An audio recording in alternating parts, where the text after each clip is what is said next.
don't want to be in it. Get lower.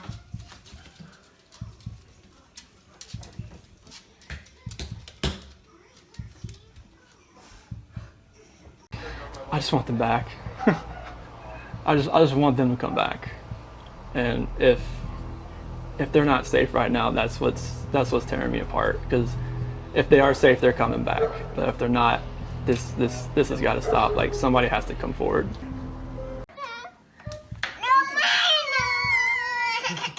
Girls. Oh, CC Bella. Okay. You want chocolate? No chocolate? If you want chocolate, you just get this bowl. You want this one, bigger one? We're gonna go. I love you too. This is the morning. This is why I love and I thrive. Objectively say that this is perhaps the most inhumane and vicious crime that I have handled out of the thousands of cases that I have seen. And nothing less than a maximum sentence would be appropriate. And anything less than the maximum sentence would depreciate the seriousness of this offense. Deputies, I would respectfully ask that you take this defendant into custody and have him serve the rest of his life in the Department of Corrections. We are in recess.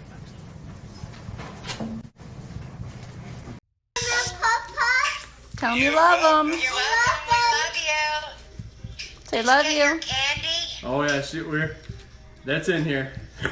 If this stillness holds you, a quiet gesture helps sustain these long-form investigations. Taking a Mr. moment Watts, to why like did the you kill video your or wife and 2 subscribe children? allows stories like this to be examined with the time and care they demand, bringing hidden truths into focus, one layer at a time.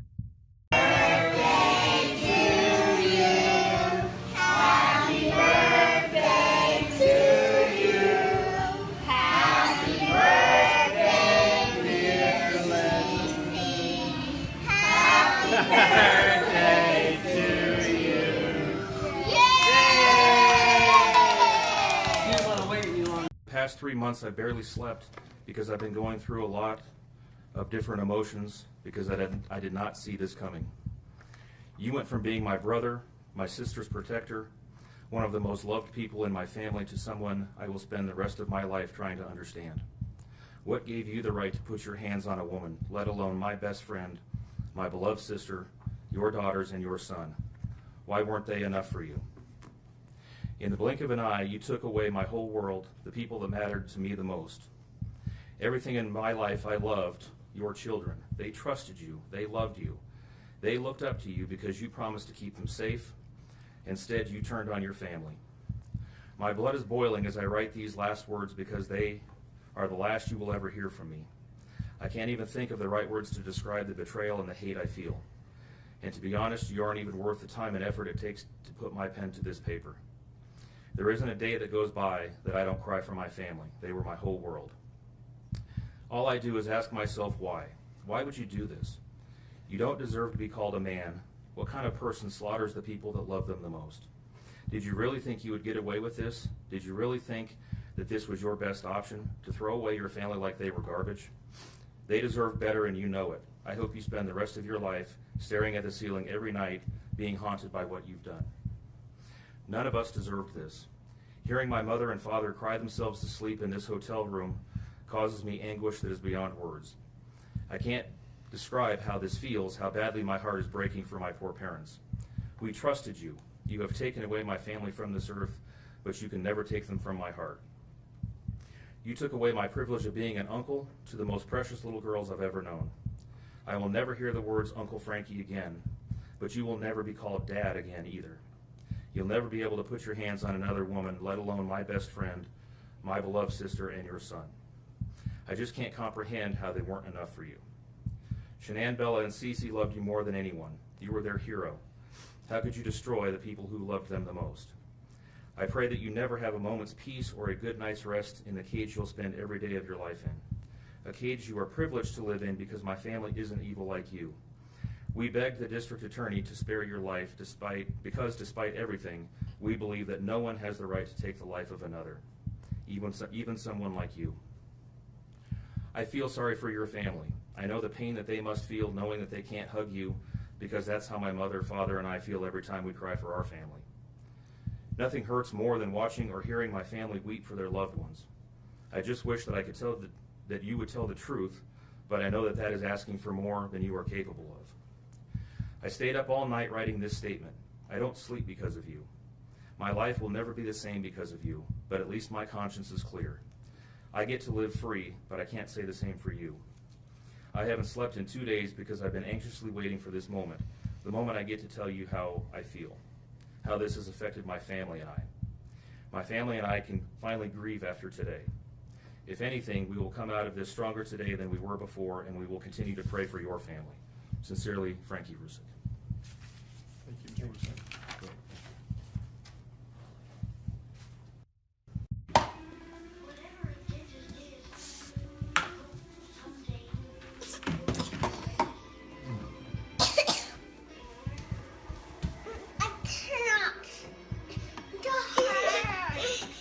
What, Kiki? You can hold that.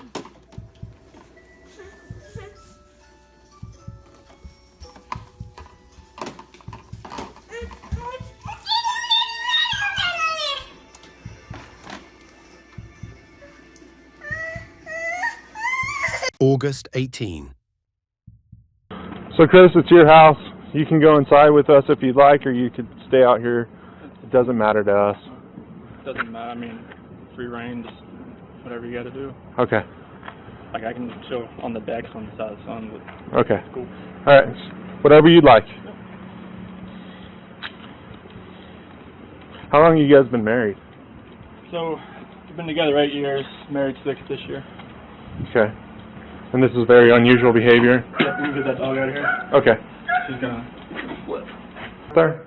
Oh, that was No, the doorbell, is that a ring doorbell? like when you got a visitor, it does. But I don't think the speaker is on to where you hear it. Like by. Okay. I guess my question for you is, would it show her leaving with the kids? Did you have any alerts? If she came out here, yes. Like if. Did you have any alerts today with that? Just when her friends were here. Does it only record when the doorbell rings, or anytime someone? If you're like right here, it should just start. The proximity should hit up. Okay. And if you had anything on that today? Just her friends. And what time was that? 12:10 and about 10 minutes afternoon. Okay. But nothing between the time when she got here this morning? Like she got here at 2. Only thing This morning? Yeah, 2 o'clock this morning. Okay. Like 1:48 on here. And the only thing that was weird was that the garage door said is left open after I left. And it might have been the sensor, but like my phone doesn't show when For your alarm? Yeah, it doesn't show if it shuts. And who's your alarm through? Vivian. Okay. But Nikki, her friend that came here about 12:10, she said the garage door was shut when she got here. Okay. That was the only thing that was weird. All right. Were you going to hang out there, or you want to come in here? I'll sit right here. Okay. I don't want them to really go in the ocean. I mean, Ready, set?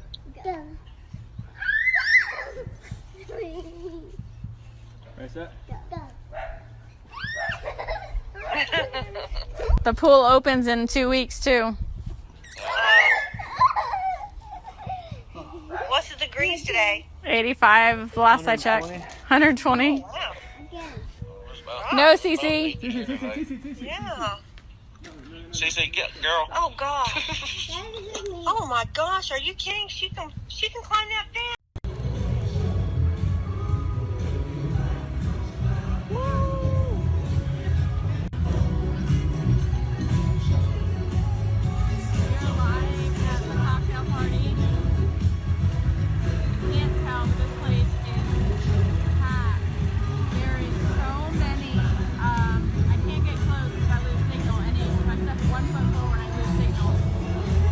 Thousands of people here, like seriously, a lot of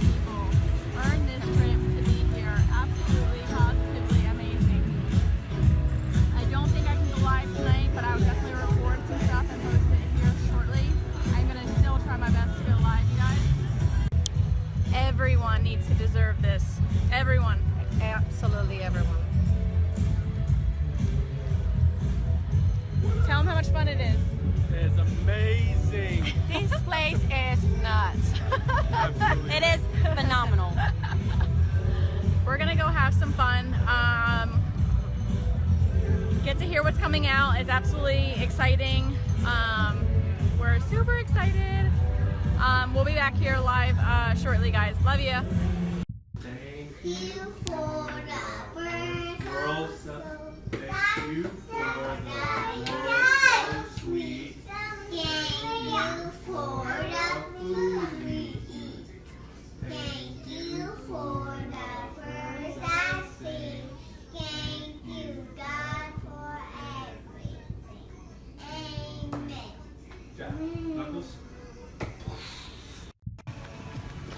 Hey guys, good morning, or I know for Colorado people it's good morning, good afternoon for everybody else. I wanted to come here live because today is the big day for the huge, our cocktail party is tonight where Product X is going to be released. We're super excited. We're heading to the pool right now, and then we have a massage today paid for by Lavelle. Today at 3:30. So Chris and I are super excited. So we're gonna get a massage after we lay by the pool for a little bit and maybe go to the beach again. And then we're going to go to the cocktail party. And we will be live there tonight.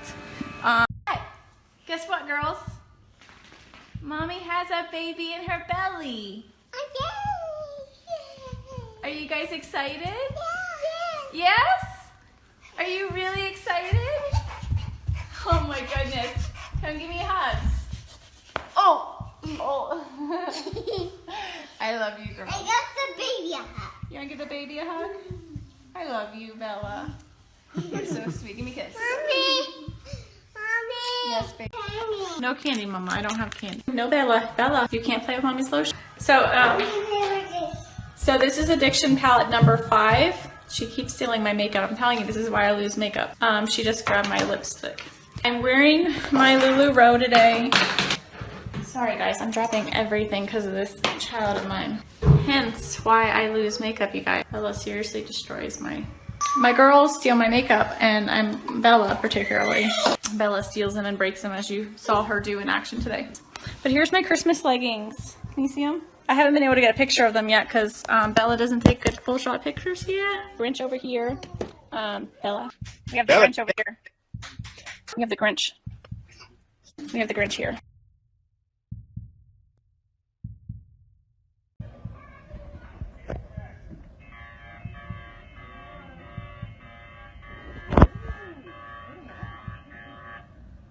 Can't run.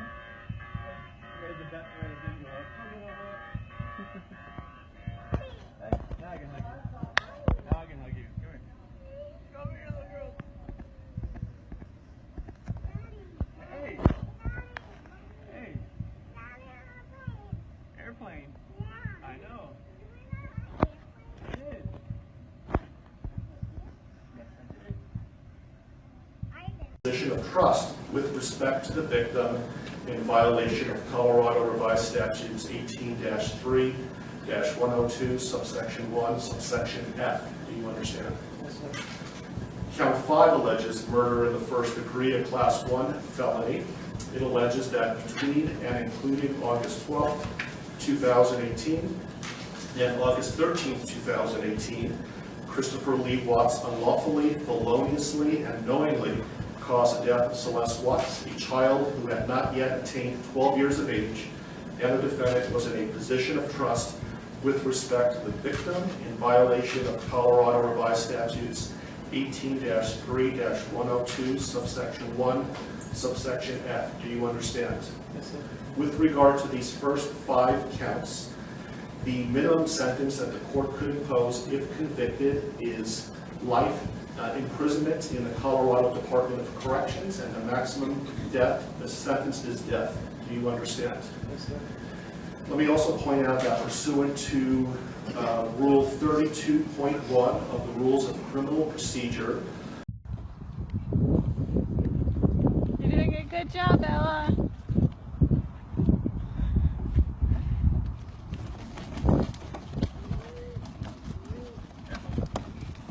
Careful. Hello. Hey, wait, we gotta stop. We're gonna stop before we go across the road. Look both Remember? ways. Look both ways. Your hair came out. Yep, she pulled them out. Pulled him out. Hey, no cars coming. Hi, Cece. Careful. Careful, boo. Careful, sweetheart. This is how she does it. Cece, you having fun? Yeah, watch the hill, Bella. Alright, get up this way. Ugh. That's all you do. Turn red. Alright. No running up the hill, remember, you're good.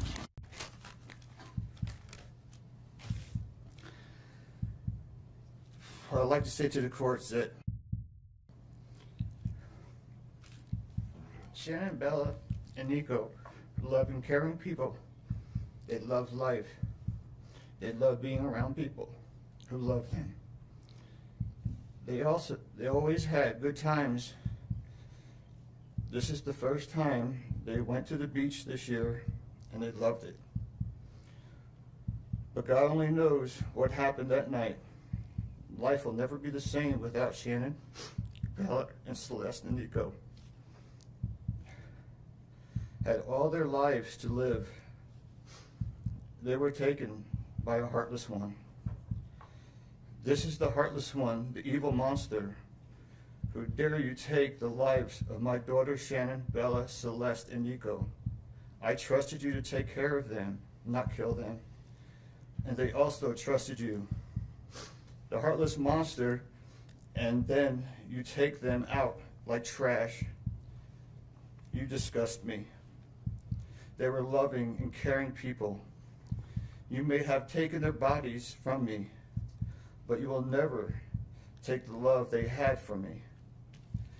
They loved us more than you will ever know, because you don't know what love is. Because if you did, you would not have killed them. You monster, thought you would get away with this. I don't know how. The cameras do not lie. You carry them out like trash of the house. Yes, I seen the videotape. You buried my daughter Shanann and Nico in a shallow grave, and then you put Bella and Celeste in huge containers of crude oil. You heartless monster. You have to live with this vision every day of your life, and I hope you see that every time you close your eyes at night. Oh, I forgot. You have no heart or feelings or love. Let me tell you something. I will think of them every day of my life, and I love them every day of my life. Prison is too good for you. This is hard to say, but may God have mercy on your soul. I hope you enjoy your new life. It's nothing like the one you had out here. May the courts have no mercy on you. It's hard every day. It hurts in so many ways. I have heard people say that you're not a monster. No, you are not. You're an evil monster. Thank you. Love you, Shanann, Bella, and Nico. Love you, Pop and Dad. And one other thing. And Shanann says she is super excited for justice today. Thank you, Your Honor. Thank you, sir. Cece, play patty cake on Daddy's head. Yeah, she's gripping it right now. Cece, play patty cake on Daddy's head. Go whack a daddy. Don't do that, Cece. Don't do it. Someone's kind of hollering. Whack a daddy. Don't spit. Don't spit on Daddy, please. Oh, that's a shower.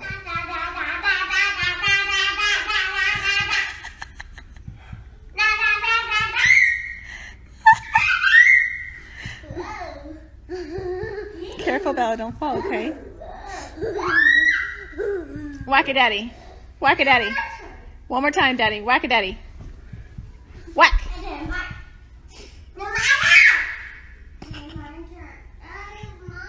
I know God will put the evil people where they need to be.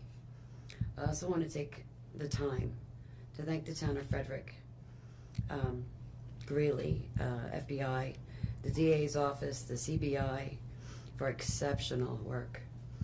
We thank Nicole Atkinson, Shannon's neighbor Nathan, and his family. To me, they're our heroes. They really are. God bless. God makes no mistakes on who He puts in your life. Marriage is about love, trust, and friendship and unity. We marry for sickness and health, to death do us part. Our daughter Shanann loved you with all of her heart. Your children loved you to the moon and back. Shannon's family was her world. Shanann put a crown on your head. But unfortunately, the day that you took their life, God removed that crown. We loved you like a son. We trusted you. Your faithful wife trusted you. Your children adored you, and they also trusted you. Your daughter Bella Marie sang a song proudly. And I don't know if you got to see it, but it was, Daddy, you're my hero. I have no idea who gave you the right to take their lives.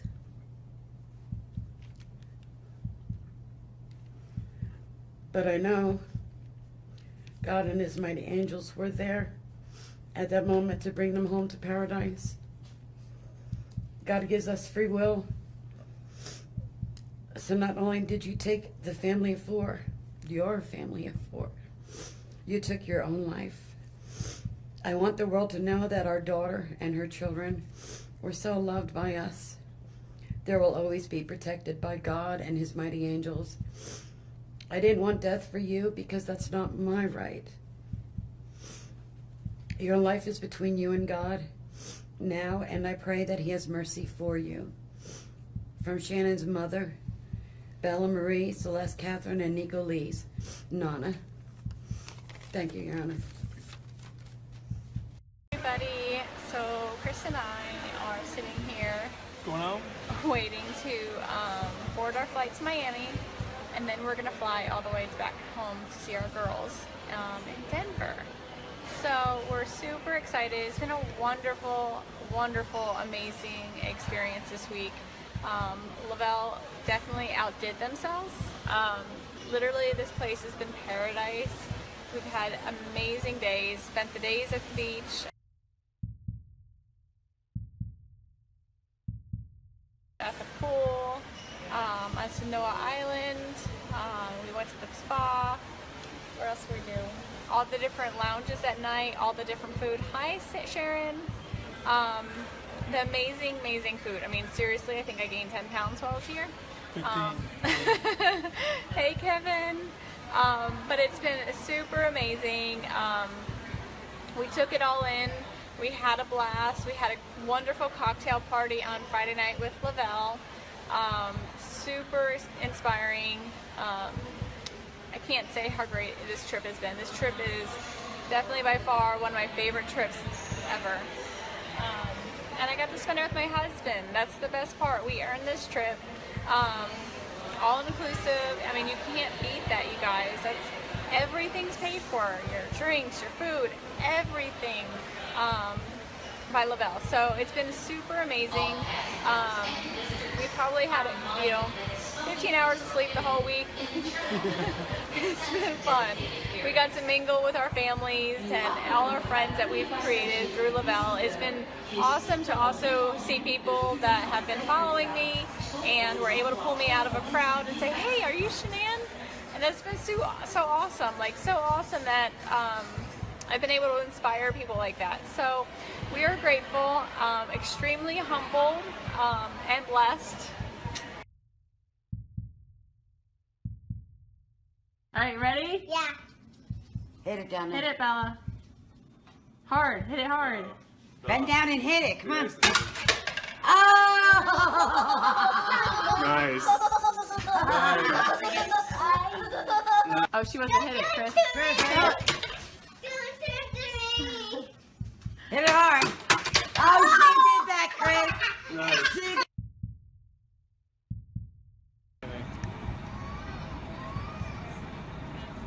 Say hi, guys. What up? This is CC downtown Denver, cruising on Chris's shoulder. definitely working him. Hi, Cece.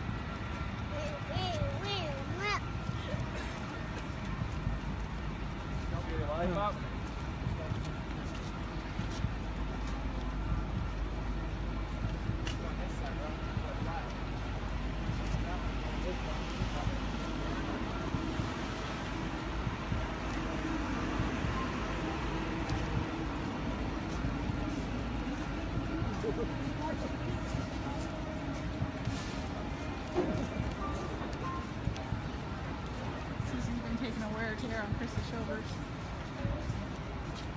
Cece. Where you going, Cece? Where you going, bro? Come on, Bella. Yeah. Celeste. Bella. Come on, B. Bella's falling asleep too. Doesn't want to hold. Doing the crab walk. Crab walk. I'm sorry. Oh, torture your children. Make them walk downtown Denver. Poor kids. Poor daddy's shoulders. Cece.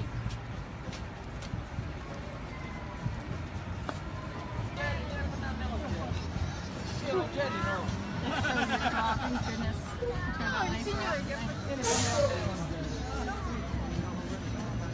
We're just talking April. They're going to do another lifestyle getaway. I guarantee one's going to be here in Denver one day. It'll be awesome.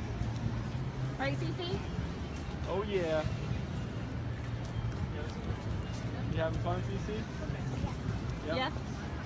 Are you dancing? Dance, dance, dance.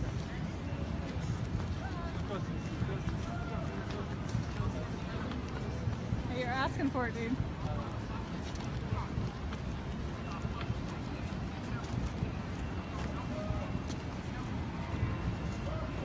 Bella said Papa's her best friend.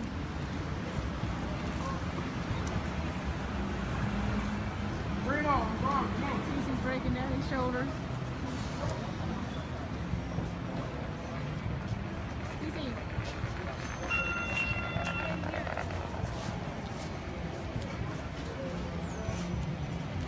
There's Mimi and Papa with Bella. And downtown Denver. So different when it's not late at night.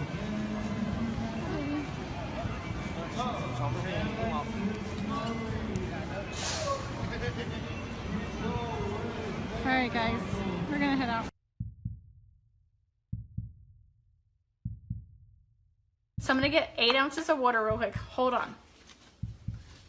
Do you want to get a cup? Got Dieter here. He's not leaving us alone. What's up, babe? Say hi. Look, there's Dieter. It's really cool packaging they got too. I like it. I like 4 or 5 pieces of ice cubes, like 3 or 4 pieces of ice cubes in mine. Can't smell it. But look. I'm so excited for you, Shannon. I'm going to shoot you a message when I get off here. I just put the kids down. Don't mind me, guys. I'm in my pajamas already because it's bedtime. It smells good. Oh my god. Smell that. That's good. Christina says it tastes like my favorite ice cream. I'm so excited. I love green mint ice cream. It's my absolute favorite. And it's not just mint ice cream. It has to be green mint. Because, yeah, I'm weird like that. So, I am so excited. And all you do is shake, shake, shake. Kids are down.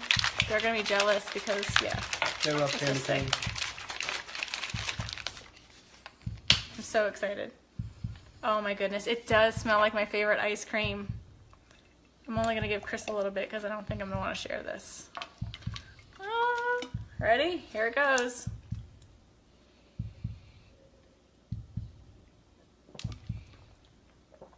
Oh yeah. It's just like mint ice cream. Oh my goodness, this is absolutely amazing. It literally tastes, if you guys have ever had green mint ice cream, it tastes like green mint ice cream, like just like it. Delicious. That is really, really good. I don't know why he's crying. He wants He us wants to us lay to on the lay on. He wants to sit on the car. Charlie, it tastes like green mint ice cream. Have you gotten yours yet? Oh my god, it's so good. It's like 7 o'clock at night here. I love this. This is gonna be like my dessert at night. Hey Lisa.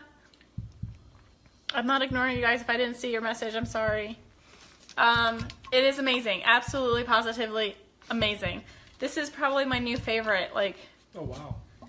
Michelle, it's amazing. And you know what I'm going to do? I'm going to try this tomorrow. So be prepared. I'm going to go live tomorrow. I'm going to try it with this. Hold on. Uh-oh. What are you trying? Oh. Cafe. Oh my goodness, it's going to be amazing. Oh, Chris, that stinks. It's amazing. Let me just tell you, it's absolutely positively amazing. Are you talking to me? No, different Chris. There's a lot of Chris's. Hey, Melissa, did you get yours yet? It's so good, girl. Michelle, when's yours? Look when it's supposed to be delivered.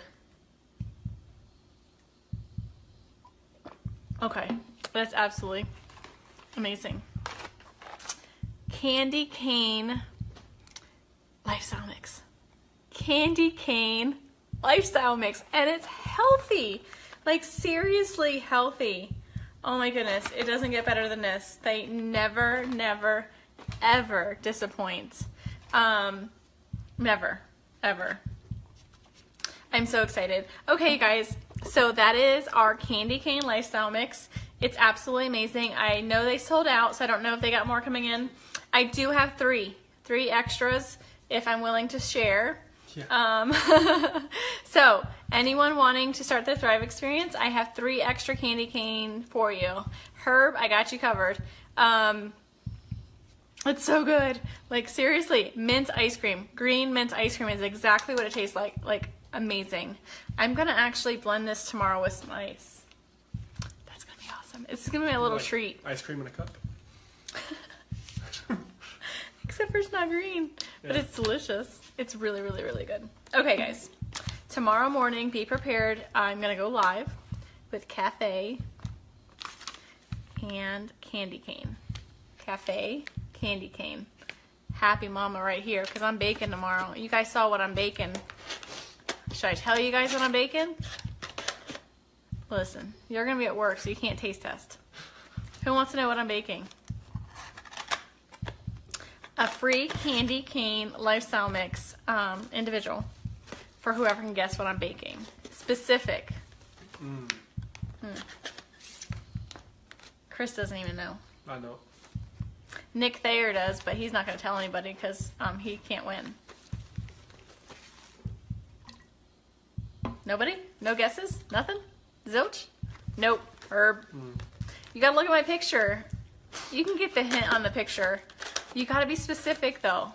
Like, specific. Is it red velvet something? No. It's not about you this year. Cassie, it's so good. You'll have to find out, because now I'm gonna have cafe tomorrow and my lifestyle mix, and it's gonna be amazing. No pumpkin rolls. Nope. Keep guessing though. Okay, so I'm gonna go. I have a lot of follow-up to do. I have a couple more people to help get started. And Shannon, I'm gonna message you just so we can make sure you're getting you're starting tomorrow. I'm so excited. You're gonna love it. Don't notice how great you're feeling tomorrow. Don't notice how amazing the mental clarity is gonna be tomorrow. And don't notice that extra energy you're gonna have, because it's not gonna happen. Nope. No, Dawn. Dawn, we need to get you started, girl. Hey, Tracy. So, that was amazing. That was like my dessert for the night. Super excited. Don't mind my pajamas. I'm still in my pajamas. Or in my pajamas. And they're my onesies. I saw there's a onesie bar crawl, which should be fun. Alright, so stay tuned. Close, Chris. So, tomorrow morning, be prepared. I might wait till the kids go to school because they're not going to want me to not share. So, tomorrow morning, stay tuned. You guys have a wonderful night. I am feeling good. I just had that delicious dessert, and I'll talk to you guys soon. Say bye, Dieter. Ruff. Don't choke him. I'm trying to get his head up. Poor Ginger. He wants his mommy.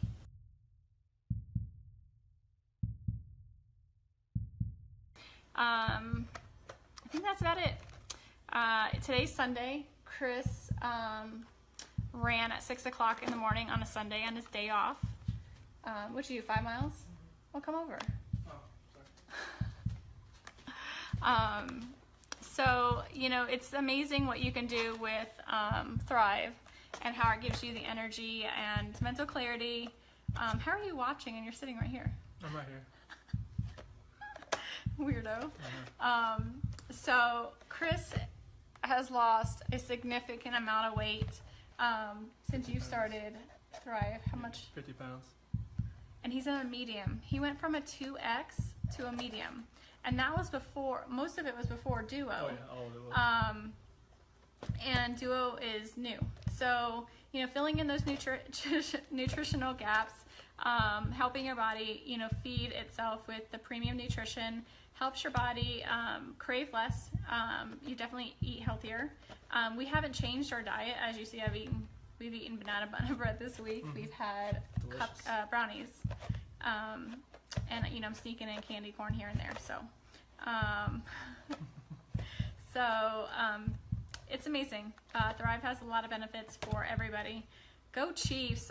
Who won that game a couple weeks ago? I believe the Steelers won that game, if I recollect. Love you, Jess. I'm waiting. She's a diehard Chief fan. Diehard. So if you guys want more information, if you are looking to try it, shoot me a message. If you're one of Chris's friends, shoot him a message and he can get you some more information as well. We have 2 spots left for either the cafe for free or your DFT, regular DFT. So shoot me a message. Thanks everyone for hopping on. I see a lot of my faves are on here. Nikki, I sent you a message. Amy, I saw your message. I'll respond back here in just a minute. Who else is on that I missed? Okay, so Amy's sending us some Steelers stuff. I gotta send her some money too. Thrive Forever. Yes, it's amazing. So Christina just jumped on. Hi, Christina. Hey, I'm sending over Cece's smallest jersey for you to put on Coral. Tell DJ if he doesn't have a jersey for her, we're getting a Palomalu jersey. Perfect size for Coral. It still fits Cece, so tight. So you better tell DJ he better hurry up and get her whatever jersey you guys like. So Amy, that's coming your way too because Cece's growing out of it. It's a Palomalu 12-month jersey, but it still fits her and she's a chunk. It's good luck jersey. It is a good luck jersey, so we haven't parted with it yet because it's good luck. So, does anyone have any questions that's new and would like? You can use credits today, so if you have Laval credits, you can use credits to buy the Duo, DFT Duo. So yeah, I think that's it. Anyone have any questions? Once, going twice. I forget what else I was gonna say. I want a cafe right now with my lifestyle mix though. All right. So McKenna will have plenty of time to wear it because it's you know how they're larger. They wear larger. So all right. So shoot me a message. I'm gonna go celebrate with a piece of banana nut bread. Just kidding. Maybe. So if you guys have shoot me questions. If you guys have any questions, thanks for hopping on. Go Steelers, and talk to you guys soon. Hey, Christina, call us tonight about 6:30 our time. No, Eastern. 6:30 our time? Yeah, 6:30. We'll start the chant. Oh, girl, she's teeny tiny. It'll perfectly fit her. If Cece's wearing this now and she's in 3T, she'll totally be able to wear it for a while. It's just worn. It's definitely worn. Bella's worn it. Cece's worn it. It's our favorite jersey. So, anyone? Oh, that's what I want to say.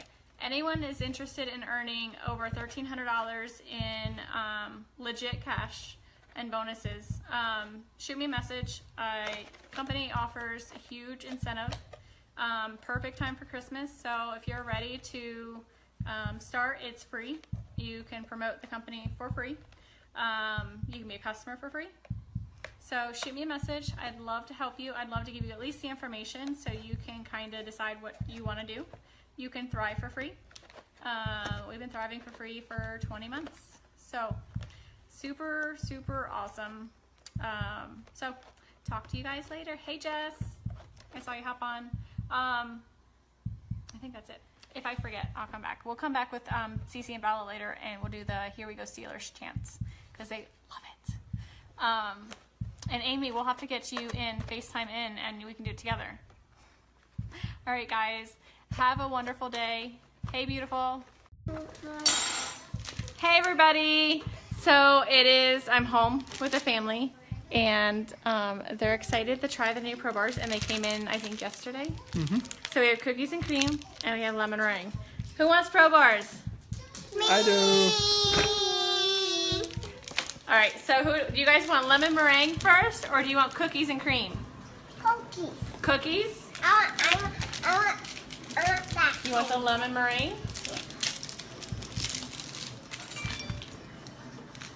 All right, since I have this one open, let's try this one first, okay? Cookies and cream. And Daddy's gonna try it too. Yeah. Are you both? Yes, so everyone's gonna try Chris Crumb cookies and cream. All right, Bella gets cookies and cream, Cece gets cookies and cream. Ready? Ready? Set. You're the taste testers. Yummy. Is it yummy? What's it taste like? Chocolate. Chocolate. What else? Watermelon. Watermelon. What's it taste like, Cece? Chocolate. Chocolate? Uh-huh. Is it delicious? Daddy? Oreo wrapped with vanilla. It's nice. Oreo wrapped in vanilla? Is it yummy, Cece? Is that good, Bella? I think they like cookies and cream. Okay, so let's try the lemon meringue. Hey, everybody. So, a little crazy over here. Cece loves the cookies and cream. You like it? Yeah, nothing. Good thing. Don't mind me. It's been a long travel day yesterday. Been cleaning, regrouping today. Hey, Jen. Okay, so Chris, this is the lemon meringue. Nope, that's Daddy's. Here's yours. Wait, don't take. Wait. Here, Bella. Okay, this one's lemon meringue. It's like the pie, but better because I don't like the pie. Ready, set, go. Ready? Hey, Jessica. That's so good. How's that taste, Cece? Good. Good? Yeah? Do you like that one better? Me too. I like it. What's it taste like? You like lemon meringue pie? Straight out the box. Bella, what's it taste like? I don't like it. You don't like that one? Bella doesn't like that one. That's okay. Okay. You like the birthday cake, right? And the cookies and cream? Yep. Dieter, do you want some? Yeah, Dieter wants some. All right, so which one's your favorite out of all the Pro Bars? Hey, Wendy. I would say lemon meringue. Lemon meringue? What's your favorite, Cece? Birthday? Mommy's favorite. What's your favorite? The cookies and cream? Wow. We have to keep 3 on stock. It's a good thing. How do I turn this around? It's a good thing that I have all 3 of the favorites in the house. Cinnamon rolls were sold out of it here at the house. I want dip and cream. You want dip and ranch? You want ranch dip and chips? Jess, I have them all. I just ate all of the cinnamon rolls. Cece actually really likes the cinnamon rolls too. Look at Bella. Cookies and cream. You got Cookie Monster.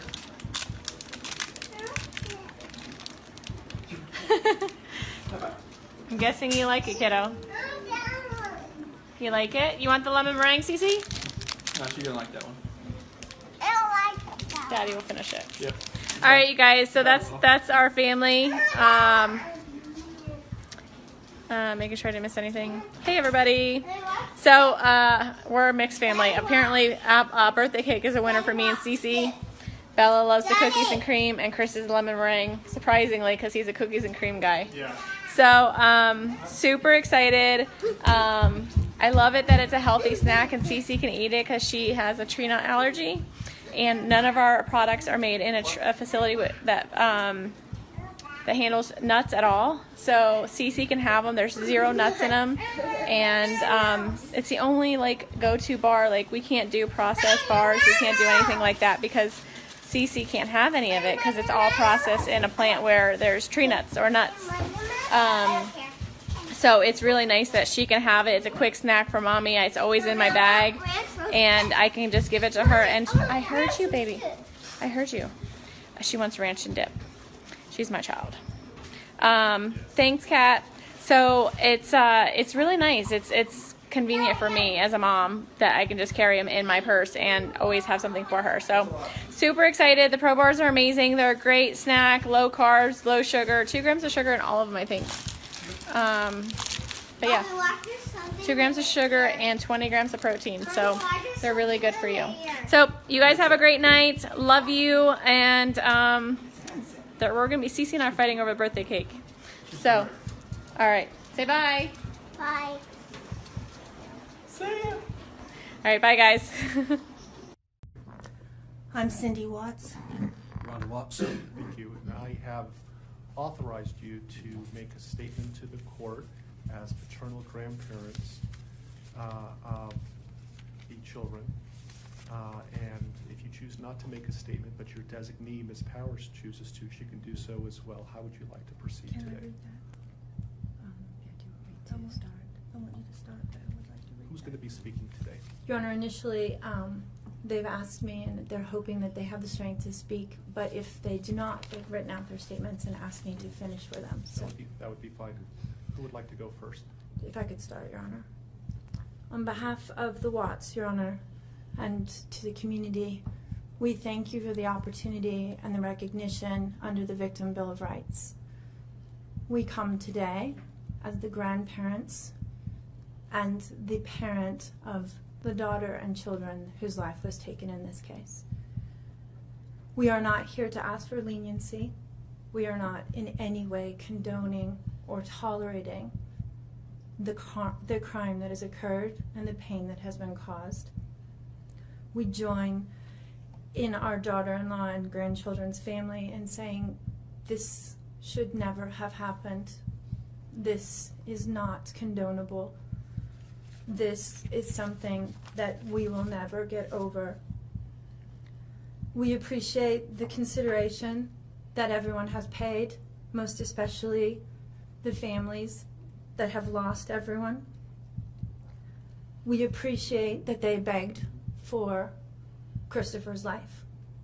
We agree and echo what they have said, that it is not his place to take anyone's life, nor would it be our place as a community to take his life.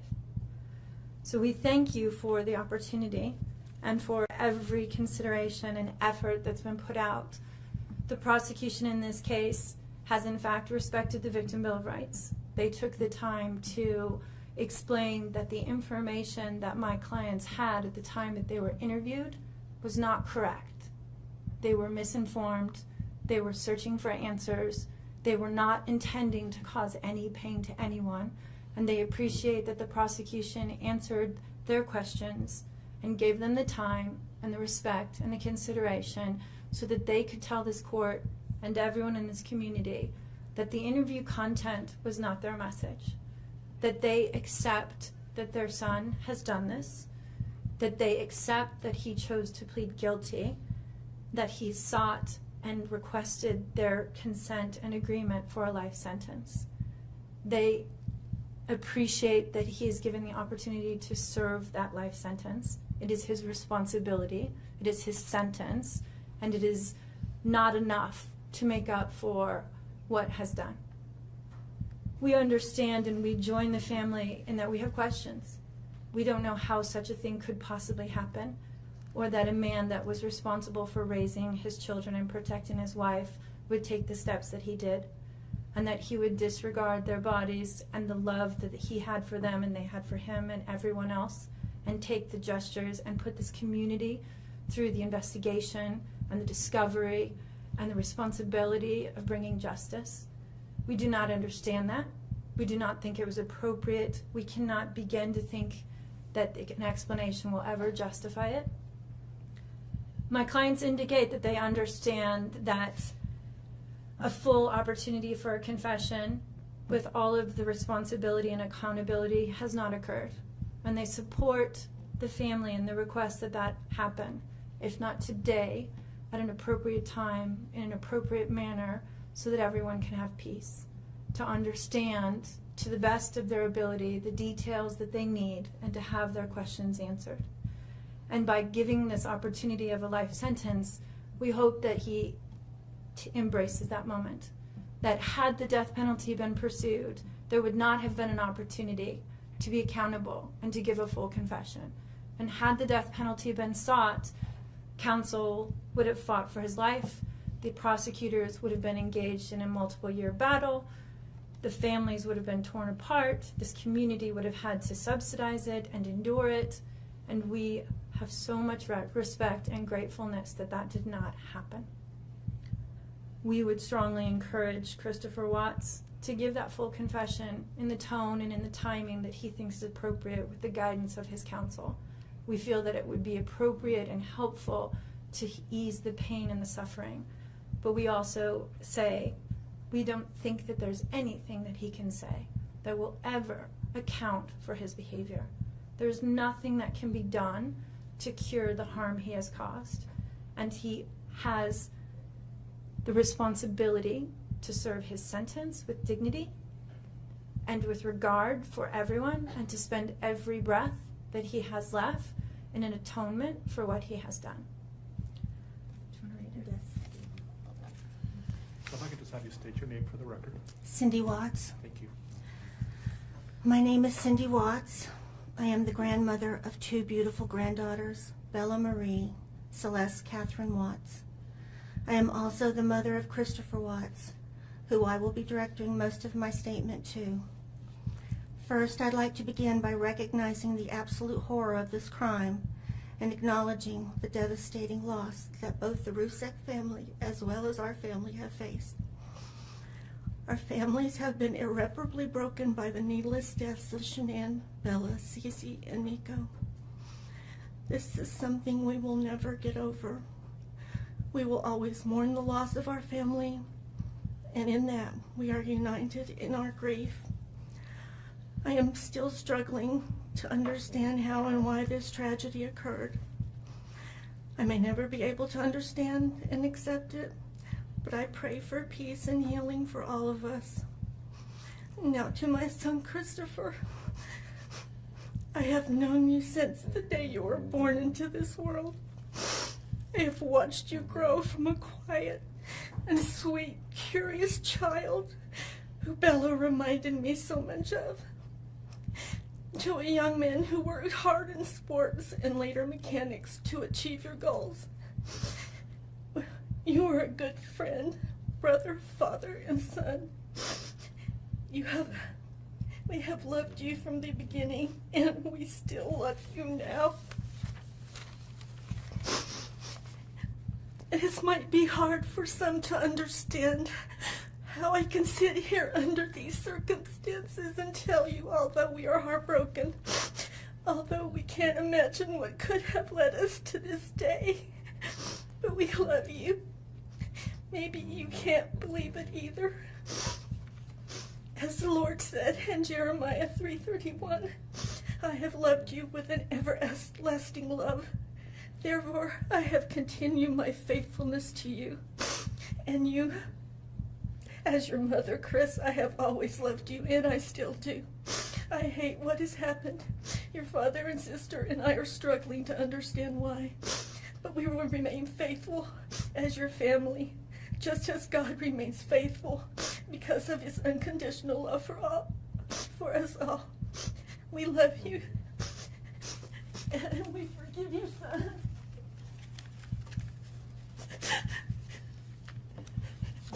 Thank you. Judge, if I could read Mr. Watts' statement. Yes. My name is Ronnie Watts, and I am the grandfather of Bella, Celeste, Nico Watts, and I am the father of Shanann. I am the father of Christopher Watts as well. And one of the most important things I've done in my life is to raise my children and to watch as they started their own families. I spent many years coaching Little League and talking to my son, taking him to the races, and sharing my love and knowledge of cars with him. He was just as involved with his girls. I believe he loves his girls. I know he does. This tragedy has impacted my family in so many ways. Beyond losing my precious grandchildren, our beloved daughter-in-law, we are forced to question everything. We still don't have all the answers, and I hope one day, Christopher, you can help us. Chris, I want to talk to you as a father and son. You are here today accepting responsibility, but I want to tell you this now. I love you. Nothing will ever change that. And I want you to find peace. And today is your first step. The Bible says if we confess our sins, God is faithful and just and will forgive us. Chris, I forgive you, and your sister forgives you, and we will never abandon you, and we love you. Dad. Judge, thank you for the opportunity to address the court. Just wait. Hi guys, say What's hi going Bella. We gotta get you dressed, kid. I Look know, what Bella's right? eating. Bella's eating some of the ingredients. She got a nice little bowl of chocolate chips. Look at that. What is that, Bella? Can you show them? What is it? Is it chocolate? Is it chocolate? It's chocolate mini morsels, right? Yeah, good job. So she's been eating my peanut butter and the chocolate morsels so far today. So we're gonna let a few more people hop on, and then we're gonna get cooking here, and we'll explain to you what we're cooking up over here. So Yeah, welcome to the 12 days of Christmas, Lavelle Day, and even though I like to claim that I could probably cook, I can't at all. So I'm gonna let my wife do all the cooking. She's gonna make up some Thrive Bites for us. and I'm gonna go wash my hands real fast. Uh-oh. She's gonna leave me here alone. Oh, we got some people joining. Bella, look. Got people looking at us. Say hi. Wife's gonna be making up some Thrive Bites here in a second, so make sure you hop on and join us for the 12 days of Christmas. Bella's got some chocolate chips. I need a Lavelle apron. They're All right, probably guys. Hey, Michelle. Hey, Amanda. Bella's showing you what she's eating. She's eating the ingredients. She's been eating the ingredients since I've been getting them prepared. So we're gonna make Thrive Bites today. Chris didn't want to go on live doing it because he didn't want to mess anything up. Not that you can mess anything up with Thrive Bites. It's so simple. Except for today, we're gonna double the recipe because we love the Thrive Bites. When you are craving something to eat, or junk food or whatever, you just pop a Thrive Bite and it fills you up, and it's really delicious. Thrive Bites, right? Good job, Bella. My little helper right here. So today, I will post in the feed the Thrive Bites. Bella, shh. Will you turn it down for me, please? So I'm going to post in the thread here today on how to make Thrive Bites and the recipe. So basically it calls for 1 packet of your lifestyle mix. Now you can use any flavor. I'm going to use vanilla here today. And hold on, honey. It calls for a cup of oats, a half a cup of peanut butter. Hi, Bonnie. Hey, Corey. Look at Bella. A half a cup of mini morsels. Now, I'm doubling the recipe, but still want to keep the calories down, so I'm only going to still do a half a cup of mini morsels. It does also, you know, you can add anything into it, like coconut, peanuts, walnuts, whatever you want. It's up to you. You also add a 1/3 cup of honey, a 1/2 cup of ground flaxseed, and a teaspoon of vanilla. I don't know if I mentioned peanut butter, but also 1/2 cup of peanut butter. Again, I'm doubling the recipe, so everything I'm doing here today is going to be double. Hey Madison, take care of my dad while he's there with you this week. All right, guys, sorry. So first I'm going to add my oats. These are so good. We can't keep them in the house. So then I added, the mini morsels. I add the ground flaxseed. So I always add all the ingredients. I'll just add the rest of Bella's. I add everything that's easy to mix. And so I'm gonna pour our premium lifestyle mix in a cup so you guys can see the consistency. It is micronized. It is fine. Very, very, very, very, very fine. Hey, Christine. So if you guys, probably can't see that way here. So if you can see how finely micronized it is. I mean, literally it's thinner than powder. I mean, flour. I don't know if you guys can see that very well. So, hey Mandy. So the Thrive Premium Lifestyle Mix is so fine. I mean, it's very, very, very fine. Let me find the other one. So you add 2 of those because, like I said, I'm doubling the recipe. Hey Sharon. And so now I just pretty much mix this. And then I'm gonna add the honey, the peanut butter, and the vanilla. So look at this so far. Hey Sarah! So look at our little fried bites so far. They're no bake, super simple, super delicious. Like I said, like I'm going to Punta Cana in February, and I need to continue to, where'd Bella put my spoons? Hold on, guys. I think she took my, hold on.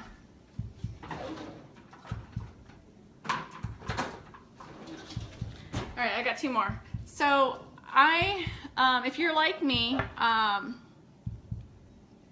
yes, Michelle, they're super delicious. So now I'm gonna add the honey. So I'm going to Punta Cana in February, and as much as I want to get into the gym, and I'm working on trying to find the time between work, you know, being a stay-at-home mom with the 2 girls, life and everything, it's really hard to get into. I just added the vanilla, sorry. It's really hard to get myself into the gym as much as I really want to. I've been doing some kind of like mini workouts at the house, like squatting and things like that, but it's hard for me to get to the gym. And being a stay-at-home mom during the day and working overnight shifts, you tend to snack a lot because you're always around food, and you know, whatever happens, you know, the kids are eating snacks, you jump on snacks. So this is my way of making my own snack, that instead of me grabbing a fruit roll-up or a bag of chips or any of that stuff, I just grab one of these, and I've made my own for the kids too.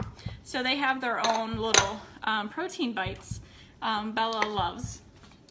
So now that all my ingredients are in here, I'm just going to mix it up really good. And as you guys know, messing with peanut butter, it's fun.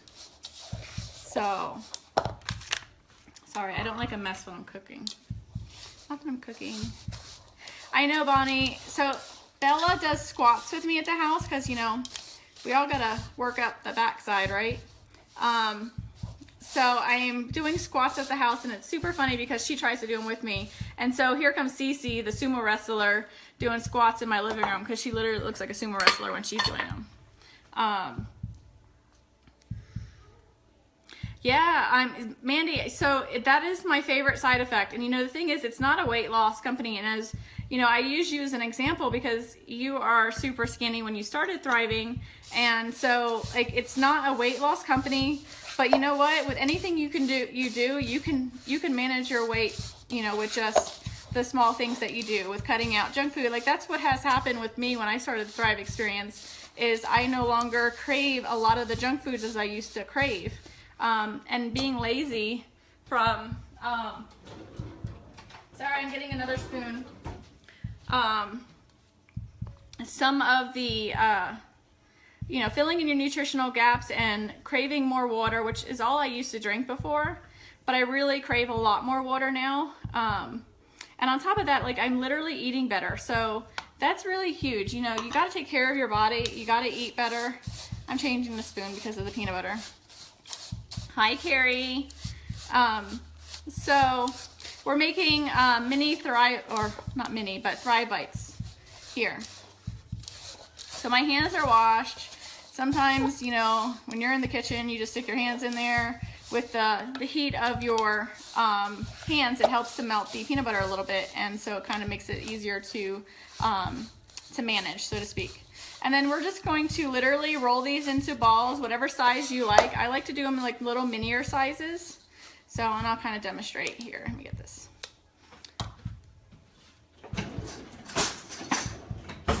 So, get your hands dirty. I take about a teaspoon size. You can see that. And, you know, just pinch it into a ball. And so that's how big I make mine. They're probably a size of a quarter in round. Carrie, they're super delicious and very healthy for you too, except for the fact that they have little mini morsels in them, but I cut the recipe in half when it comes to the mini morsels. And then you can be creative. You can use the strawberry shake with it. You can use the apple pie and create it into like an apple pie little treat. I love the peanut butter because everyone in this house loves peanut butter and I can never keep it on hand. So it's been really good. Like I said, the girls love them. I don't use the Thrive Lifestyle mix for the girls, but I make them their own little mini bites so they feel like they're getting a treat with us too. Yes, Mandy. So these are so, like, honestly, they're really good too. But yeah, and you can do whatever you want with them. You can add anything. I'm not a coconut person, so I don't add coconut to mine, but you can add chunky peanut butter. You can add anything, you know, that you want. Stick them in the fridge, let them chill, and then put them in a little container, and then you're good to go. Grab and go. How many spoons are you required? Listen. I use like one sometimes, but like it's sticky, and you know, usually I just use my hands a lot. Of course they're clean, but you know, I'm trying to be, you know, proper, like professional TV cook, you know. I don't qualify though. So, give me 1 second. They're really good. You guys really have to try them. I will post them in the thread here. I am down 28 pounds since I started the Thrive experience, and going to Punta Cana in February, I'd like to be down another, you know, a good 5 to 10 pounds. And so this is a really good way for me to do that. And I'm gonna show you kind of what they look like. I'm sure some of you have made some protein bites before. So it's super simple, you guys. Have fun with it. Bella was helping me out, but Chris took her away so she wouldn't talk on the video. Incorporate your kids, like make something for them. Like, and this is super fun. Bella likes to roll these with me, and she does a really good job with it. And it's interaction with your children too at the same time. So that's pretty much it. I'm gonna finish making these, and then I'll come back on later and show you what they look like when they're all done, even though they look the same, just a little firmer. So you guys have a great day, and I'll post the ingredients so Michelle, you can go ahead and continue shopping when you're at Walmart today. All right, guys, have a great day. There are these are great when you have an afternoon slump of work. Yes, so good. And you know, honestly, like I eat them throughout the day, and they're really good snacks for when I work overnights, because when I work overnights, I tend to snack on a bunch of junk food, like things that aren't good for you. And so these have been a really good supplement instead of doing that. So instead of a bag of chips, I'm eating some Thrive Bites. All right, guys, have a great day.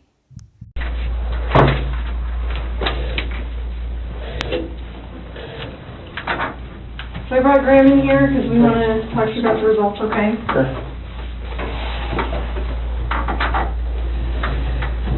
So, it is completely clear that you were not honest during the testing, and I think you already know that.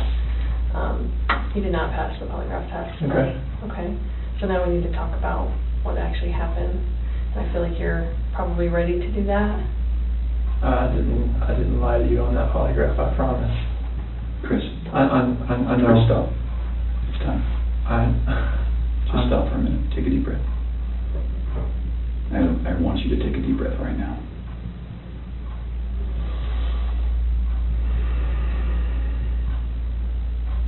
There's a reason you feel sick to your stomach. And when people hold stuff inside, it makes you physically ill. And I can just tell on your face, I could tell from the second you walked in that you were wanting to just come clean and just be done with this. And I appreciate that because you knew sitting down in that chair that you weren't going to pass today. And you knew I was going to find out because I told you that. And then you continued to stay knowing that you could, at the end, say, you know what, I just need to get this off my chest. Like, I just need to tell you what happened. We're not here to play games. We're not here to do any of that with you. We just want to know what happened. So can you start from the beginning and tell us what happened? Everything that I've told you, I did not lie on this polygraph. I don't know how much I could tell you right now. Like, I did not. Yeah, it's not even an option right now because you did not pass the polygraph. So I know you were being deceptive. So that's not even an issue right now. The issue right now is what happened to Shanann, Bella, and Celeste. That's the issue right now. Okay. Okay. So let's talk about that. I've I know you want to tell us. I can see it in your face. Holding this lie in is going to do nothing for you. I know this. Like, Okay. I'm not like trying to like cover things up. Like, Yeah, but you kind of are because it's normal. Normal people would do that. Normal people that make a mistake initially are going to go, I don't know what you're talking about. I didn't do anything. That's normal. I would expect that. It's just like if you ask your kid, you know, did you write on the wall? And they go, no. And you're like, you have a marker on your hand. Like, I know you just wrote on the wall. And they're like, oh, okay. That's a natural reaction that someone's going to initially lie about something like that and then eventually tell the truth. So this is your eventually telling the truth time. This is where the rubber meets the road, Chris. Like, don't let this continue any longer, please. I'm not trying to make anything continue. Like, I want them back home. Like, but you know they're not coming back home. You know that. I don't know in the back of my head. I hope they come back home. But you know they're not. I hope they come back home. Mm-hmm. And I don't know they're not coming back home. Chris, Tammy and I are confused, okay? And here's what we're confused about. I told you that we've done some work overnight. Yeah. I told you that we've got a lot of leads, okay? That wasn't a lie. I know. We know a lot more than you think we do, okay? And here's where we're confused. You're this great guy, and I'm not just telling you that, okay? I'm telling you that because everyone tells us that, okay? We can't find anyone to say anything bad about you. Chris is a great guy. He's a good father. He's a good man. We're confused as to why you're not taking care of your beautiful children. I'm not taking care of them right now. Right now. Where are they? I don't know where they're at.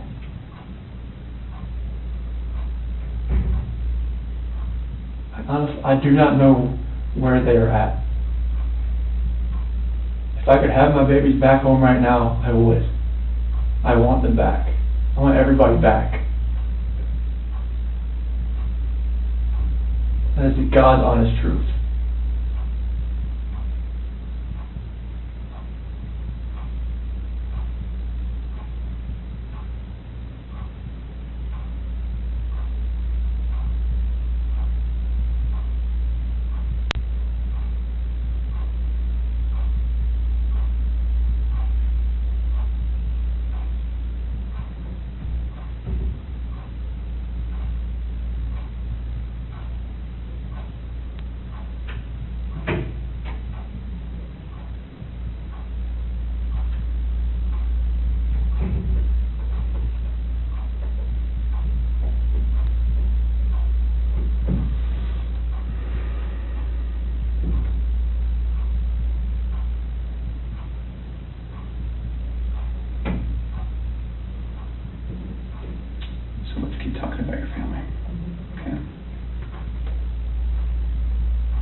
why there's two Chris's, okay?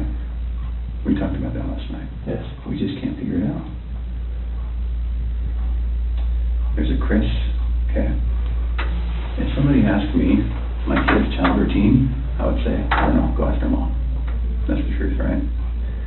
And so it is very surprising to me, and it warms my heart that you're the type of dad who can pack a bag in the morning, and you know just what to put in there, and you know just what to put in there as a backup in case they have an accident, okay? You know what the clothes to put in there, you know what they have for breakfast, you know what they have for a snack, and a dinner, and a nighttime snack. You could tell me the book you read to your daughters, okay? I know you love them, and you're not faking that, are you? It's real, okay? There's a lot of guys who come in here and try to tell me that, and I know they're lying, okay? Because they can't answer those questions that you can answer, okay? But you are here today lying about something else. So we need to talk about that, okay? I cheated on her. I know. And this is very good. Keep I'm not proud of it. Like, I didn't think anything like that could happen. I didn't think I would ever do it, but I did. I know. Keep going. And she accused me of it. I denied it. I cheated on her, and I feel horrible for it. Like, she was pregnant, and it was, I don't want to, I didn't hurt her. I cheated on her. I hurt her emotionally. I cheated on her. And I feel absolutely horrible about this, but that's what I've been holding. When I didn't go to the Rockies game, I was with her. Okay. I went to dinner with her. Okay. Keep going. That 5 weeks I was alone, I was with her most of the time. Okay. You're doing a good job. This is the Chris that I knew would come out today. This is the Chris who tells the truth because you're a truth teller. When I tell you I fell out of love, it's because I fell in love with her. Absolutely. Okay. I mean, that's God's honest truth. Okay. Who is her? So I don't want to get her involved in this. I don't want to ruin her life. Like, if something like this, I don't want her involved in this. Okay. So can we talk about that a little bit? Yes. I knew that you would say you didn't want to get her involved. But because you'd like to take care of people. She's a wonderful person. Like, I mean, she knew I was married, yes. And I told her we were going through issues, yes. Yes. And I told her that, we were going to get, at the end, like, we were going to get separated. Like, once I figured out what that was, I didn't know what that was going to be. I know. I had no idea. I saw her, took my breath away, and I'd never thought in a million years that could happen. I know. I know you think I'm a figure, but it was, I never felt that way about anybody in my lifetime. Mm-hmm. Chris, that's not your fault. No, I'm just. Well, can we do this? I know you want to take care of her because it's because you're the type of guy who takes care of women.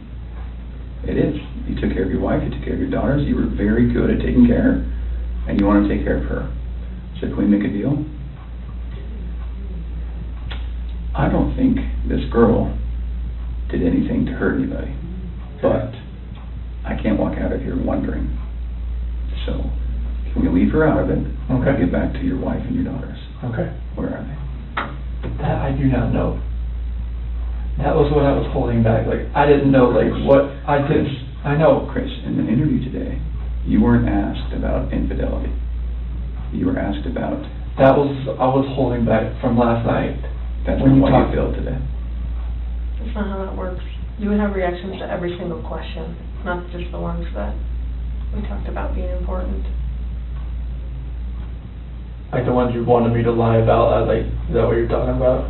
No, the ones about her disappearance and knowing where she's at, and about seeing her last. I was not lying about those things. So can I tell you what I think? Yes. Okay. So, going into that interview today with Tammy, where we strapped you in, we knew all about Nikki.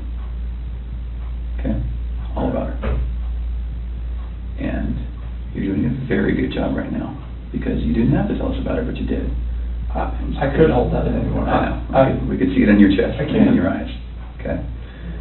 Here's the challenge that we have. We knew about Nikki, and so we didn't need to ask you about her in the polygraph. We just didn't need to, because we knew. Okay. And so that's why we didn't ask you, because we already knew the answer. Okay. We're very, very worried about your daughters and your wife. I am too. Okay. So can I tell you, maybe based on the people that I've talked to, and Tammy's talked to, based on all the investigations we've done, based on your cell phone, both your cell phones, your wife's cell phone, Nikki's cell phone, okay, based on talking with family members and friends, and based on talking with everyone, here's what we know, okay? And I'm not going to lie to you right now. Here's what we know, okay? Chris is a good man. Everyone said it, okay? I'm not just telling you that because I, want to blow smoke here. You're a good man, okay? Nobody can fake answers about packing a backpack. Nobody. You either pack a backpack for your kids or you don't, okay? This should have been the happiest time of your marriage, okay? You and Shanann. This should have been the happiest time. She's making a little money. She's making good money. You're making great money. You both have a job. You have beautiful kids. You have a beautiful house. You're in Colorado. Clean air, good people, okay? And on top of that, you look pretty good now. You're pretty fit, okay? This should have been a time in your marriage where you guys were happy and thriving and productive, okay? And I believe that Shanann's the reason none of that happened. I believe that she's a controlling person. Maybe doesn't listen to you as much as she should. I think that she can do whatever she wants and you can't, okay? I think if you were to go to a restaurant, she would order whatever the hell she wants. And as soon as you order a nice steak, she says, whoa, buddy. Okay? A woman that lets her man do all of the backpack packing and all of the cooking. I'll do all the cooking, but she cooks I do some things here and there. Okay. That's because you're a good person, and I think that she started on the path to leave the marriage. Okay? It's ironic that we're talking about you and Nikki. I think that she was the one who started on that path first. What do you think about that? I wouldn't have thought about that. Okay. And the other thing I think is interesting is, even though she is that type of person that's controlling, doesn't listen, does what she wants, is walking away from her kids, here you are defending her. Because to your core, you want to take care of the people you love. Okay. And that's the reason why we want to give you an opportunity today to just help us find them. Okay. Will you do that for us? I'll do whatever I can to help to find where they're at. Okay. So when she asked you, do you know where they are, or are you going to tell the truth about where they are, you failed miserably. Okay. Why? I'm a nervous person. Like every question I asked, every question, it felt like I wouldn't say the right thing. That's not how the polygraph works. I don't know what it reads like. I know she was saying about the autonomy of the process, but I don't know where they're at. Chris, right now your dad's outside. He flew across the country to help you. Okay. You're lying to him.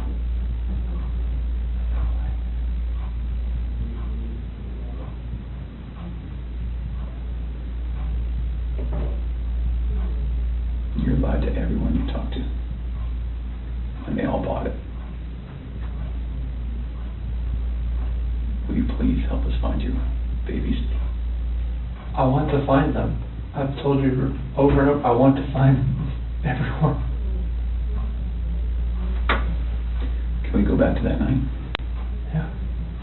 You know that we have texts, and we know that there's an Alexa in your house, and you know that those are trained to record distress. Okay. You know that we know the content of Nikki's text messages and your text messages and Shanann's text messages. Okay? I didn't know you knew where Nikki was until right now, so.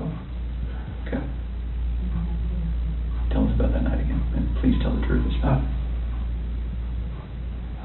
I told you the truth. I promise I've told you the truth. Like, we woke up at 4 o'clock. I woke up at 4 o'clock. Got dressed, got ready. 4:15, me and Shanann talk about the house, about separation. Did you guys talk about Nikki? She accused me of like, all right, well, you know, is there somebody else? Sure. I didn't say it. You denied it? Yeah. Okay. Because she brought up like, you know, like, well, was there a $68 charge on dinner the other night? Okay. Was there 2 of you? And that was with 2 of you, wasn't it? Yes. Okay. That's Nikki. Okay, so it sounds like at that time there was maybe you weren't quite ready to just say, man, this is everything. I couldn't say it. Okay. We were already trying hard enough. I couldn't say that. Okay. What did you say? I just told her like, this separation has to go. I want separation. Okay. Was it her idea to sell the house or yours? She initiated the realtor the week before in an email. Why? Because we were talking about the marital issues. She's like, well, you can't afford to live on her own. Well, she can't afford to live on her own, and I can't afford to live on my own. So she was like, we need to just contact Van and see. And who'd you contact? Well, she contacted Ann, our realtor. Ann? Yeah. Okay. Would Ann say the same thing, that your wife initiated the contact? Yeah. Okay. She would. And then on Monday, I texted her to see if what she could do. Okay. And that's in there too. You probably already knew that. Tell me about the pregnancy. Was that your idea or hers? She said she was about 80-20. Well, when we did the pros and cons of it, like after she got pregnant, she told everybody that it was mainly my idea. Is that true? Yeah, I mean, I wanted a boy. Did you want to get pregnant? Hmm? Okay. And then after the fact, she said it was mainly me that wanted it, and she was about, you know, she was 70-30 against it at that point. Like, she would tell her friends that. Yeah. And I was just like, what, 70-30 against it? Like, why? Okay.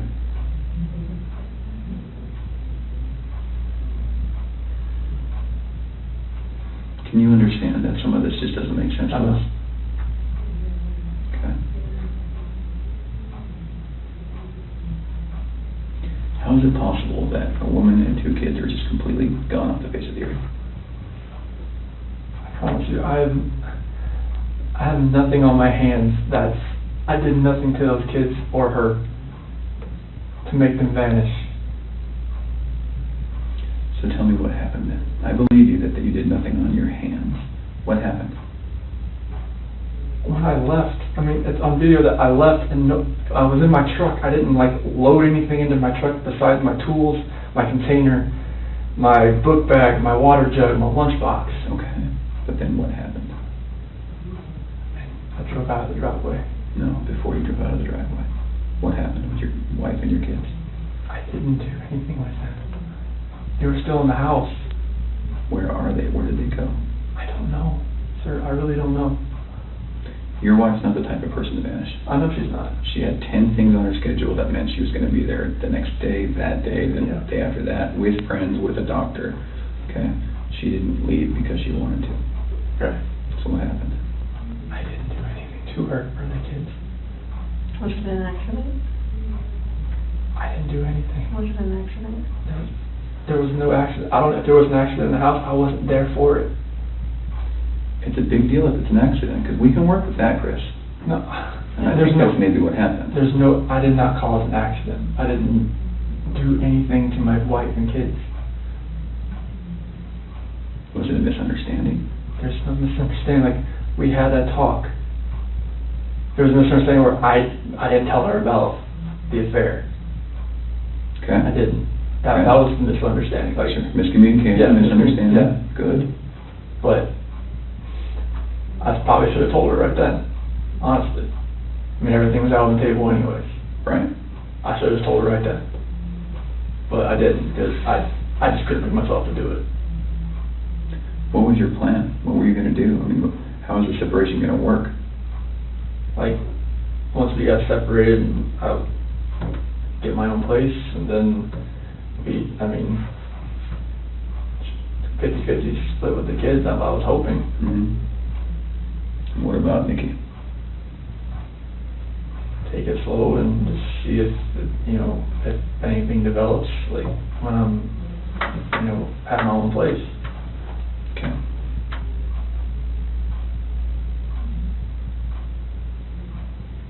I just find it hard to hear you talk about just having this emotional, conversation with Shanann, and you're bawling and crying together, and you have not shed one tear in 2 days that you've been here. Not one.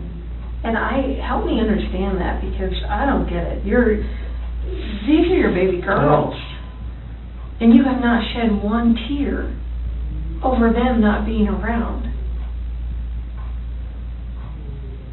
Chris, I lose my 4-year-old in the store for 10 seconds, and I start to go panic. I have not seen any of that from you at all. Help me understand that. I love those girls. I would never do anything just because I haven't shed a tear. Like, you no, that's weird. Is that weird? Don't look into that like I don't love my kids. Tell me, explain to me. You're crying with your wife that you're leaving her. Yeah. But you don't cry that your 2 little baby girls. I'm hoping they're still around somewhere. I'm hoping they're still somewhere. Yeah, but you don't have them right now. You're not reading stories to them at night. I know. You're not giving them midnight snacks. You're not giving them their medicine. You're not waking up with them in the morning. I know this. So that should cause you pain. It does cause me pain. But I don't see that. I don't see that. I want to see the Chris that cares. I want to see the Chris that, feels bad about what he did and wants to, get this off his chest and be done with this. And let us find your little girls so that they're not out there in the middle of a field or whatever somewhere. Don't do that. I love those girls to death. Then show us that. Show us that. Show us this Chris, not this Chris. I'm not showing you that Chris. I'm showing you the Chris that cares about his girls and his wife. Just because I haven't shed a tear, it shouldn't make you feel like that the love isn't there for them. It's weird. It doesn't make sense to me. I understand that. You have to. I totally see where you're coming from. Trust me, there's nothing. Just because Chris, people can be pushed to the point where they do something that they regret. It happens every single day. I know. But part of what makes you a man is the guy that goes, I really fucked up, but this is what I did, and I'm going to pay for what I did, and I'm going to tell you what I did, and I'm going to be honest about it. Chris, we can keep talking to you once we find these girls, okay? So once we find these girls and your wife, right, no matter how we find them, no matter what condition they're in, we can keep talking to you, and you can tell us, guys, it's not as bad as it looks. And you can say, let me tell you what happened. I was never comfortable with you, Graham, or with you, Tam. No, I wasn't comfortable yet, but now that everything's known, now that these girls are found and Shanann's found, however they're found, it's okay. We can keep talking to you. Okay? Chris, did Shanann do something to them? No, I don't know. I'm serious. I have no clue. No, you would have known, because they didn't leave the house. Did Shanann do something to them, and then did you feel like you had to do something to Shanann? No,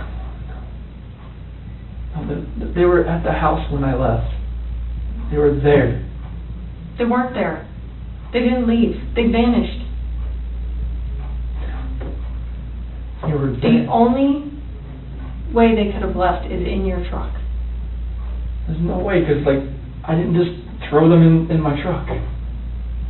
You know your truck has GPS, yes, right? Yes. Because you told your boss, yes. Hey, I'm going through separation, I'm maybe staying yes. at a friend's house, whatever. You know that thing pings every 10 seconds? Yep. So we will know exactly where you went. And your company's giving that to us. I know. Okay. Are we not asking the right questions, Chris? No, you're asking all the questions. What are we not asking you right? What are we doing wrong? You're not doing anything wrong.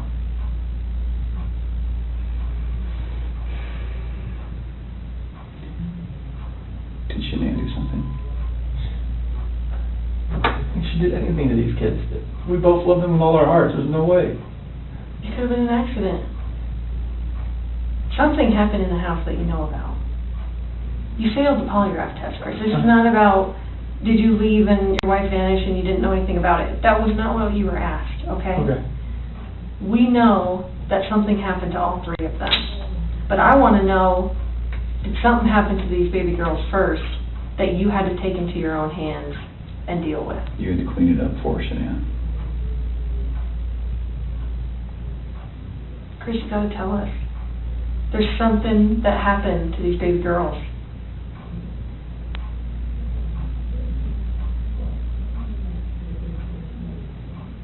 Look at them. I know. Before you came in, I was just watching videos. We have no doubt you love these girls with all of your heart. I have no doubt. But we make mistakes. And that's okay. It's what we do with those mistakes that make us who we are. Chris, it seems like you're thinking about it right now. What are you thinking about? She couldn't have.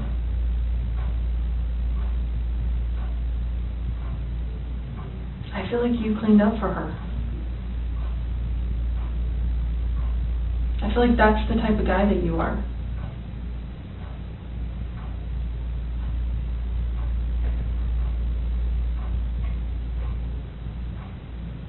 Which one of these has the breathing thing?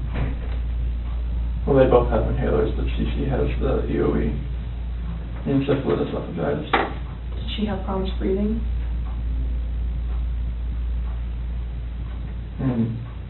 Only like with her allergies and whatnot, like if she had anything next, but she's one with the endoscopies and everything and the surgeries I told you about.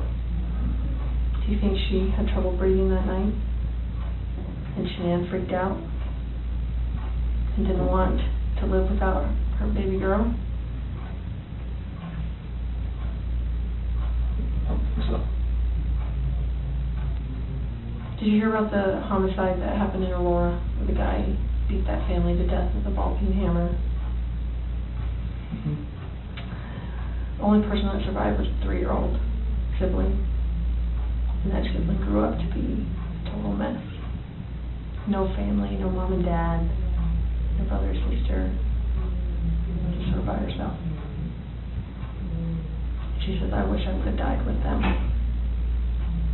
And there are times that people freak out. I've seen it. I mean, I've been in law enforcement for almost 20 years. I've seen it. Parents freak out and they're like, oh my God, like, I can't have my baby girls live without each other. They're best friends. They're like twins. They're, you know, they wake each other up in the morning. And I understand that. We had a mom in Castle Rock that suffocated both her baby girls. She's like, my husband was going to take them, and she's like, I just couldn't handle. I thought I was doing right by them. I thought I was saving them pain. And I get it. Why? How's she saving them pain? Because she didn't want them to have to live without their mom.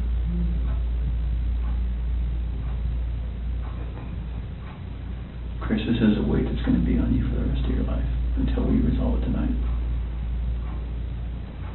Unless we can talk about this more tonight, this is going to follow you forever. I promise you, when you start talking to us, you will feel better. I know you already feel better about getting the Nikki off your chest. Please don't like involve her in the news or anything like that. She can't do that. You gotta help me. I know. Chris, we're giving you a lifeline right now. You need to take it. You need to reach out and take it. Did they look like this the last night you were with them?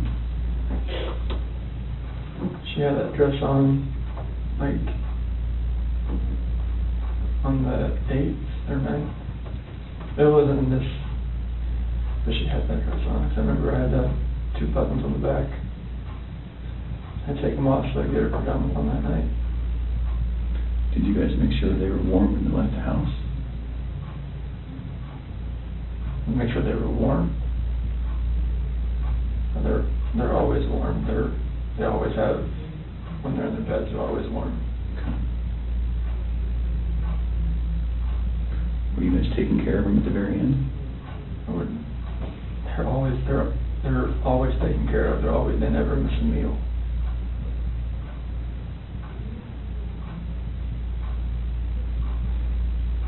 Chris, you took them out of the house with their blankets and their animals. Like, that's because you cared. That's what a caring dad does. I mean, I'm always caring for these kids. There's nothing in this for my life.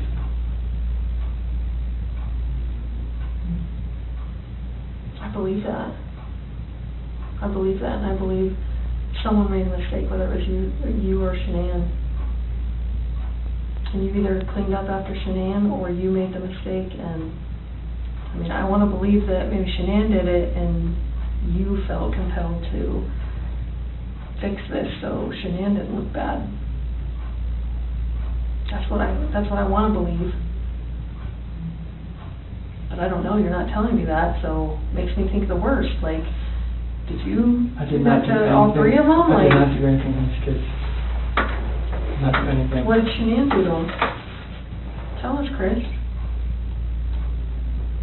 Chicks are crazy. Can I talk to my dad or something? Absolutely. Do you want to bring him in here? No, I just can't talk to my dad. Like, I flew across the country. Hey, Chris, I can't. How about this? If we brought your dad in here, would you please tell him what happened? Can I just go talk to him? I've been in here for like 5-6 hours and I'm like... Absolutely. Chris, look at me, man. It's not going to feel any better. He deserves an answer. It's your best friend. There's only one person you wanted here most, and it's your dad. Yes. What would you tell him? I love him, and I just want him to be by my side. Okay. He knows more than we do that you're a good man. And he knows as much as you want to protect your wife, Shanann. I think he would tell you to do the right thing. Before we get him... Can I go out there and talk to him? Well, I don't know that you want to do it out there, because there's a lot of people going through the halls. Should we bring him in here? We'll step out. Okay? Can you 2 minutes with him? Okay. Can we just ask a couple more questions?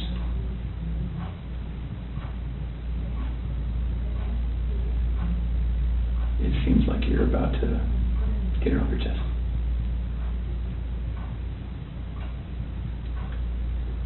Is there any way that you can help us understand more about Shanann and why maybe something happened, so that we don't get a bad picture about her? And what I mean is, what happened that night with her? As far as like after I talked to her? With the girls. It's like when we were having that conversation in bed there. Mm-hmm. Like when I talked to her about the separation and the house, and she asked me about the affair, and that's how that conversation went. Okay. She was distraught. She had like mascara on her face, all that. I mean, it was emotional. Well, how about this? If we bring in your dad, will you promise me that you'll talk to him? I'll talk to him. Okay. Will you promise me that you'll tell him everything? Would it be easier if you told him and he told us?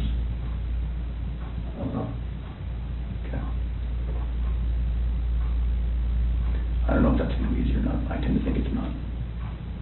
I think you're the type of guy that needs to take responsibility, because you always have taken responsibility. You've always made the right choice. So I guess I'm just worried that if we bring your dad in here, that could distract you. What do you think? Distract me from like talking to you? Yeah. I just need to talk to him. Okay. All right. I know you'll do the right thing. I do. I don't know how long it's going to take.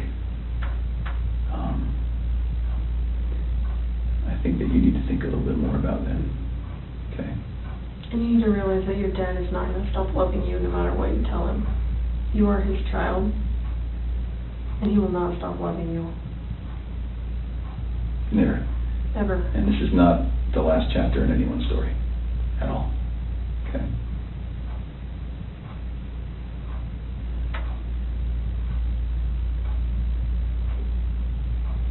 He's been here the whole time. You know, he didn't want to leave you. Have you ever seen, sometimes when an animal's owner dies, they stick around forever? I think that's your dad.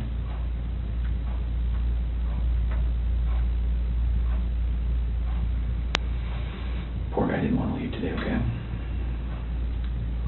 So, keep that in mind. He wants to hear it all.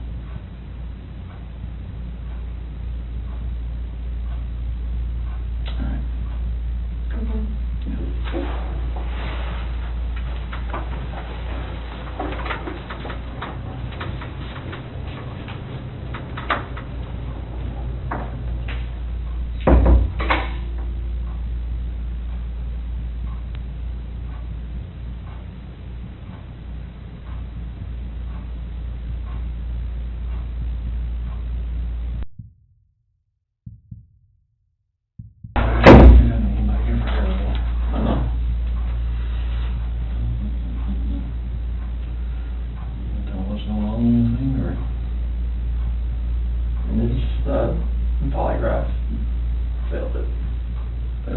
Yeah, because there's too much emotions.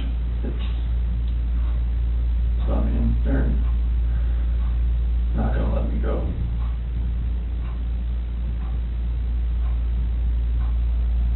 Is there any reason why they shouldn't? They know I had an affair. And they know. I can't complain about that.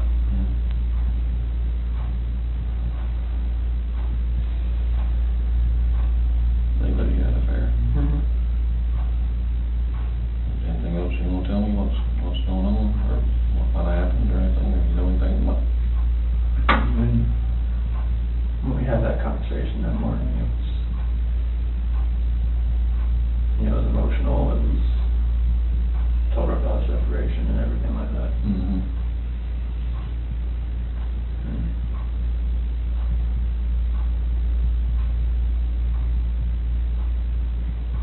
What happened after that? I mean, I went downstairs and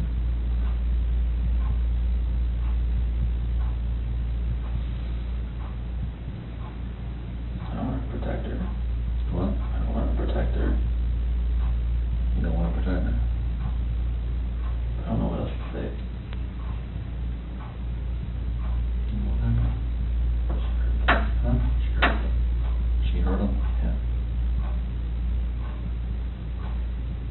And then I What now? doubt not her. You hurt her? Did they leave after that, or what? So she started hurting the kids. Paper.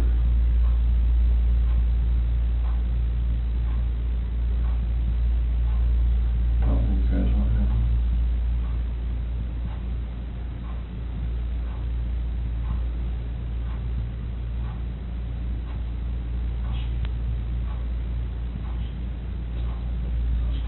What? She smelled it. Or choking. I didn't hear anything. When I was downstairs, I came back up and they were gone.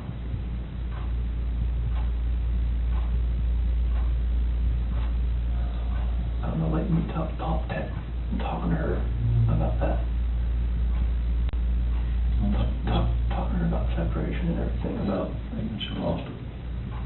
I don't know, like what else to say, like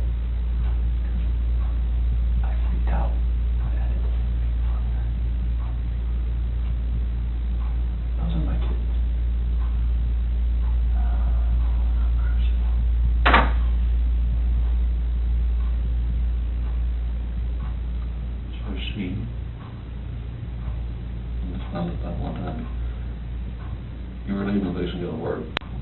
And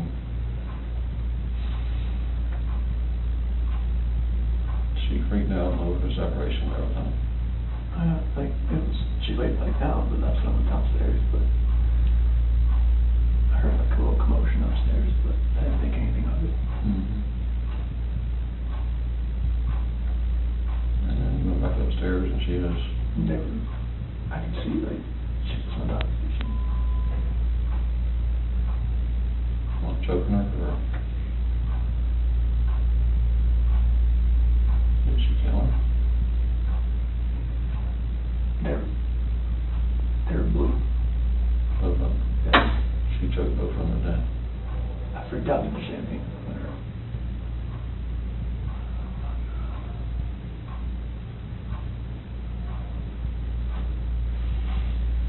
I don't want to say it though.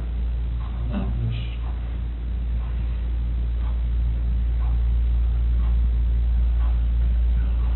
I couldn't like call the cops about it. So then would you do all the bodies off or something? I mean, I didn't know what else to do. I freaked out. I didn't know nothing else to do. I didn't know what to do. So she killed Lucy C. and choked her to death.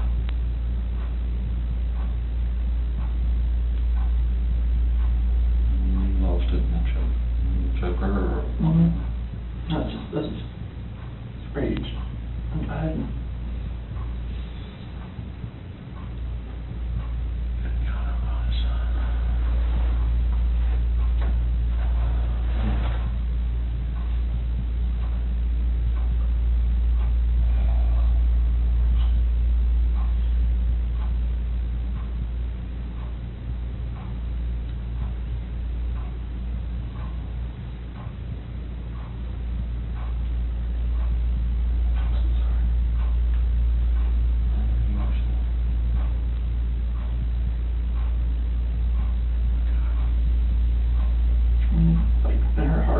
She knew about the affair. She just was waiting for me to say something and for me to deny it again. I think she just lost it.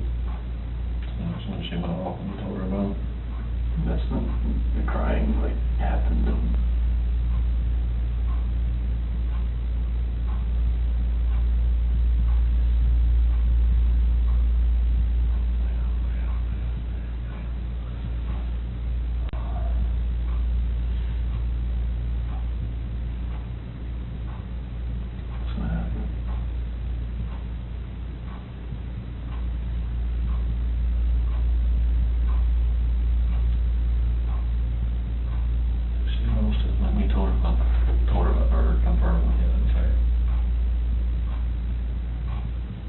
I didn't tell her how long, she just knew.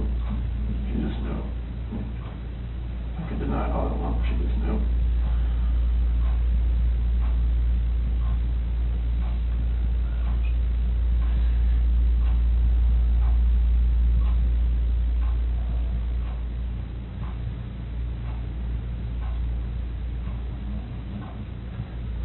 She killed both over separation of the affair. I think she just knew, like, the affair was happening, but I just denied it.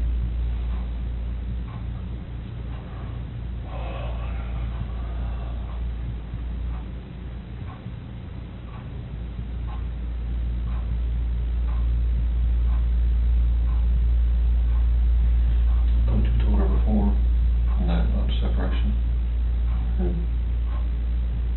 But, you know, she was hoping we go to counseling or something. I didn't want the counseling.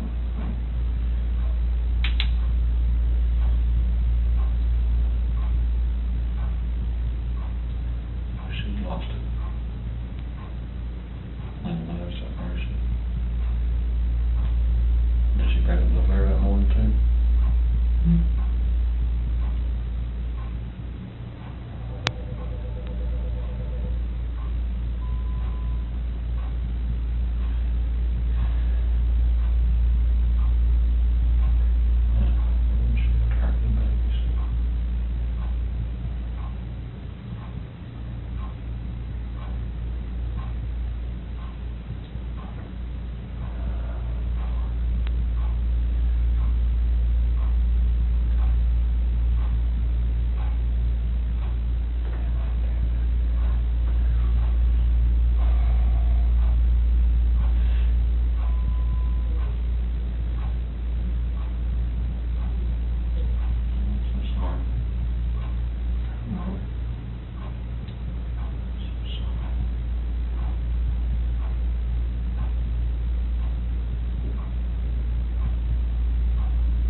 the affair was going on, but we just profusely denied it.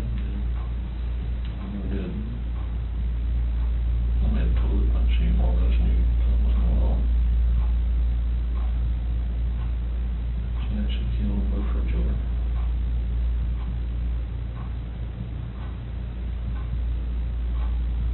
And you snapped.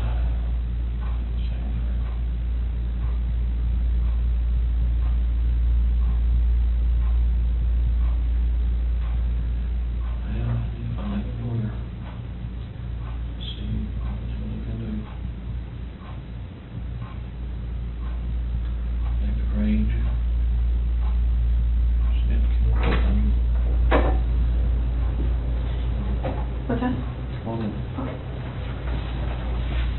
Doing okay? You sure?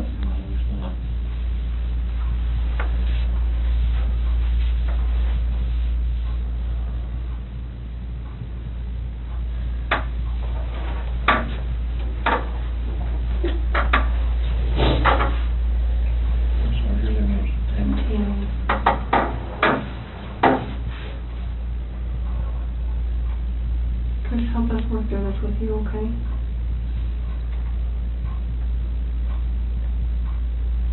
Will you tell us what you told your dad?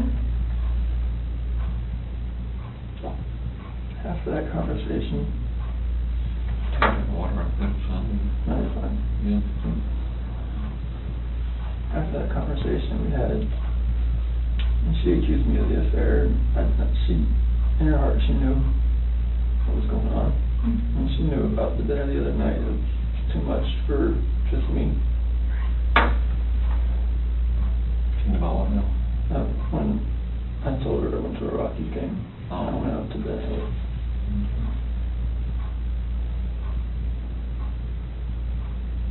I went downstairs. And that's when you told her about the separation? Well, that was when I was upstairs in bed. I told her, you know, what I wanted and I wanted a separation. And that's what I want.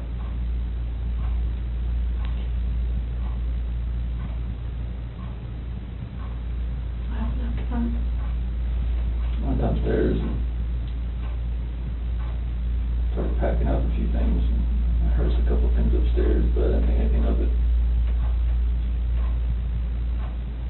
I continued to just, you know, own thing and get ready to get everything packed up.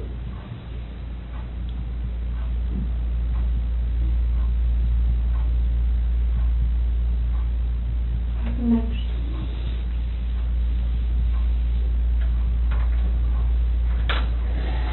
I went upstairs and I was going to talk to her again. And I saw on the monitor, Bella's covers were like pulled off and she was just laying there. She was just hot.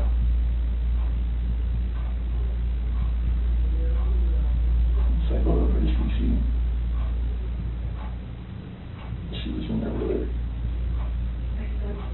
On top of her.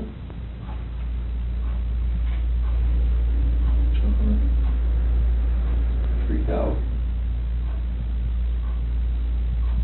I ran in there and got on top of her.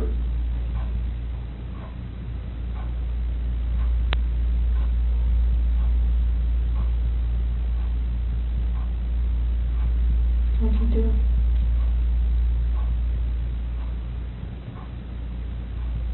She's blue.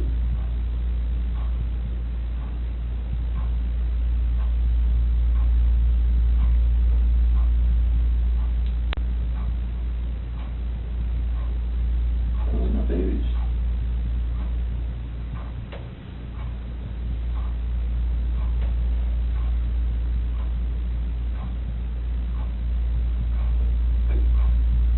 Those are my kids.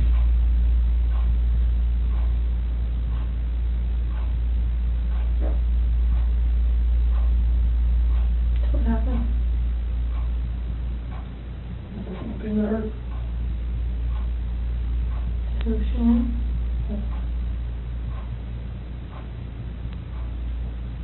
Where were you at?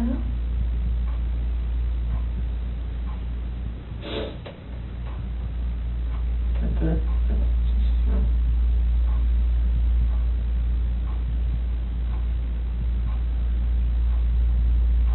I put it back in our bed. Shanann. And you have that? Okay. What happened next? I don't know what to do. I have no idea what to do. I'm shaking.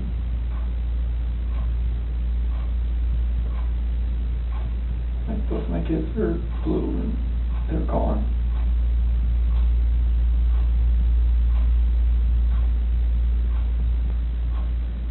And I'm just like blind, just,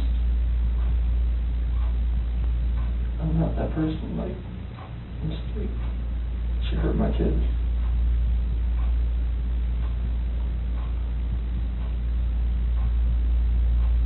Like I had to do the same thing to her.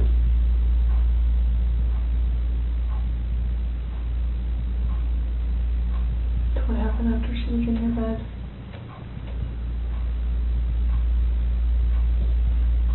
And there, I didn't know what to do. It was, she's back and just cover her up.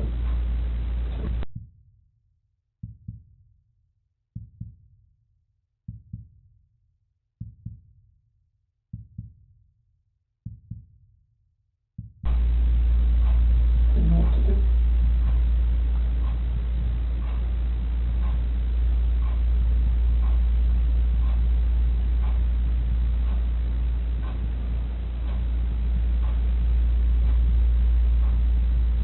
Where are they now?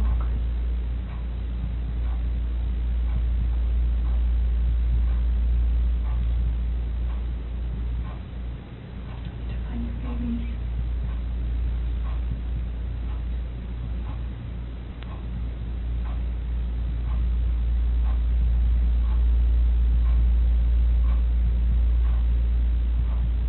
Did the hard part. All you have left is to tell us where they're at. We can help you get them out of the cold. They're gone. There's no bringing them back. Well, where are they?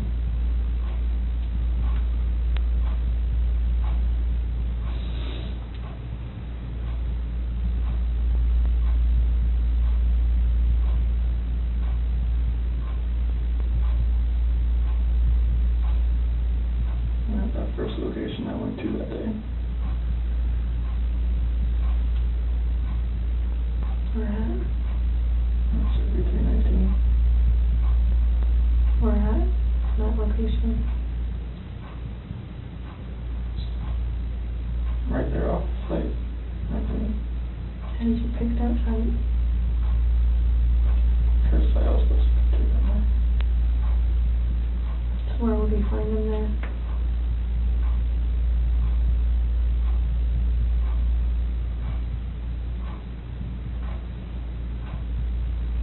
I didn't know what to do. I know. I didn't know what to fucking do. Like none of this made sense. Why would she hurt my fucking girls?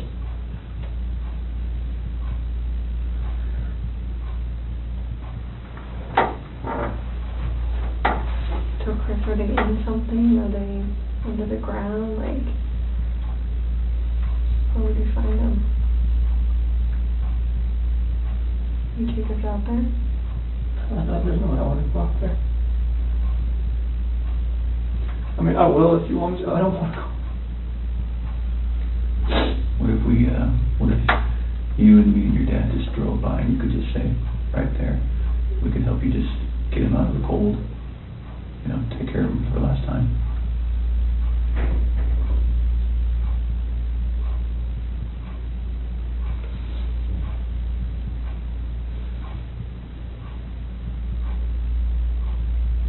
I'm sorry. I know you are. I know you are. I know you came in today to do the right thing. You didn't have to come in. You came in all on your own.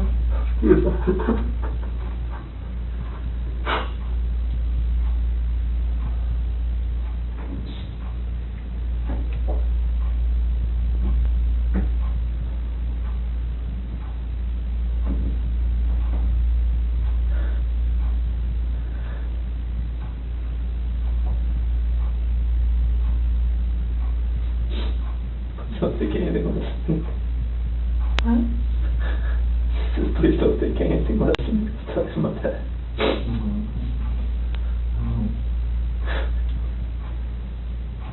Are they all three out there, Chris? Yes. Okay. What was she doing to Cece? She's just on top of her. My hands around. Hands around what? My neck. You saw it? I saw it on the monitor. Okay. And that's why I ran in there. What'd she say? Threw her off and saw Cece was already blue. It's not moving. And just that blind rage, I just did the same thing to her.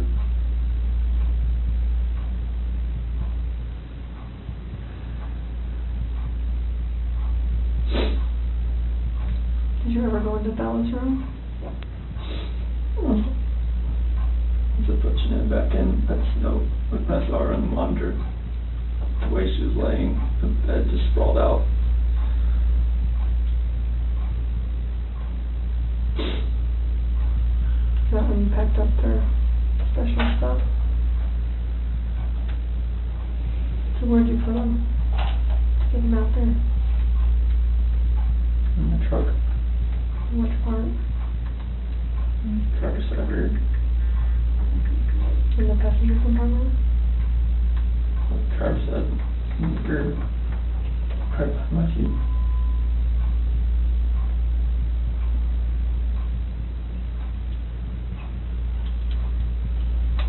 What do you think is on the way out there?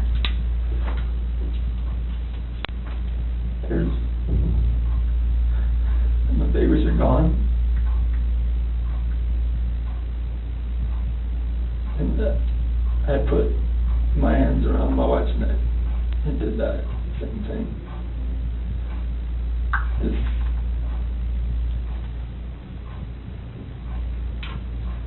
Did Shanann fight back at all when you did that?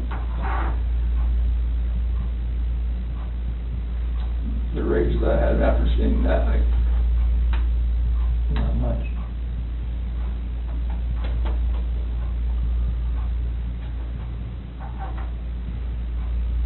How do you know Shanann was dead? Smooth.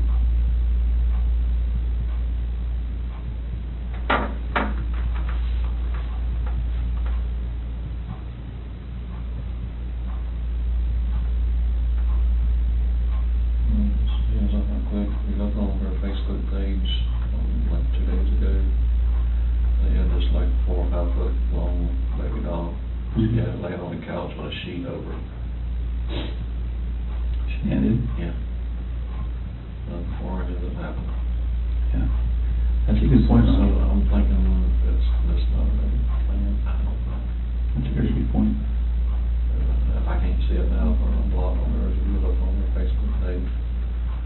What did it say, or what was the It caption? said, what do you say to this? Something similar to that. And a tall baby doll about that tall was laying on one of her couches and had a sheet over across the head all the way up. You can see his feet hanging out. Saying like Bella had done that. The kid went through that. Do you remember that, Chris? What do you think? Just make fun of it. Thought it was funny. Did Bella do it? I don't know. I don't remember. I don't think so. But I don't catch it up. I don't think she would do something like that. I've seen them have their dolls and stuff out on the floor and just covering up waist and stuff and something like that. But then covering their head and everything else like that. Like this what? Like a body laying there or something.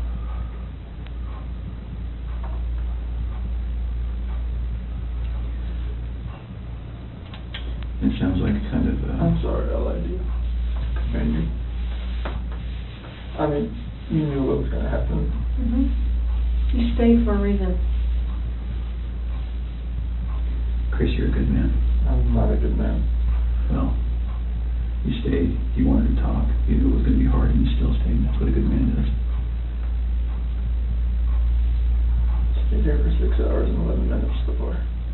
I just stared you in the face. We're glad you did. I can see when the rage would come out and see a bunch of kids dead. You don't know. You don't know when you look at you come out and see a move.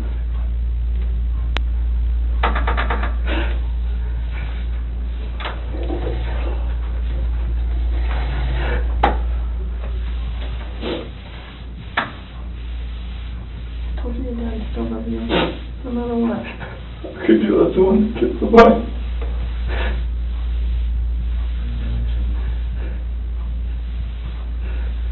Get through this now. Hey, Chris. Nothing will ever be the same again.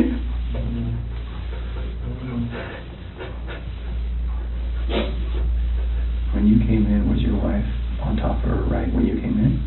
So you saw it in person? Because I saw the monitor, that's why I rushed in. So I went in there to talk to her again. And when you came in, she was right there on top of She was you? right there. Okay. Her hands on her throat. I didn't know what to do.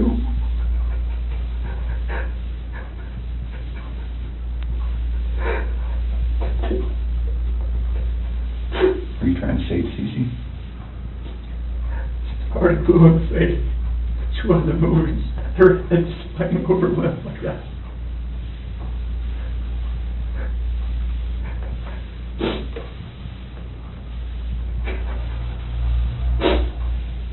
So where did you put them out there, Chris? That's really important.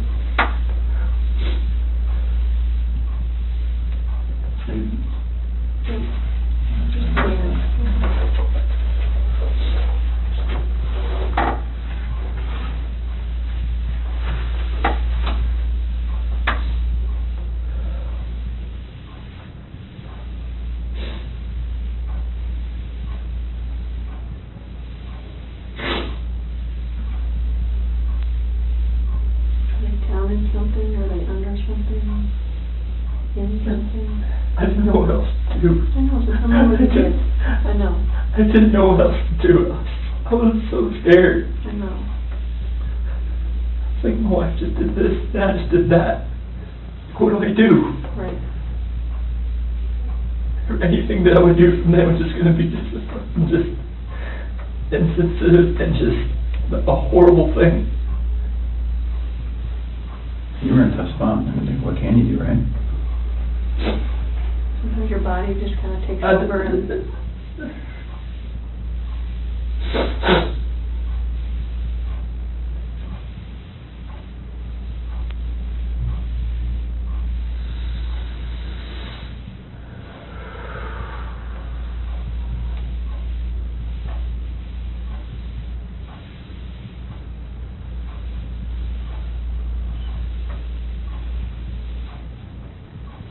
I'm looking at your dad here.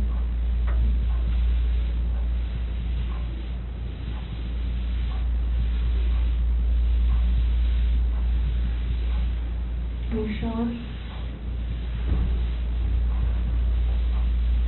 I'm there.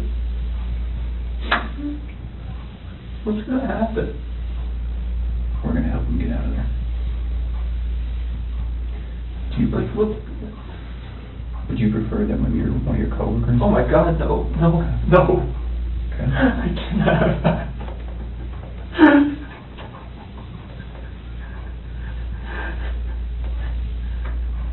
We're afraid something. You said that you're about to become a good man. They're going to see this. You're like, what the fuck did you do, Chris? Like, what? Like, why didn't you just go to cops to begin with? Well, they weren't in your shoes. They don't know. I know. They weren't living your life. I know, but still, it's like... People are I going to can never, like... We'll just go little steps at a time. How about that? I can't have anybody show you out there, let anybody, no coworkers, please. Okay. I mean, they're just going to form their own opinions anyways once they figure everything out anyway. We'll find it anyway. We'll just take little steps tonight then. How about that? Yeah, do you have to have any of them with you? No. No. We prefer you. Can you and me and Tammy and Ronnie get in the car and just drive out there? Just point general direction. You just point? Take it from there. Chris, I know they're gone, but they're still your babies, and you're still their dad. You don't want them out there. I don't want them out there. And you don't want someone else to find them out there. You don't, I promise you.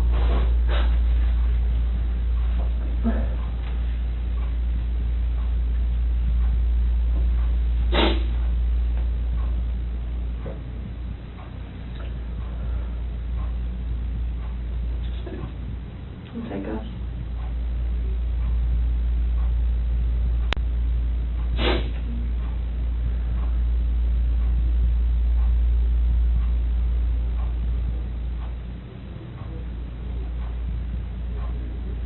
You give us a second so we can kind of get some things arranged. You do that? Ronnie, do you mind staying in here with him?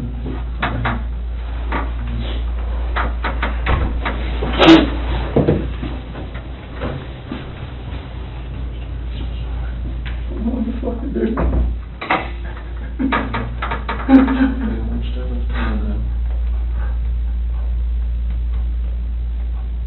This is fucking horrible.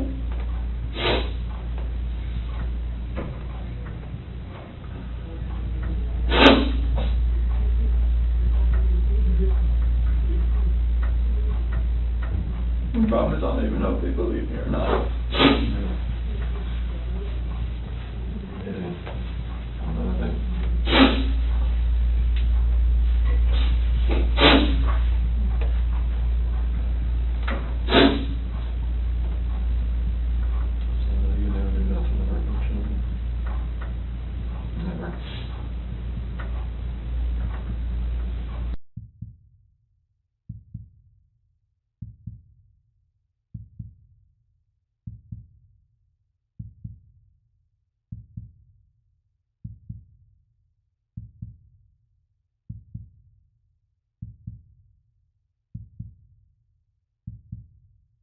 Yes. I'm gonna have to text my daughter after I go to my house before my wife finds out that this ain't gonna be on the news anytime soon, or is it? No, not tonight. I can't imagine tonight, no. I mean, I don't really have much say in that, but I can't see that. Do you want me to take you out to the lobby and you can go to the bathroom and then text your wife and stuff, talk to them? You might want to go outside. Yeah, I'm gonna go outside. Just watch the press people around. Yeah, I'll see if out there while you're over there. You want your water? You want to take your water with you? Yeah. We're going to try to do our best to make sure that we, we don't stand to gain anything by broadcasting any of this. That's not what law enforcement is ever really about. So we're going to try our best to handle that as discreetly as possible, but they're pretty good at what they do too. So I'm not from around here neither, are you? I've only been here a few years. Okay. Yeah. I'm trying to find a lawyer or something for, not a public defender, but somebody else.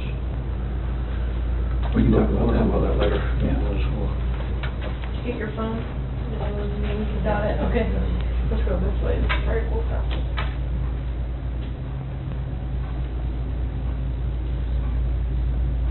So if you're up for it, we'll talk a little bit more. I think we have a picture of, is it Survey 319? I think we have a picture. Kind of walk you through that. I'm sure you have a ton of questions for us about, how your night, month, and week is going to look. So Tammy, I was just telling him, I wanted to show him that picture. Yeah. And then we're going to talk a little bit about how the rest of the night's going to go. That looks familiar to you? What is that? It's the PRC Survey 319. Okay. Whereabouts is Shanann and the girls? How old is this picture? Today. That's today.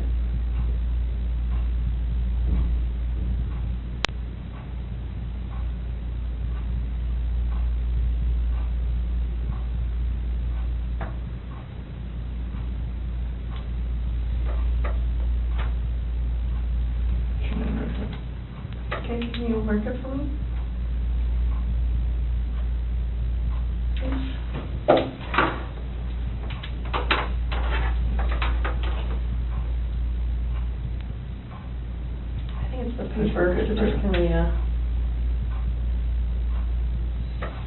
S for Shanann. Okay. And where are the girls at?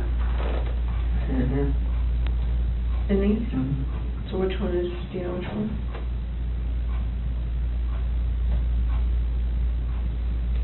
Are they in the tanks?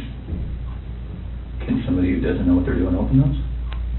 Okay, it's easy to open What's them. in the tanks? It's a mixture of oil and water.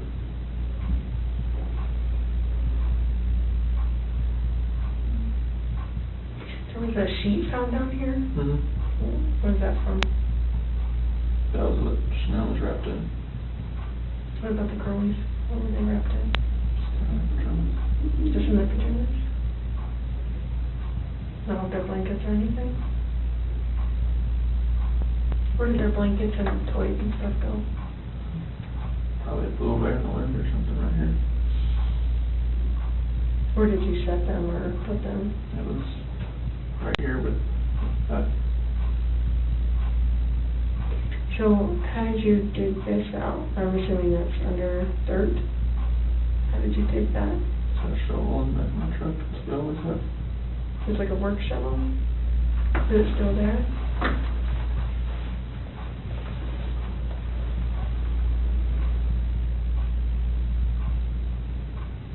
How was Shanann touched? Shirt and underwear. So was she got into bed with? Do you remember what color her shirt was or her underwear? I think her shirt was either black or gray. Underwear was probably blue.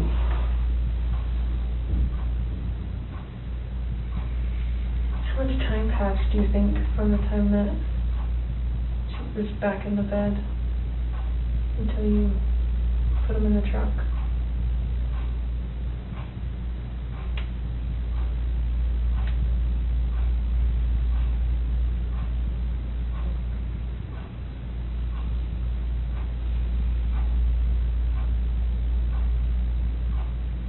I'm not sure. Are we talking minutes, hours, something else? From when I left the house. No, like from when you got her into bed to when you put them in the trunk. How long a time was that?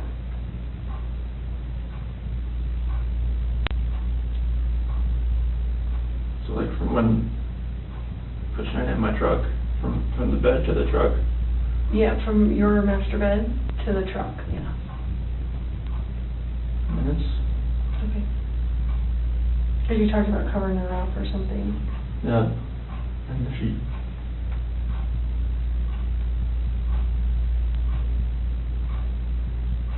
Is there anything else about anything out here that has stuff that you've left in certain spots, or you sure their blankets and toys aren't going to be in there as well? Not because it was right here with that sheet.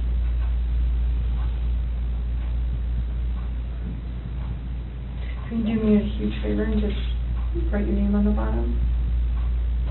Just so I know that we didn't make those marks. I'm just going to write the date on it, okay? 8/15/18 at 5:56.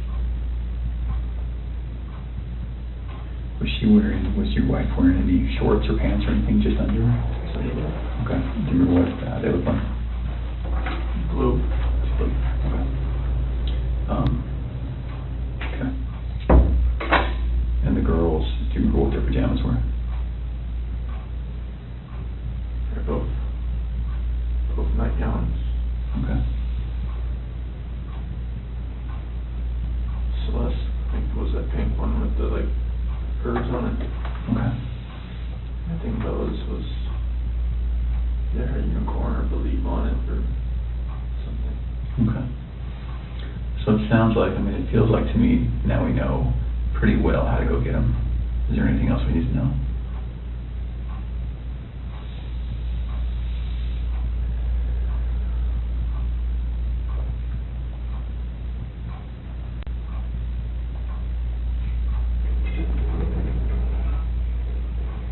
About how to get them? Yeah. Does someone have to climb up to the top and unscrew something and then lower something down to get them? They're like, it's just a hatch on the top, and they're like 20-foot tanks. How far down are they? Wherever the food level is in the tank, I'm not sure. Okay. What was it when you were there? I don't know, Okay. I wasn't looking for that. Okay. All right. You need me to go out there or no? I don't think so. Would you prefer not to? I didn't know if you needed help getting there. Yeah, I don't know. I think once we got that picture, because we didn't really know how much about the location that the other police officers knew, but it sounds like they knew somehow right how to get to 319. So, and I think that's how they got that picture.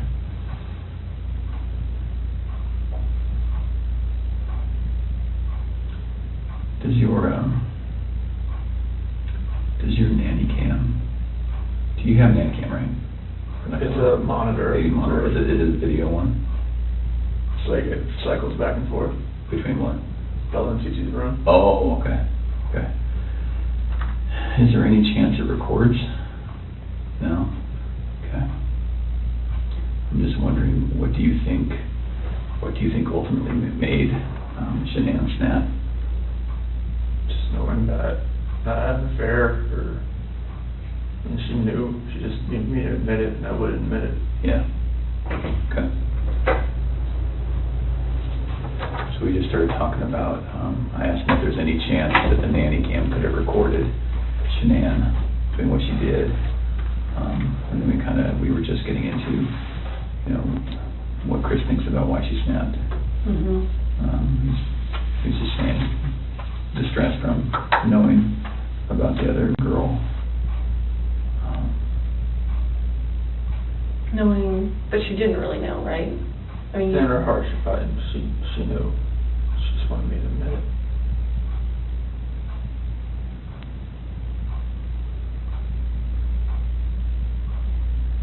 Can we talk about a couple tough things?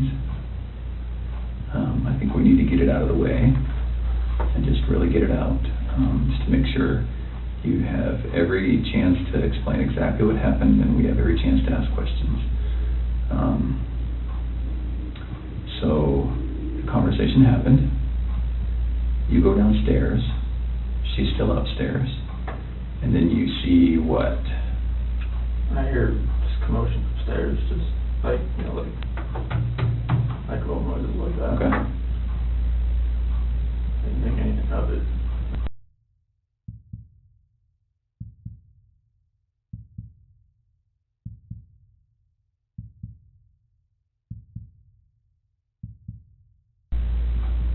So I go back up and just talk to her again, maybe real fast.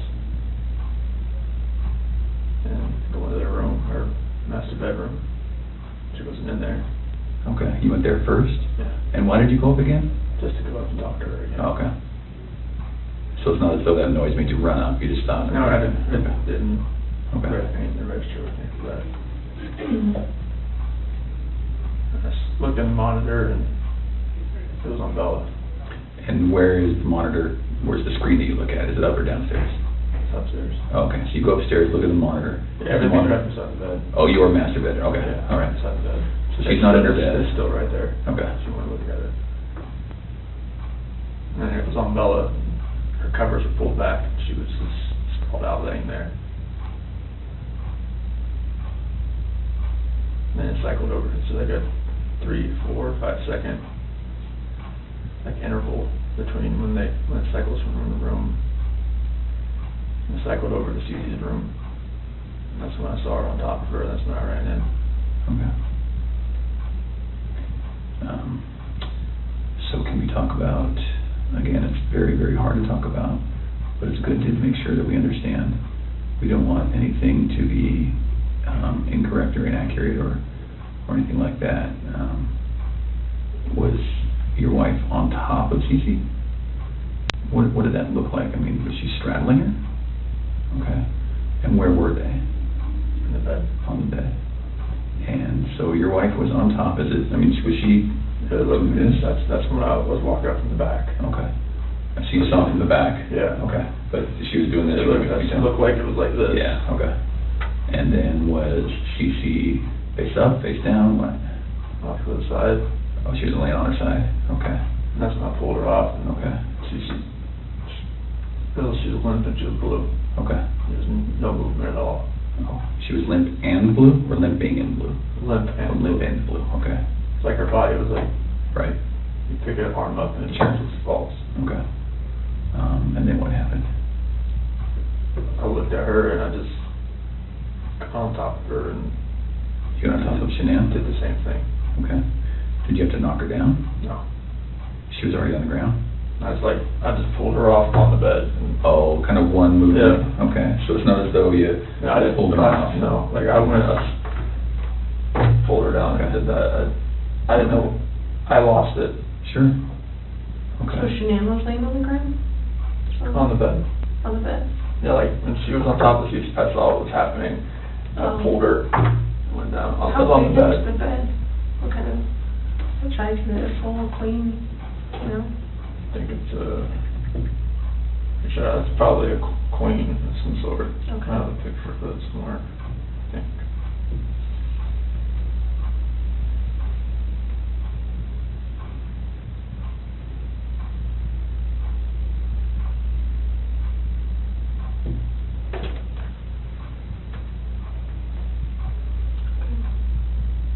So where was Celeste in the She was all the way up to the top. To the top? Yeah. And I went in and pulled Shanann down. It was crossways. Like So she was laying this way. As I was.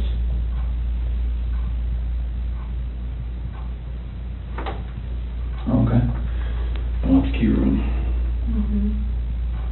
So then, is this picture as you're standing in the doorway to go in? What is that? Is that where? Okay.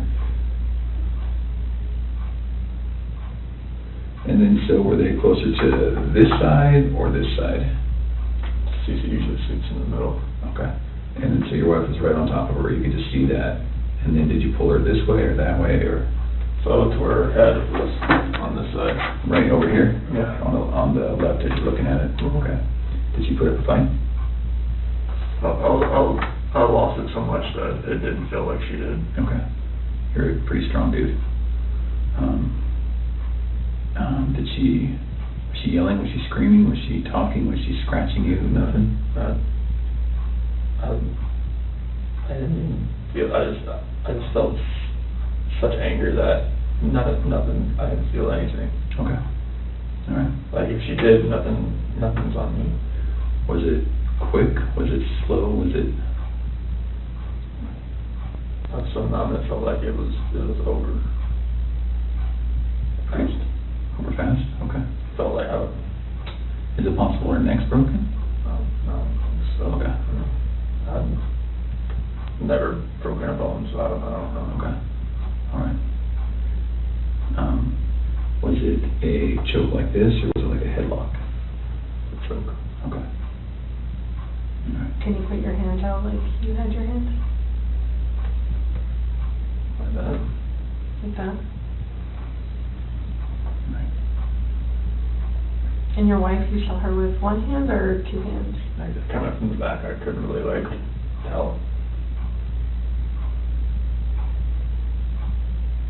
I don't know, she was on top of her. And the monitor's not like color, it's black and white. Nighttime, it's black and white. Okay. When it's dark. Because you went up the stairs, right, to talk to Shanann again? And then, did you think it was weird that she's not in the room where you left her? So I walked in and looked around and saw the monitor and I saw Bella. And then switched over to CC pretty fast and that's when I saw that. Did you have any inkling that between the time that you finished the talk and the time that you found Shanann choking CC, you had no inkling she was going to do it? Sure. We both love those kids more than you know. Okay. I mean, people in my family have always said she's unstable. My friends have said she's unstable, but I never would have thought in a million fucking years. Who says she's unstable? My family, my friend Mark, people that have seen her around me. I don't want a bad picture of her. Well, it doesn't look good, I'm not gonna lie. It looks actually pretty bad. Is it possible that when we get these girls, Bella, Cece, and Shanann, is it possible when we get them that we're going to see anything other than the cause of death being her hands? No. Okay. And what I mean by that, and I should be very clear, is that it's some of it's hard to believe that your wife did it. I know. Right? You can imagine that. I know. Okay. So is it possible that maybe she did one, and then you got Shanann, so you did to Shanann what she did to one of your daughters, and then you had to just do it to the other one? Okay. So is that's not what happened? No. Okay. Is it possible that, is there any other way where we might see your hands on the girl's neck? No. Okay. And you know what I mean? Because when we find their little bodies, I know. we're going to see the diameter of someone's hand and someone's fingers, right? So is it at all possible we're going to see yours? Okay. No. All right. And I know it's hard, and I know you're probably getting angry at my question, but we have to ask. Okay.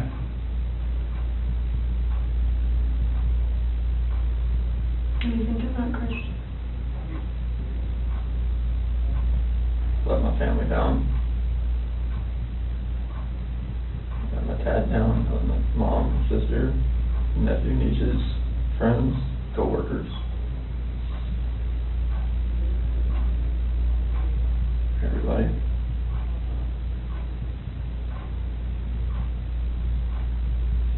Can I ask you another tough question?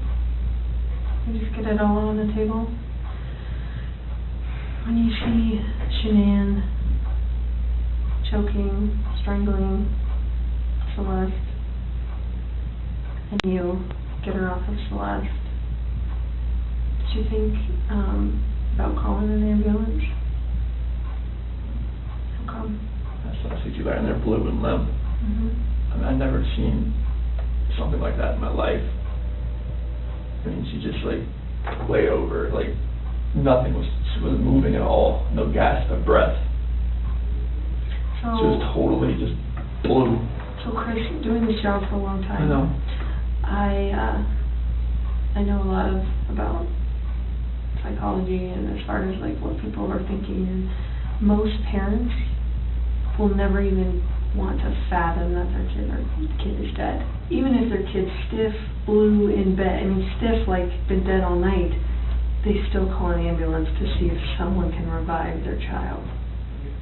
And when the ambulance gets there and they're like, gosh, their kid's been dead all night, there's nothing we can do. The parents are like, why are you not doing something? What are you talking about? So that's what we're used to. So that's why I want you to explain to me what was going on in your head and the rage I felt for what she did. It just took over.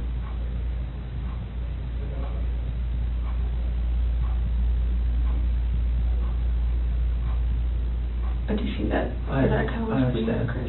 I see where you're coming from. Most parents would still try and call. I see where you're coming from. Yeah.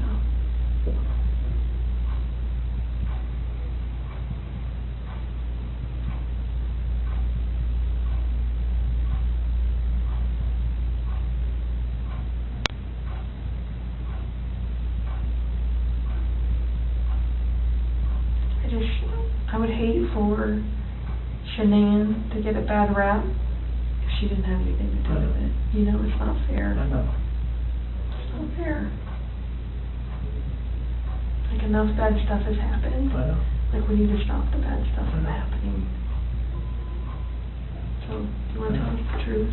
That is the truth.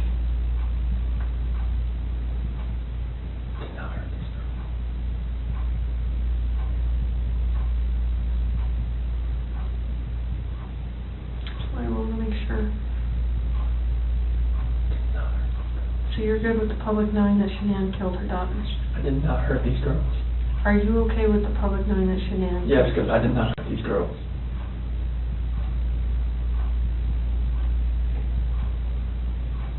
Chris, I'm not sure I believe you.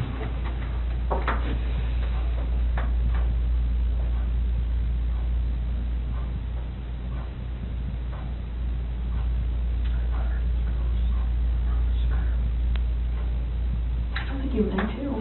I don't think you meant to. I didn't hurt them. You didn't save them either. You know? I know that. I know that. So that doesn't make sense either. None of this makes sense. Nothing like why she would be there. None of this makes sense.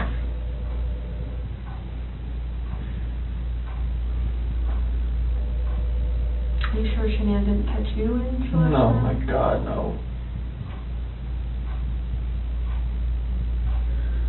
Chris, you can imagine that we're pretty cynical in our jobs, right? And tonight we've had to talk a lot about a lot of things. And don't get mad, but what it looks like is that you found a new life, and the only way to get that new life was to get rid of the old life.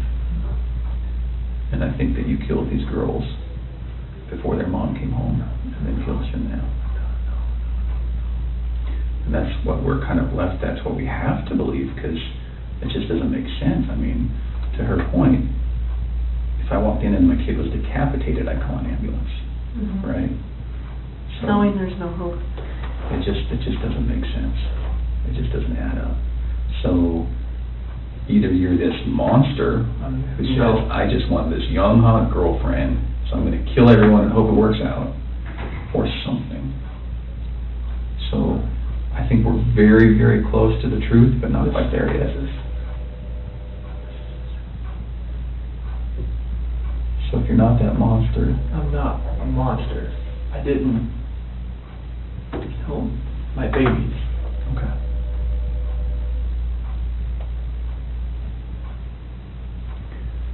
So, tell us what actually happened. I told you what happened. I know, but, you know, we're getting later into the day. We've done this a few times, and we talk, then we show you a little bit of what we're working with, some evidence, some facts that we know, and then we kind of get our way to the truth. So the truth. Okay. Everything I've told you. Truth. So what's going to happen when their cause of death comes back to you, for the girls? It's not going to. Okay. You sure? I'm 100% positive it's not going to come back to me. Who's it going to come back to? Shanann was on top of Cece. Okay. What do you want me to say? I just want the truth. That is the truth. And then what about Bella? Bella was laid out, sprawled on her bed. Okay. And I saw Shanann on top of Cece, so I ran in there. Okay. And what happens when a coroner looks and says, sees your fingerprints on her neck? It's not going to be my fingerprints. Okay. What is it going to be? It's going to be Shanann's. Are you sure? Well, we don't know about Bella, right? We don't know about Bella. It's just, I didn't see Shanann on top of her. Okay. That's the commotion I heard upstairs. Yeah, I'm assuming. Okay. Why take their bodies out of the house and bury them? I was scared. I didn't know what else to do. Okay. Nothing was gonna. I didn't know what to do. Yeah. I honestly didn't know what to do. Scared of what? Scared of what everything was gonna look like. My two babies were gone, and I just did that to my wife. And I was the only one left in the house. What do you expect was gonna happen? Yeah. It did look bad, right? It looked. I mean, this was a nightmare. Yeah. Okay. Just think as many problems as you've had with Shanann, at the end of the day, she seemed like she was a pretty good mom, right? I was a pretty good dad as well. You never really know a person until you don't know a person.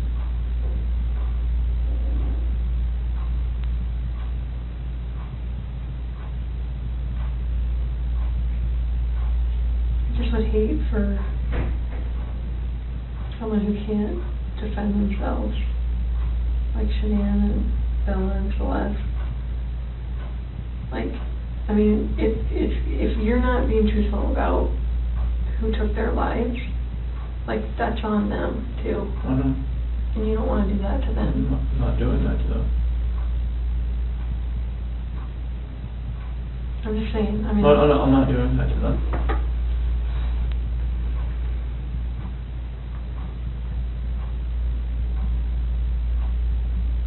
I do think you were a good dad. I think Shanann was a good mom.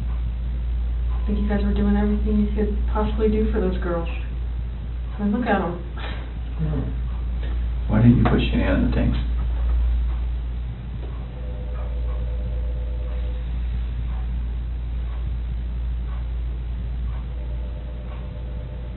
I didn't know what else to do. How far down is she? I don't know, like 2 feet maybe. How long did it take you to dig that?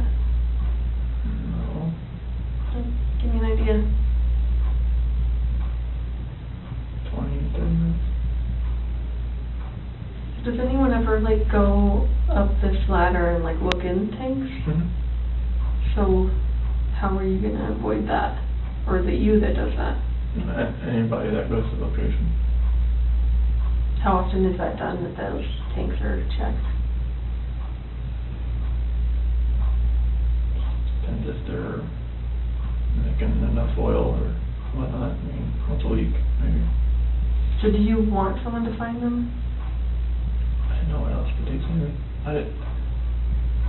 That was the location I was going out to that morning. Anyway. And I didn't know what else to do. So you weren't thinking that far ahead? No. Okay.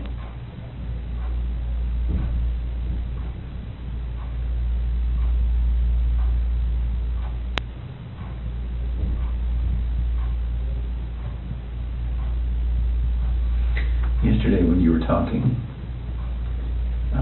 and again, this is before we kind of got to this moment today, you mentioned that we were talking, you said, I don't know where they are, and then you said something along the lines of, whatever happened to them, this act of pure evil. What did that mean? This is the evil that I saw when I walked behind Shanann and she was on top of CC. And then I felt evil for what I did to Shanann. Okay.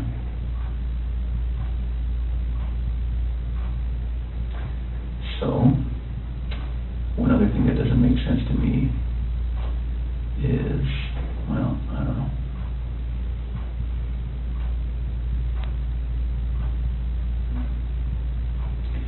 Can you walk me through again, when you walked in, what did she look like? What did Shanann look like? All you saw was her back. Was it the same shirt that you buried her in? Same underwear? And then was she wearing pajamas? Shanann? Yeah. No, that's what she sleeps in. Oh, she sleeps in her underwear. Okay, and no pajamas, no shorts, nothing like that.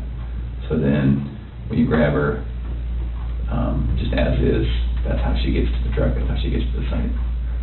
Okay. So did Shanann ever go to bed? Like when I put her back in the bed. No, like when she got home. Did any of that happen where she got into bed and then you woke her up at 4? Like, is all of that true?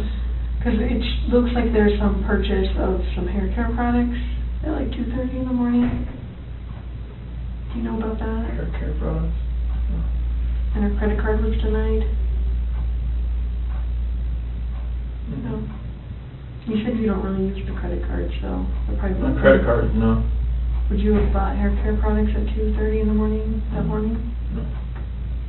Did she get mad at you because there's no money when she woke up? Like, was that part of the... This is the first I've heard of that. Okay. As far as hair care products and the card being denied. Okay. And I'm not lying about that, that's why I'm asking. That is something that came up. Is there any reason she would have a black eye, Shanann? No. Not from a slap or a punch or nothing like that? Never Okay. punched her or slapped her. Is there any reason she would have a stab mark on her body? No. Okay. And no other reason for death? Coroner's not going to find rat poison in her stomach? The only way that she died, she was living, breathing, and wasn't living, breathing after your hands on her neck. Okay.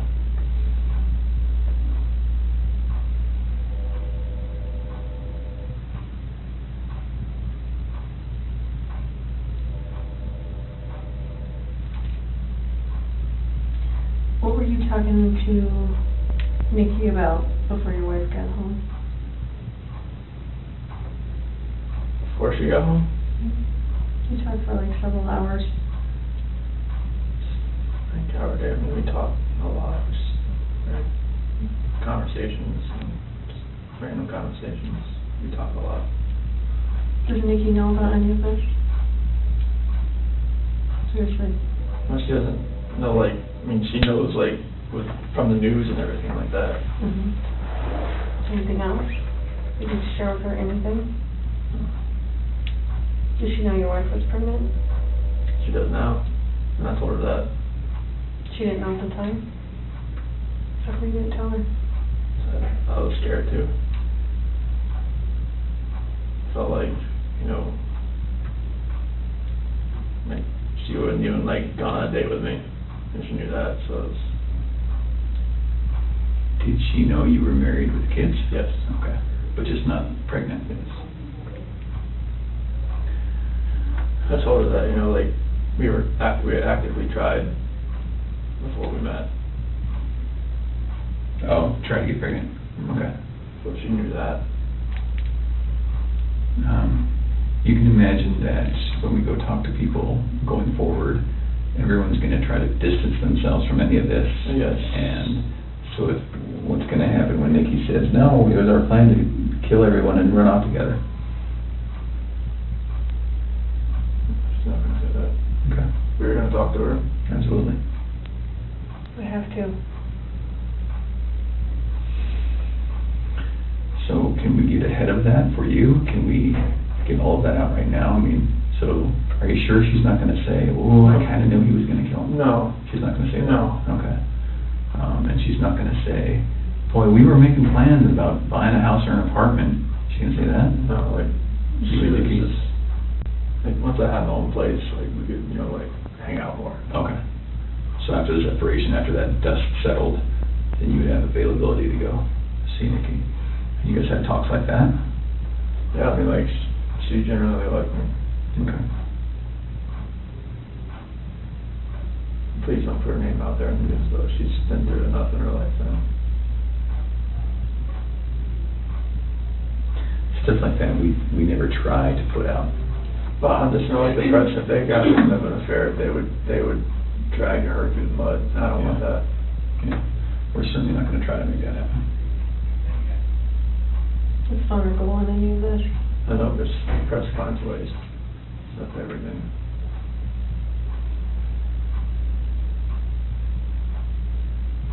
So what do you think about everything now?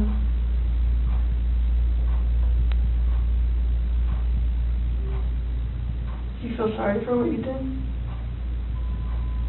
I wish I wouldn't have lost control and got on top of Shanann and did that. And then did that. What? Took him out to the well site? Yes.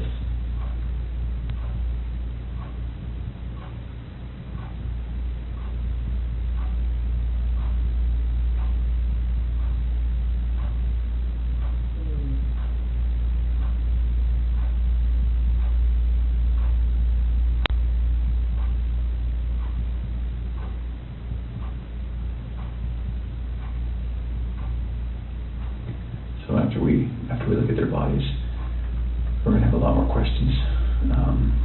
Things are going to be different then, but if you're willing, we'd love to talk to you then too.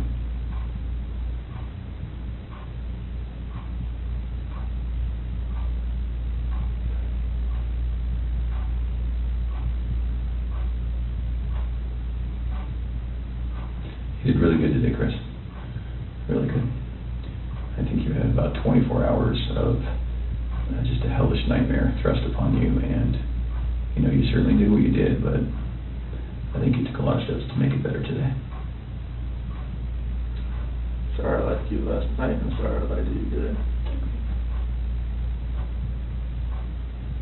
Not okay. I thought you were here for a reason. There's a reason why I came in, because there's a reason why I didn't come in with a lawyer either, so it's like, it's gonna happen, so. I appreciate that.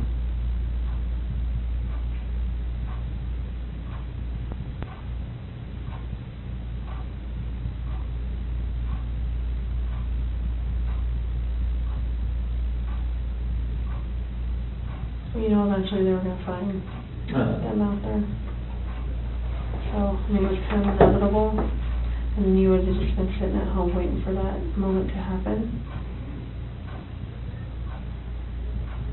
And then what? Then what does it look like? It looks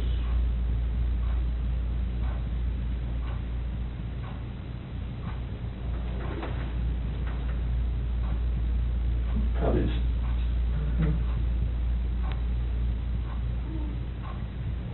But there's many people that say that you're an amazing guy and you would never do anything bad and has never lost your temper, and all those people that say that about you, there's just as many that would say that about Shanann.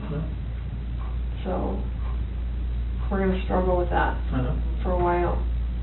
I'm struggling with it right now, I'll be honest. I know you are. I'm a mom. Anybody would. How do we prove best that Shanann did it?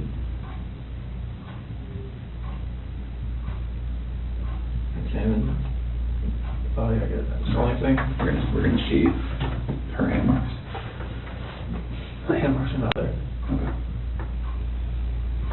But there are going to be hand marks? Like they weren't smothered, you think? I shouldn't have been smothered, no. And Bella, I don't know, but she was on top of her, and her head was to the side. And there was no pillow on top of her. I didn't see you on the camera off. Didn't see one on top of her, no. Why were there sheets in the trash in the kitchen? Because those are the same ones out there. I didn't know what else to do. I knew eventually this was going to figure out find Shanann. I mean, you guys. So is she still wrapped in the sheet down in here? It was just laying off to the side, or maybe the wind took it. So it's right here now? Yeah. It was just next to the side? Like you didn't even try and hide that? I was so scared, I didn't know what to do. Okay. Did someone come up on you or something? No, I mean. Were you afraid they were going to start showing up? I knew they were on their way out there, but I mean, it's a long way out there. So I know, and before I forget, I know that they collected a lot of electronics out of your house, like routers and that kind of stuff. Like that's not going to show that she was using her phone like at a time that you said she was strangling the kids or something, right? Okay. What is the password to like all the electronics in your house? I know there was an iPad. iPad should be 2385. 2385. There's not one for the Apple Watches, is there? Should be 2385. Is that for yours too? 3387.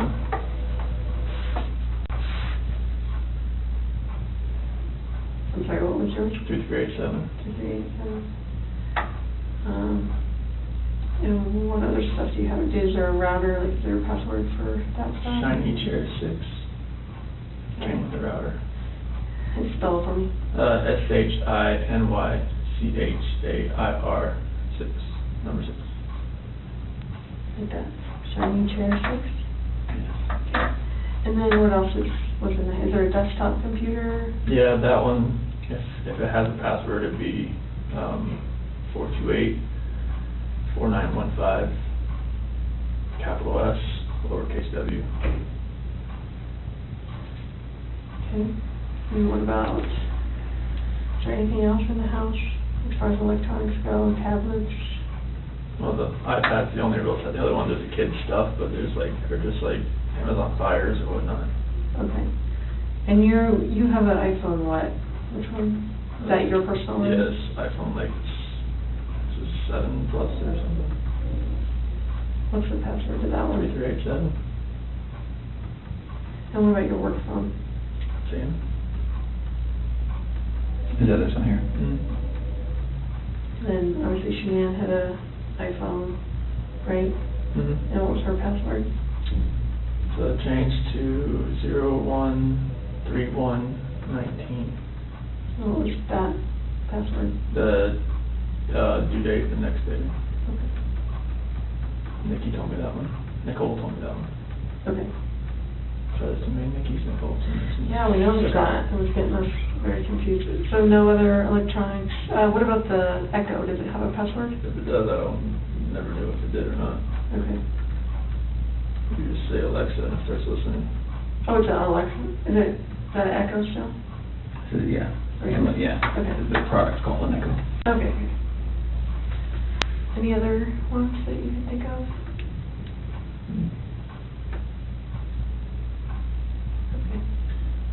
Where do you guys bank? Chase and USA.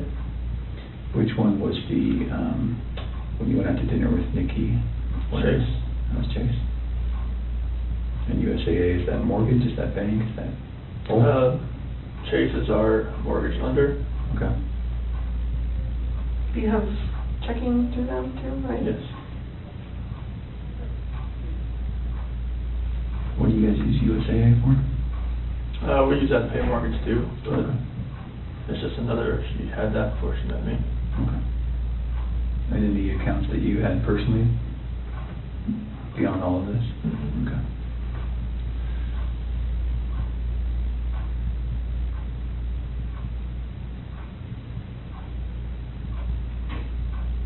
I was going to ask you, I just saw them. Drew a blank.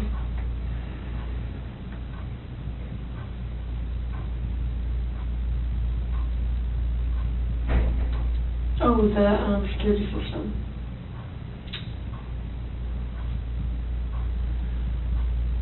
There's Vivint, right?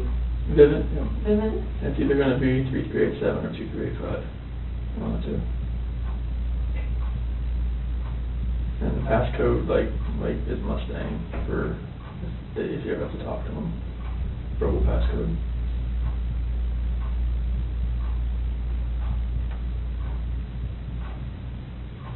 And then what email is associated with that? ShanannWatts@gmail.com.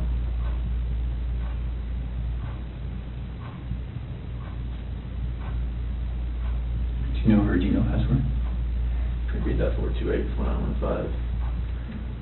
It's just any of her, if most of her passwords are that. Okay. Amazon, everything. And what is that? Is a phone number you said? Yeah. What phone number is that? Her ex-husband's mom. Okay, that's weird. You stick with the password. She just remembers it? Or she's had it that long? They were really good friends. Oh, okay. So she just kept it.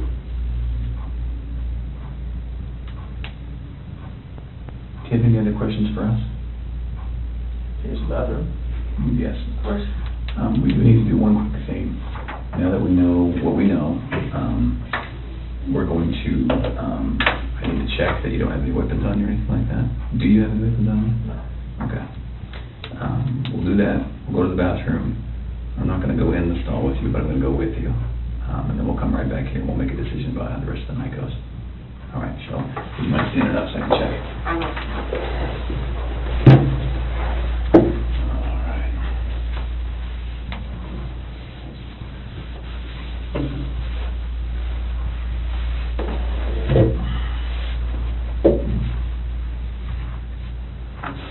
All right, let's go to the bathroom. Okay, so leave this in there? Yes, please.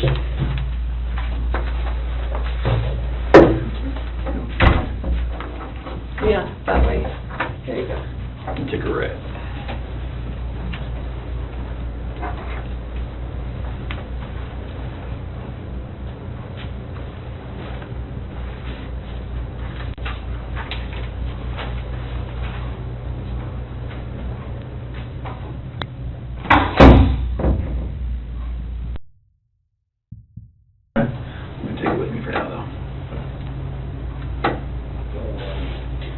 for everyone's protection, I'm going to leave that recording. Watson? Yes.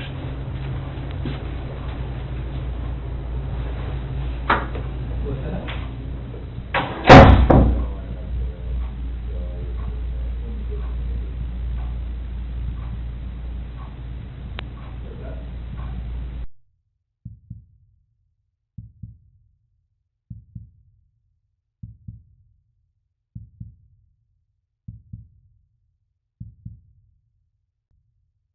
Presiding. Good morning and welcome to be seated.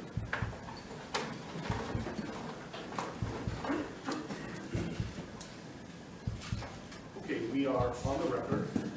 We are in Division 17 of the Weld County District Court, and we are here regarding Weld County case number 18CR2003, people of the state of Colorado versus Christopher Lee Watts. My name is Marcelo Cuptown, a district court judge here in Weld County, and I will be the presiding judge in this case. If I could please have the lawyers identify themselves for the record, starting with the prosecution. Good morning, Your Honor. Michael Rourke on behalf of the people. Patrick Roach on behalf of the people. Your Honor, John Walsh on behalf of the defense. Joe Burson on behalf of Mr. Watts. Thank you. Thank you. And Mr. Rourke, do you want to make a record regarding compliance with the Victims' Rights Act? Yes, Your Honor. We are in compliance with the Victims' Rights Act. Frank Rusick, who is Shanann Watts' father, is present in the courtroom, as is Frankie Rusick, who is Shanann Watts' brother. They are present in the courtroom, and we have advised them of the purpose of today's hearing and what we expect to occur. Thank you. Mr. Watts, last week I gave you a limited advisement because charges had not been filed. They have now been filed, so I'm going to give you a full advisement. If at any time you have any questions, please let me know, and welcome also to certainly consult with your attorneys, okay? Yes, sir. So, you do not need to make any statements. Any statements you make can be used against you. Do you understand? Yes, sir. You have the right to be represented by counsel, and if you're indigent, you have the right to request the appointment of counsel or consult with the public defender before any further proceedings are held. And I see that you've taken advantage of that right. Any plea that you make must be made voluntarily and not the result of undue influence or coercion. You understand? Yes, sir. At this point, I have denied your right to bail, given the charges. You can certainly have a conversation shortly about that issue. You have the right to understand the nature of the charges. We'll go over that in a moment. You have the right to a jury trial. You also have the right to demand and receive a preliminary hearing within a reasonable time to determine whether probable cause exists to believe that the offenses charged were committed by you. Do you understand? Yes, sir. I assume that the defense has received a copy of the complaint and information. Mr. Watts will explain to you what you have been formally charged with and what the possible penalties are.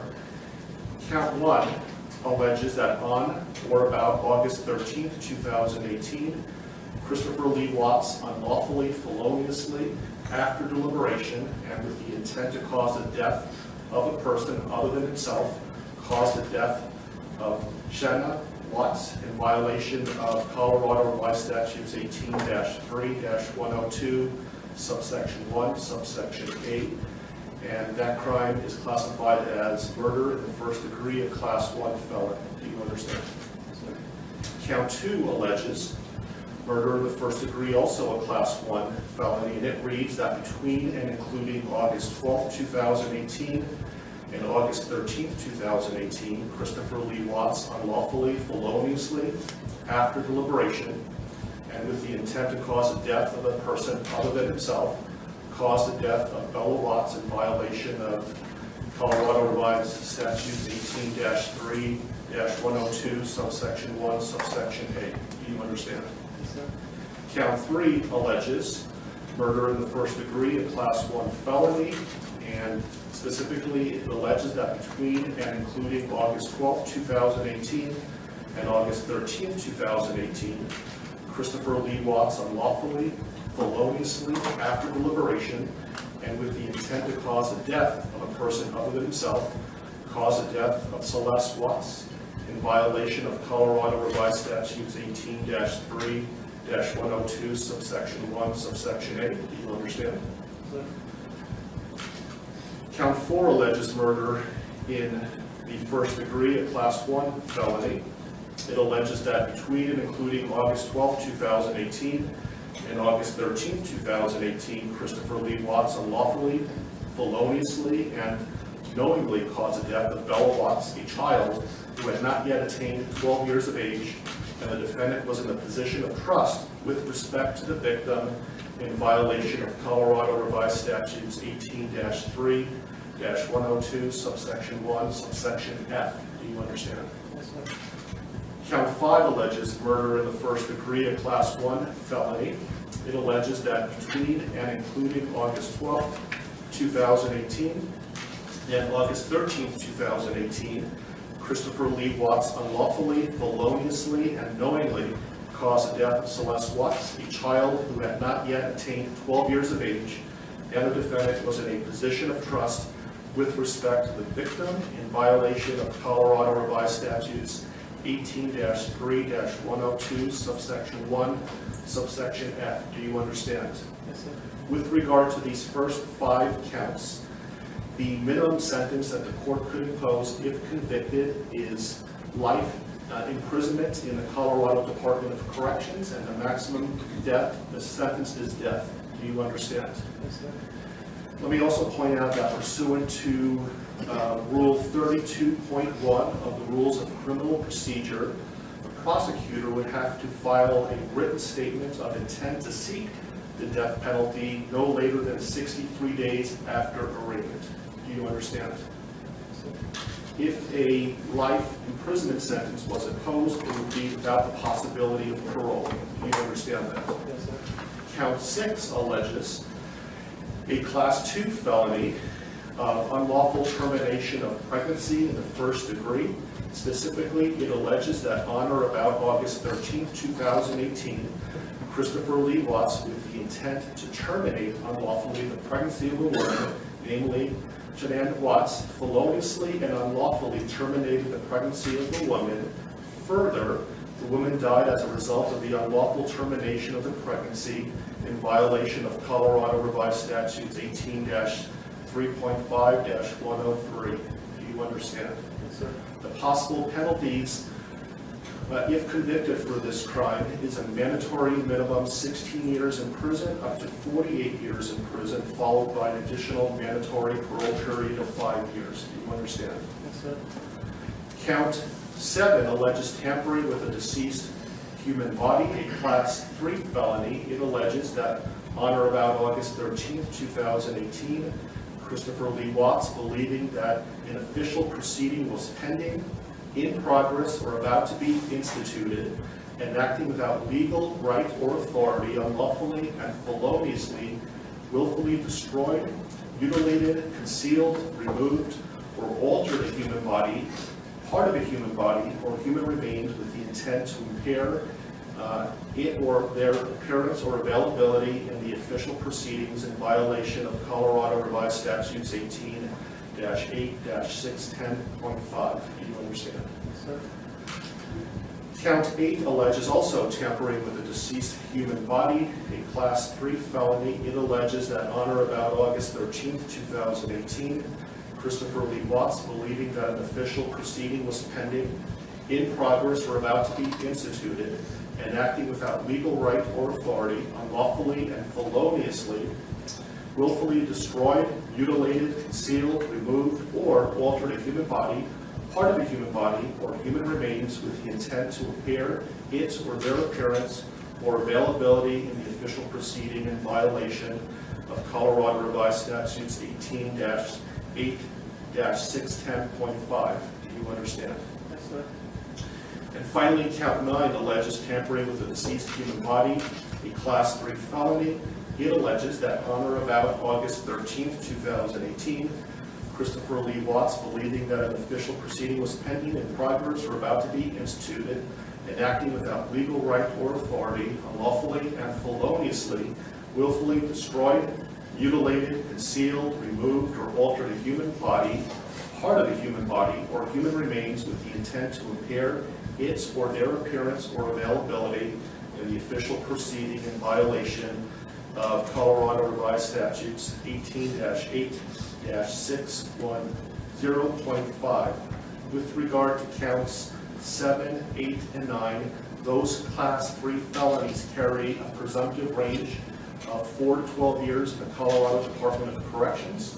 If there were sufficient mitigating circumstances, the minimum could be as low as 2 years. If there were sufficient aggravating circumstances, as many as 24 years.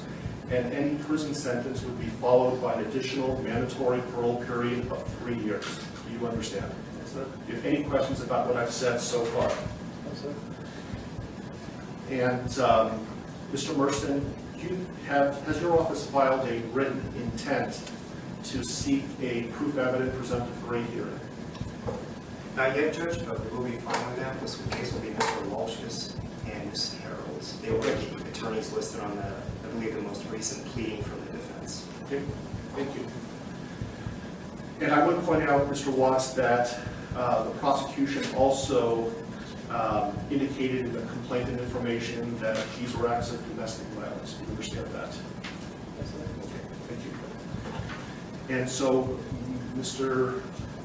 Walsh, what is your request today? Your Honor, considering that we haven't received any discovery of the case, we're not in a good position at this point to advise the court about what kind of time we'll need. My suggestion to the court is that the court allow Mr. Watts to reserve the preliminary hearing in the case, reserve the proof evident hearing, and set the matter for a status conference about 60 days out. So just to be clear, he is waiving his right to have a preliminary hearing within 35 days, that he's not seeking a proof evident presumption rate hearing prior to the setting of the status conference in about 60 days, but he's reserving his right to have those hearings in the future, but not necessarily within 35 days. Is that right? Yes, Your Honor. We've spoken about those issues. And do you understand what we're talking about, Mr. Watts? Yes. Do you have any questions about that? Okay. And Mr. Rourke, do you have any objection to that request?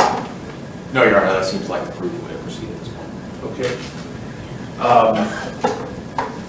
Let me give you a date that,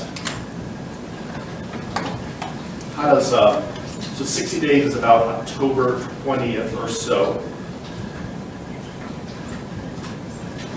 I have October 11th. Does that date work for the parties? I can go a little bit further if you like as well. I think a little bit further would make sense, Your Honor. Thank you.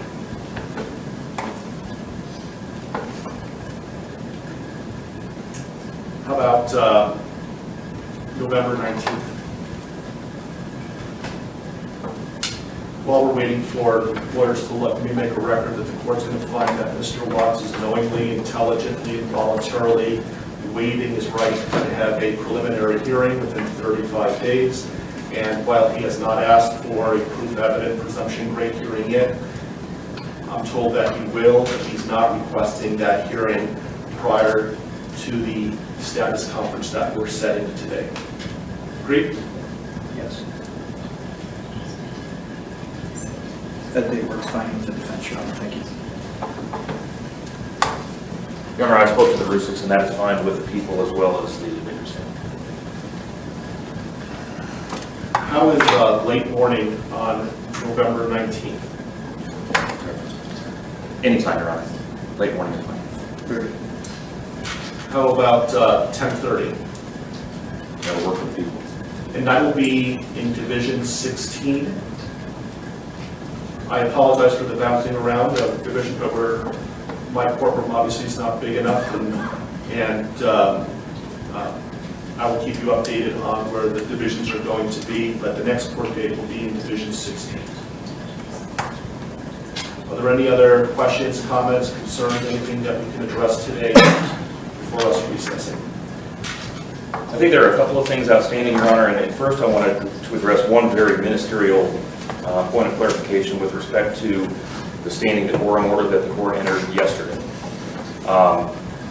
By its terms, and when the court defines the applicable areas, that includes my office, specifically the boundaries of the district attorney's office. I just wanted to make a request for clarification that the terms of this order do not apply to the conduct that occurs within my office itself. Agreed. Thank you. Otherwise, I have provided a copy of this to the employees of my office, and we will be providing it to law enforcement after this hearing is on. Thank you. I also intend on issuing a case management order later today, so be on the lookout for that. I don't know if the court has the desire at this point this morning to address a couple of the other outstanding motions that the Public Defender's Office has filed that we had entered or filed responses to. We have not addressed motions 2, 3, 5, and 7. And those are the defense motions 2, 3, 5, and 7. And for the record, our responses were C, D, E, and F. I don't have those motions in front of me, but I know that I issued a number of written orders yesterday. Did you receive those? I received written orders, but not as it relates to those 4, so perhaps they just haven't reached my desk yet. If they haven't yet, I will issue a written ruling and be getting it shortly. I issued a number of orders yesterday. Your Honor, does that include, I did get the order on motion 5 and motion 7. Does that include motions 2 and 3 then that the court would? Remind me what 2 and 3 are again? Motion 2 is the motion to allow confidential defense experts to be present for any testing. And we did have a bit of additional argument on that if the court wanted to hear it. Motion 3 is a motion for a protective order. I prefer they put it in writing and then I'll issue a written order with regard to that. Is that something that's time sensitive? I think it could be, Your Honor. I can't speak for the district attorney, but it could be.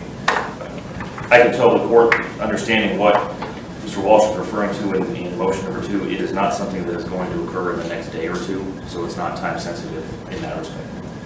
So you'll be received, if you want to put something in writing, you're welcome to, and I will issue a written order in a timely manner. Does the court want to give us a deadline for that? Sure. When would you like to file a response? I can have it done in a day or 2. Okay. And so do you have control, Mr. Warren, as to when the testing is going to occur? Absolutely. I can certainly make clear to our forensic agents that pending the litigation or the receipt of a court order on this, that we will not do any forensic testing. That'd be great. So did you want to have time to file a reply to the response? If necessary, if I could have 3 business days to file a response to whatever Mr. Walsh files in the next couple of days, I would appreciate that. Okay, so Mr. Walsh, can you have something filed by close of business tomorrow? Yes, sir. Okay, so close of business on Monday, Mr. Warren? Yes, sir. Then I'll have something to the parties by midweek next week. Thank you. Any other issues that we can resolve today? Not for the people now. No, Your Honor. Okay. Okay, we are in recess. Thank you for your time.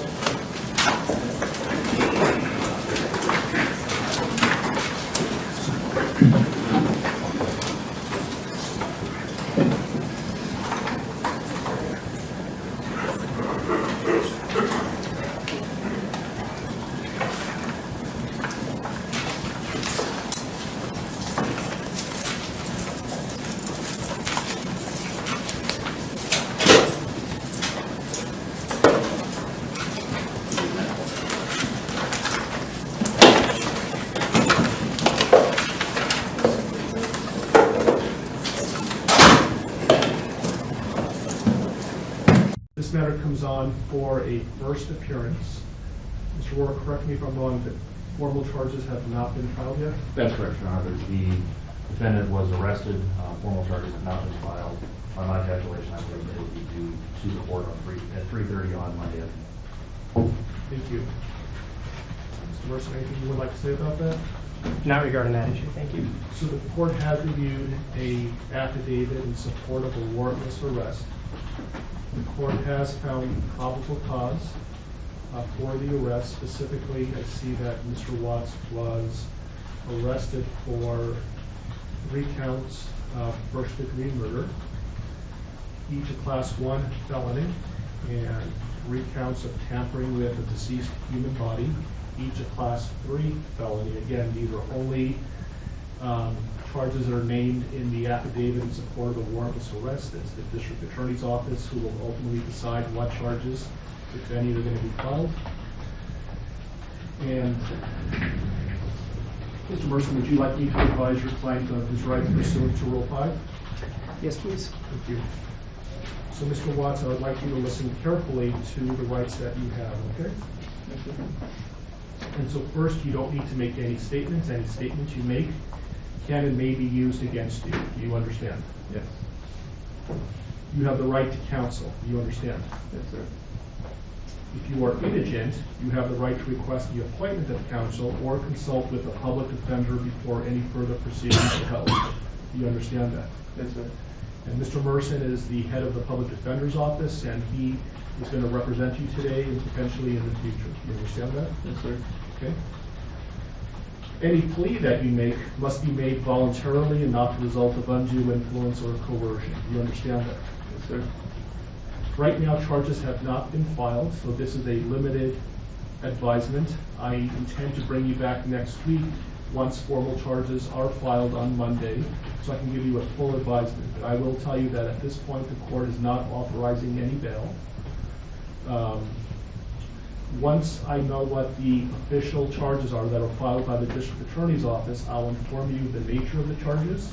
If charges are filed, you have the right to a jury trial, and you have the right to demand and receive a preliminary hearing within a reasonable time to determine whether probable cause exists to believe that you committed any of the charges that are filed by the district attorney's office. Do you understand that?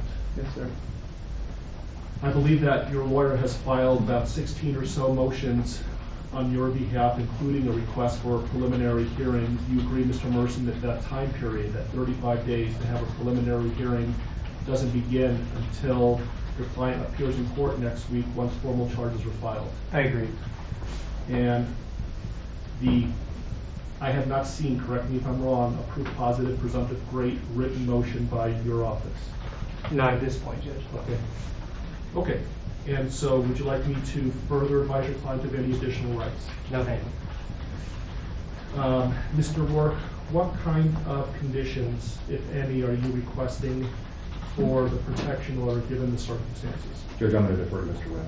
Mr. Wren?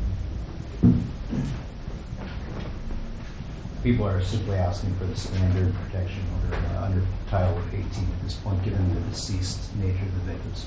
And I assume based on the no bond hold, the issue of possessing or having access to or control over a firearm or any ammunition is a non-issue until and if bond is authorized. That's correct.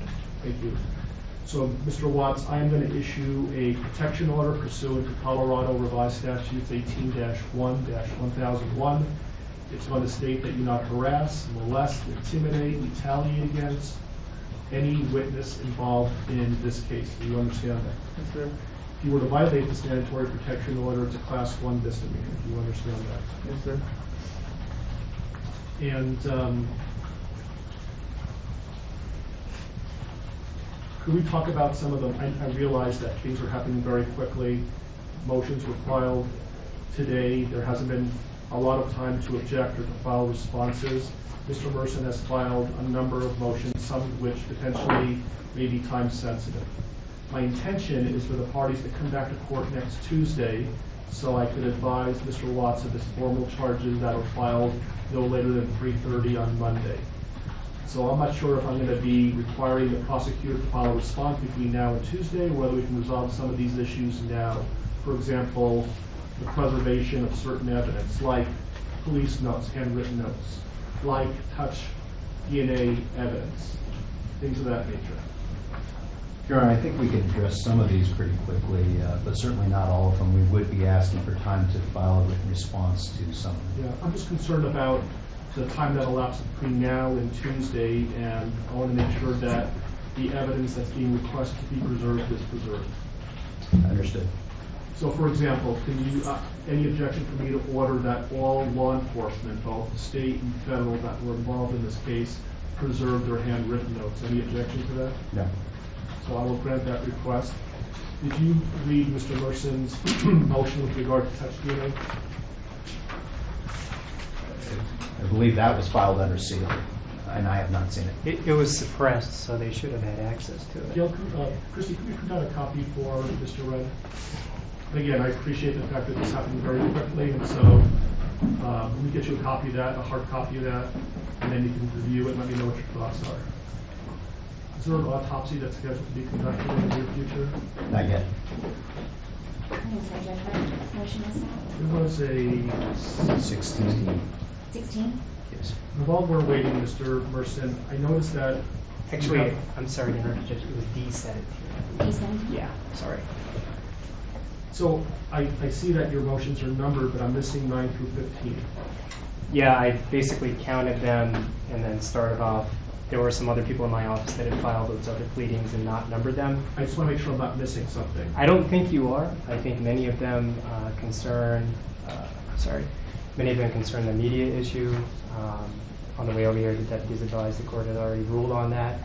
So to a certain extent, some of that is moot. But if we are going to take a D-17, in light of the fact that the affidavit is still sealed, I would ask that the court seal the courtroom and just allow the parties to argue that, because it will require me to talk about information in the affidavit.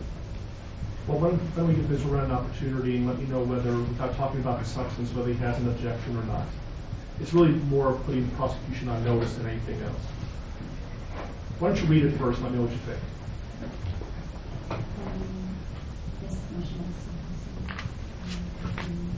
You can give to the prosecution.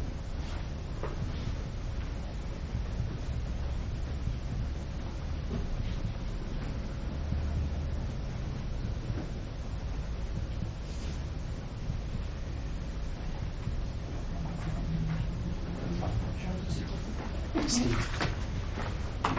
Extra. Well, I might. It was one of the.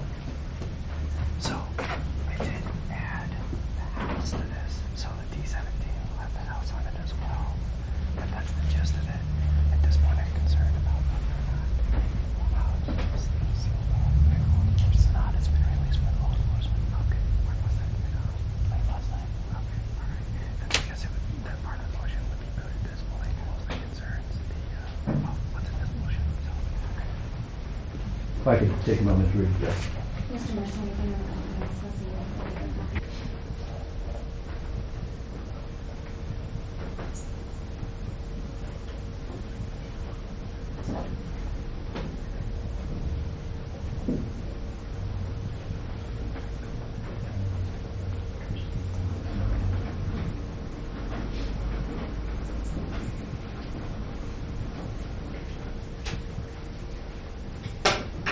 Mr. Wren? Thank you. I'm okay with continuing it. I just don't want there to be any time-sensitive issues between now and next Tuesday that we should have handled today. I think we need to address it today. As I indicated, Judge, at this point, there's not an autopsy scheduled or autopsies. I don't know when that might happen. I don't know if it would happen before Tuesday or not.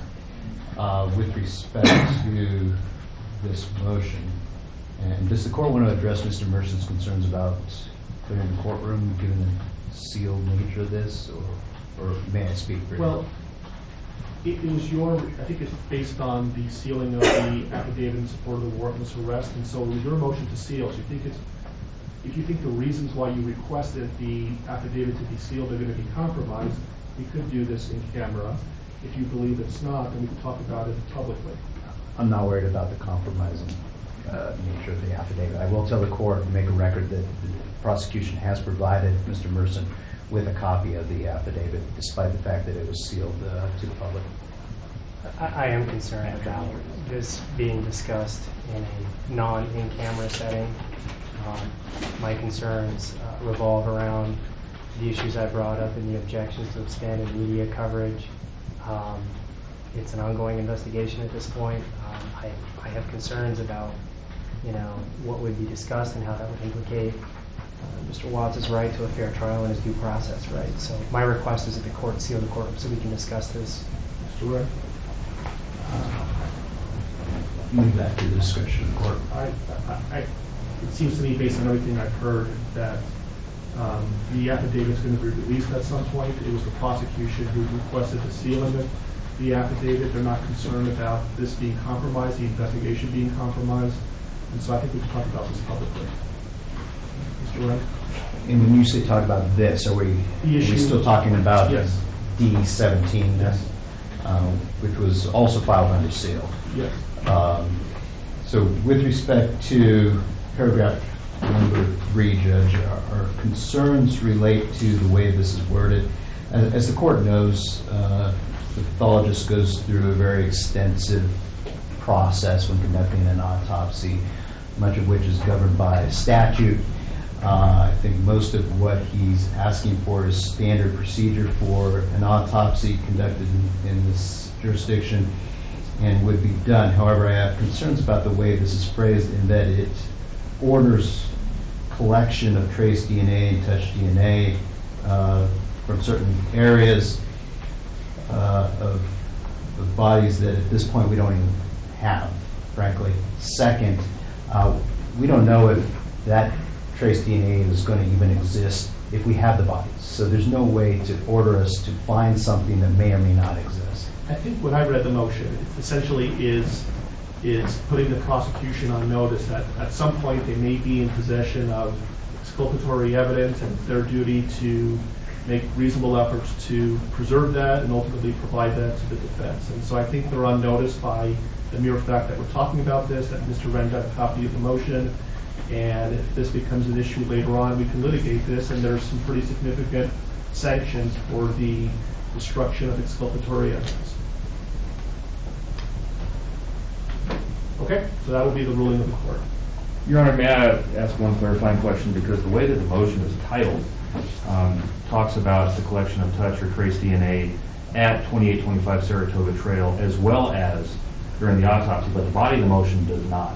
I want to make sure that Mr. Merson is aware that the home where the homicides were alleged to have occurred has been released by law enforcement, was released as of about midnight last night.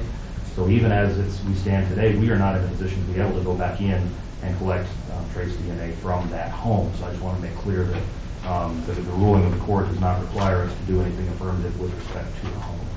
And Mr. Wren advised me that the government is no longer in control of the home, so I'm aware of that. Thank you. Thank you. Thank you. With regard to the motion for protective order, essentially for nobody to speak to Mr. Watts other than his attorneys and investigators and support staff, I'm assuming there's no objection to that? Correct. You'll put law enforcement on notice on that issue? Yes. Okay. Any other time-sensitive issues that cannot wait until next Tuesday? Nothing further to be done. Mr. Merson? May I just have 1 second? Sure.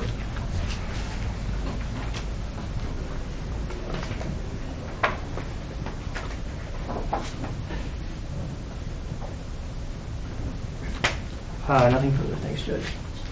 Okay, and I would just respectfully ask that if you file anything between now and next Tuesday, and certainly into the future, if you could advise your office of this, if there's more than one lawyer working on it, please number every pleading that's filed, and for the prosecution as well, maybe you can use letters.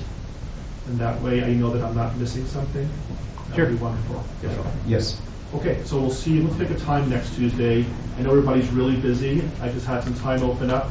And so what's a convenient time for everybody to be here? I'm also going to be asking if there's victim rights compliance today and see if there's a more convenient time for whoever the victim rights representative is.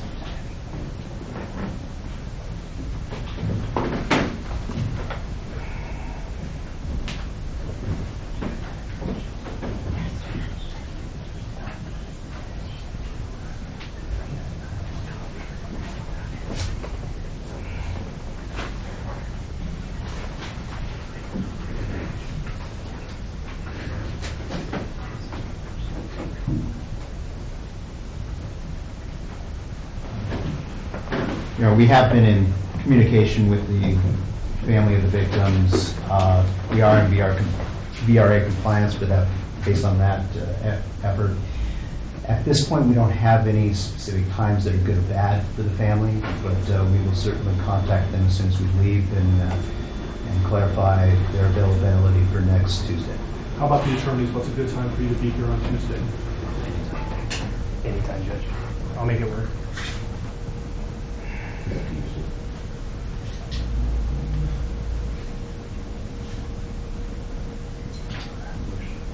The motion's hearing in Division 12 at 2 o'clock. That'll probably last an hour. Otherwise, I'm free. About 10 o'clock. That's fine. Okay. So the plan is next Tuesday, 10 o'clock, we're going to know whether the prosecution filed formal charges or not, and the deadline for that would be Monday at 3:30. I will give Mr. Watts a more detailed advisement. and then we'll decide what the next step is going to be. Does that work for everybody? Yeah, one more thing. Yes. I would just ask the court order that the prosecution give the defense notice as to if an autopsy is to be scheduled, when that is scheduled, so that we can file the appropriate motions. I think you can appreciate why we would want notice of that. Yes. Any objection to that? Not as to the notice issue. Yeah, I'm not going to be ordering that they, at this point, I'm not ordering that they be allowed to be present during the autopsy. Why don't we say 48 hours notice? Is that reasonable? Yes, and if I learn that information over the weekend, I'll email Mr. Merson. Okay with you, Mr. Merson? That's fine, thank you. They wouldn't do the autopsy over the weekend, though, would they? No, I don't believe so. They would? They're going to try to get it done soon. So 48 hours is probably not going to do it. Could they make their decision? We've all certainly seen autopsies scheduled less than 48 hours after the bodies are recovered. So we will do our best to comply with the notice requirements as soon as we learn the information. Who would be making the decision on when to perform an autopsy? The coroner's office. So can you communicate with them that there's an order that there would be 48 hours notice, and if they, for whatever reason, can't comply with that, you'll let Mr. Merson know? Is the court ordering that the autopsy not be conducted earlier than 48 hours after the recovery of the bodies? No. Okay. What I'm saying is I'm ordering that you notify the coroner that there's an order that Mr. Merson's entitled to 48 hours notice, and if they are intending to perform the autopsy sooner than that, they need to let you know before it starts so you can give Mr. Merson reasonable notice. Yes, sir.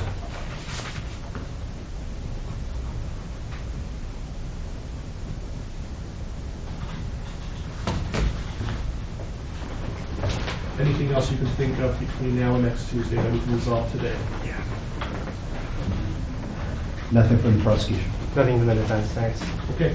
All right, we'll see you next Tuesday at 10 o'clock or Monday when we are at this point.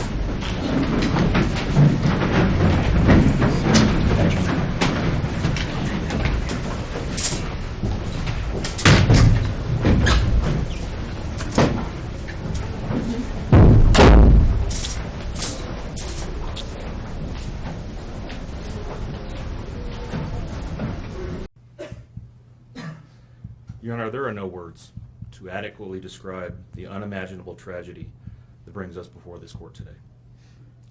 By my comments, I'm not even going to try to express the horror, the pain, or the suffering that the defendant has caused to these families, to this community, and to all who were a part of this investigation.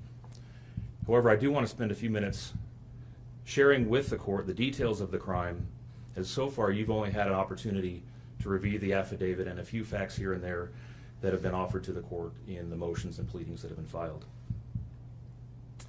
The questions that have screamed out to anyone who will listen since August 13th of 2018 are why and how? Why did this have to happen?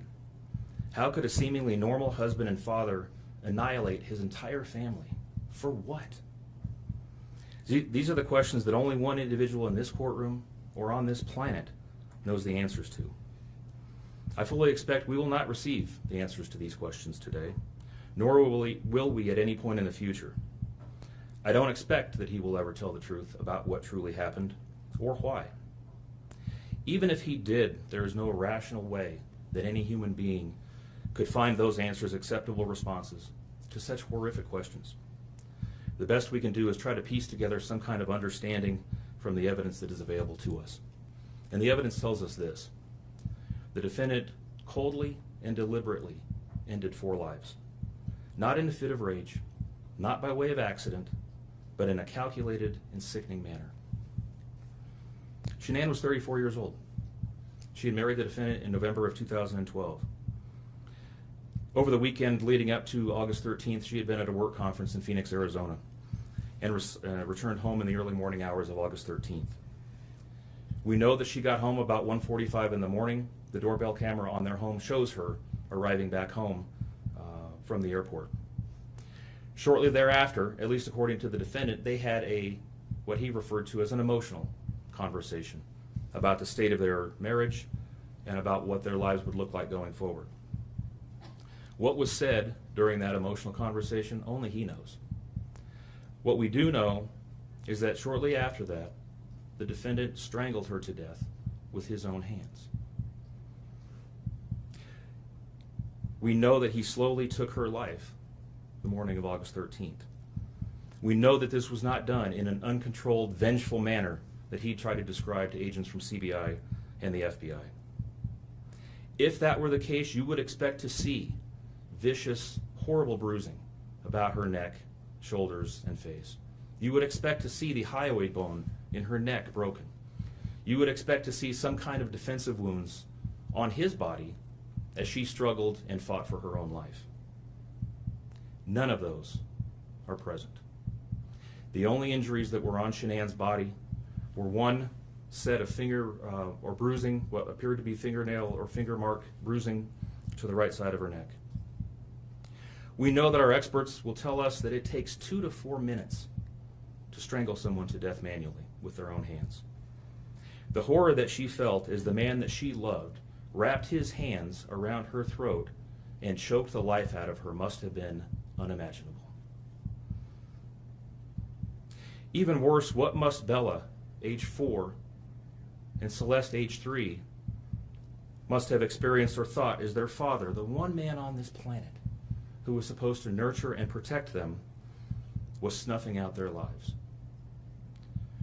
They both died from smothering. Let me say that again. The man seated to my right smothered his daughters. Why? Imagine the horror in Bella's mind as her father took her last breaths away. Your Honor, understand very clearly, Bella fought back for her life. The frenulum, the connective tissue between her upper lip and her gum, had a centimeter and a half laceration. She bit her tongue multiple times before she died. She fought back for her life as her father smothered her. Celeste had no such injuries. In fact, she had no external injuries at all. But according to the medical examiner, she was smothered nonetheless. The defendant then methodically and calmly loaded their bodies into his work truck, not in a hasty or disorganized way. He was seen from the neighbor's doorbell camera backing his truck into the driveway, going back and forth into the house and back out to the truck 3 different times, 1 time for each of their bodies. He then drove them away from their family home 1 final time, intent on hiding any evidence of the crimes that he had just committed. In 1 final sign of callousness for his wife, his daughters, and their unborn son, and their remains, he drove them to a location that he thought no one would ever find them, to one of the oil tank batteries with which he was so familiar. He knew this was safe. He had texted a coworker the night before saying, "I'll head out to that site. I'll take care of it." He had carefully ensured that he would be alone in the middle of the plains to secrete away the remains of his family in a place that he hoped they would never be found. In 1 final measure of disrespect for the family he once had, he ensured that they would not be together, even in death, or so he thought. He disposed of them in different locations. He buried Shanann and Nico in a shallow grave away from the oil tanks. Bella and Celeste were thrown away in the oil tanks at this facility. Different tanks, so these little girls wouldn't be together in death. Imagine this, Your Honor. This defendant took those little girls and put them through a hatch at the top of an oil tank, 8 inches in diameter. Bella had scratches on her left buttocks from being shoved through this hole. A tuft of blonde hair was found on the edge of one of these hatches. The defendant told investigators that Bella's tank seemed emptier than CC's because of the sound that the splashes made. These were his daughters. Significantly, when his co-workers arrived at the tank battery later that morning, to a person, they all described him as acting completely normally. It was a normal workday, even while his daughter sank in the oil and water not far away from him. And then his efforts at deception truly began. We've all seen the emotionless interviews that the defendant gives to the local media, asking for help in locating his family. We watched as he claimed that the house was empty without them, and that he hoped that they were somewhere safe, and that he just wanted them to come home. He told investigators that they were at home sleeping when he left for work that morning, and that Shanann had told him that she was taking the girls to a friend's house for the day.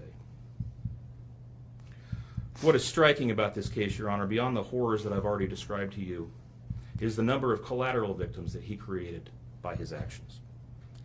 While he stood in front of TV cameras asking for the safe return of his family, scores of law enforcement officers, neighbors, friends, and family scoured the area, fretted for their safe return. They texted him begging for any information and sending him their best wishes, all the while he hid what he had done. The list of indirect victims does not end there. Think of the firefighters and the Colorado State Patrol hazmat experts who had to don protective suits and who were called upon to pull Bella and Celeste out of those oil tanks. Or the coroner employees who had to conduct these autopsies. Or the victim assistants who frantically attempted to ease the suffering of those affected. All of this, Your Honor, for what? Why? Why did this have to happen? His motive was simple, Your Honor. He had a desire for a fresh start, to begin a relationship with a new love that overpowered all decency and feelings for his wife, his daughters, and unborn son. While Shanann texted the defendant over and over again in the days and weeks leading up to her death, attempting to save her marriage, the defendant secreted pictures of his girlfriend into his phone and searched and texted her at all hours of the night. While Shanann sent the defendant self-help and relationship counseling books, one of which, ironically enough, was thrown in the garbage, he was searching the internet for secluded vacation spots to take his new love in researching jewelry. And while Shanann took the girls to visit family in North Carolina, the defendant went to car museums and the sand dunes with his new girlfriend. The stark contrast between the subjects of their internet and text content is absolutely stunning. Even the morning after he killed them and disposed of their bodies, he made several phone calls. One was to the school where the girls were supposed to start, telling the school that the girls would not be coming to school anymore, that they were being unenrolled, presumably to give him some more time before law enforcement notification about them going missing. He contacted a realtor to start discussing the selling of his house, and he texted with his girlfriend about their future. None of this answers the questions of why, however. If he was this happy and wanted a new start, get a divorce. You don't annihilate your family and throw them away like garbage. Why did Nico, Celeste, Bella, and Shanann have to lose their lives in order for him to get what he wanted? Your Honor, justice demands the maximum sentence under the agreement reached by the parties. As you will recall, the agreement calls for life sentences as to Shanann, Bella, and Celeste, and all of those to run consecutively to one another. It also calls for the count of unlawful termination of a pregnancy as to Nico to run consecutively to counts 1, 2, and 3. I would suggest that the extreme aggravation present in the defendant's conduct and in the efforts that I have described mandate that the sentences for counts 7, 8, and 9, the tampering with a deceased human body, each be the maximum of 12 years, and that those sentences run consecutively to one another. It is very clear that each of these acts, that these were not the subject of one act, but each oil tank that he walked up with his daughter's bodies and the hole that he dug for his wife and unborn son mandate a mandatory consecutive sentence. It's been alluded to this morning, but the defendant was certainly eligible for the death penalty in this case under the existing law in the state of Colorado. As you heard, Shanann's family strongly opposed my office seeking the death penalty and being bound to the criminal justice system for the next several decades. That's in large part, as you've heard, why we have reached the agreement that we have. 4 lives were lost at the hands of the defendant on August 13th for reasons that we will never fully understand, nor will we know. In the end, the Rusick family was much more merciful towards him than he was towards his wife, his daughters, and his unborn son. Prison for the remainder of his life is exactly where he belongs for murdering his entire family. Thank you. Right here is good. Okay. Alright, I'll be right back, alright? I'm just going to get Tammy so she can introduce herself, alright? Okay. Be right back.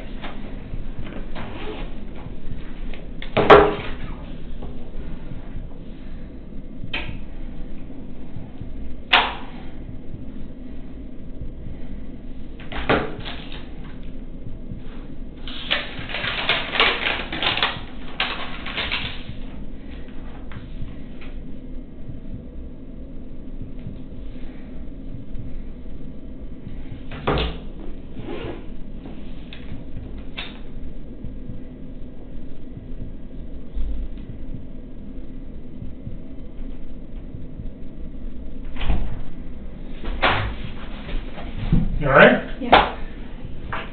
These rooms are recorded. Okay. So anything saying here is subject to recording, just so you know. Okay. And you said on your text that you might have remembered some more stuff. Yeah. So let's do your phones first. I need to. They gave me a piece of paper to transfer my contacts. Wouldn't do it for me, but. You should be able to just put them on the iCloud. I don't know how to do this. They said to follow this app. I can't even find the app store on this phone. Is it Android? Yeah. So strange. I tried to transfer all the stuff from this phone to this phone last night and started syncing up like old text, like stuff I don't even have saved in here. Or any of them from Chris? Yeah, a few, but not many. It's pretty short. There's like 10 or 12, and there's like a few from those days, but most of it is. Hi. Hello. Nikki. This is Yes, Tammy. Tammy. Come in, Nice to Stacey. meet you. There, I'm Stacey Galbraith. Nice to meet you. How are you doing? All right. Getting through it? Trying. Yeah. Stressing out. Stressing out. Yeah, you look stressed out. Did you get some therapy figured out? I'm waiting for you guys to get back to me on that, but I'm trying. It'll help. Yeah. Does Hazel need to? Yeah, we're going to see if Hazel comes in. So Weld County's just, I had to write a letter yesterday for Weld County to approve, to pay for her treatment. Oh. And then it's got to go through a board because it's kind of unusual. Yeah. Since she's not an eyewitness. Right. But it sounded like there was not going to be any opposition to it. It's just a process. Yeah. Okay. So when you go through the text messages, Tammy and probably Stacy will be there. Okay. So you guys know each other. Okay.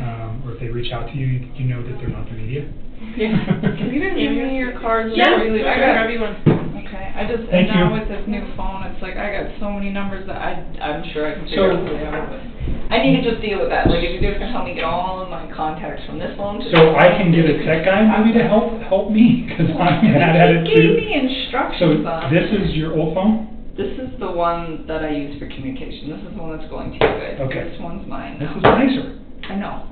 iPhones suck. I'm I kind know. of relieved to have this back. Okay, so you want to move contacts from there to there. That's all I want to do. Once you guys do that, then you guys can have this phone. I mean, he gave me a way to do it, so I think I need to connect to Wi-Fi, and then I need to download this app, and then I think once I download it, I can sync it up. And I need to just download the app on both phones. So let me get a guy who knows about Wi-Fi. Is your password still 653038? Yes, that hasn't changed. So that's going to be that one. And which one is getting all the new text messages? Your new phone? Mm-hmm. I've only got a few, and they're like, now I get what you're saying. Like they're out of order, they're scrambled, they're missing. They don't make sense. I got super excited when I saw them because I was like, maybe it'll be all of them, but it's not. So maybe what I'll ask, we have a device that maybe we can download that too. This one too? Sorry. I mean, I don't know if that'll work, but we can try it. Here's mine. Thank you. First. Thank you. And then Kevin knows how to get a hold of us after hours, and then I'm going to do that too. I I'm gonna go appreciate get that. I'll be right back. Okay. I need things out. Oh, okay. Are you giving her a spare phone? Is that what She you has her own spare phone, but when she linked her accounts, a bunch of messages between her and Chris were recovered on her new phone. Oh, okay. So I'm gonna probably just sell Red right now Oh, okay. on her new phone, so we don't have to take all her phones. Yeah, no doubt. Are you good in here for a bit? Okay. Do you have a monitor or anything? Please. Okay.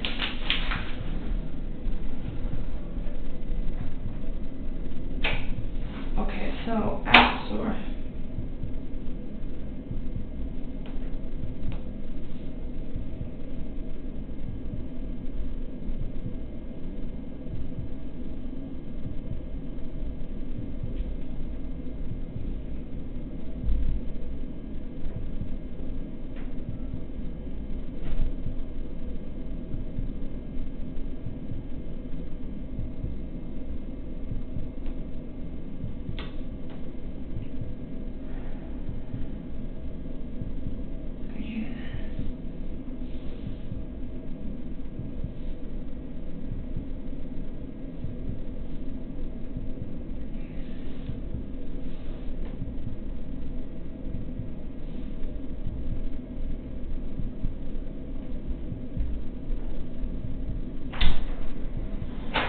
Water. Appreciate it. Anything else? I think I'm Okay, they'll be in here in just a few minutes, okay? Thank you.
Tech guy's coming to help us.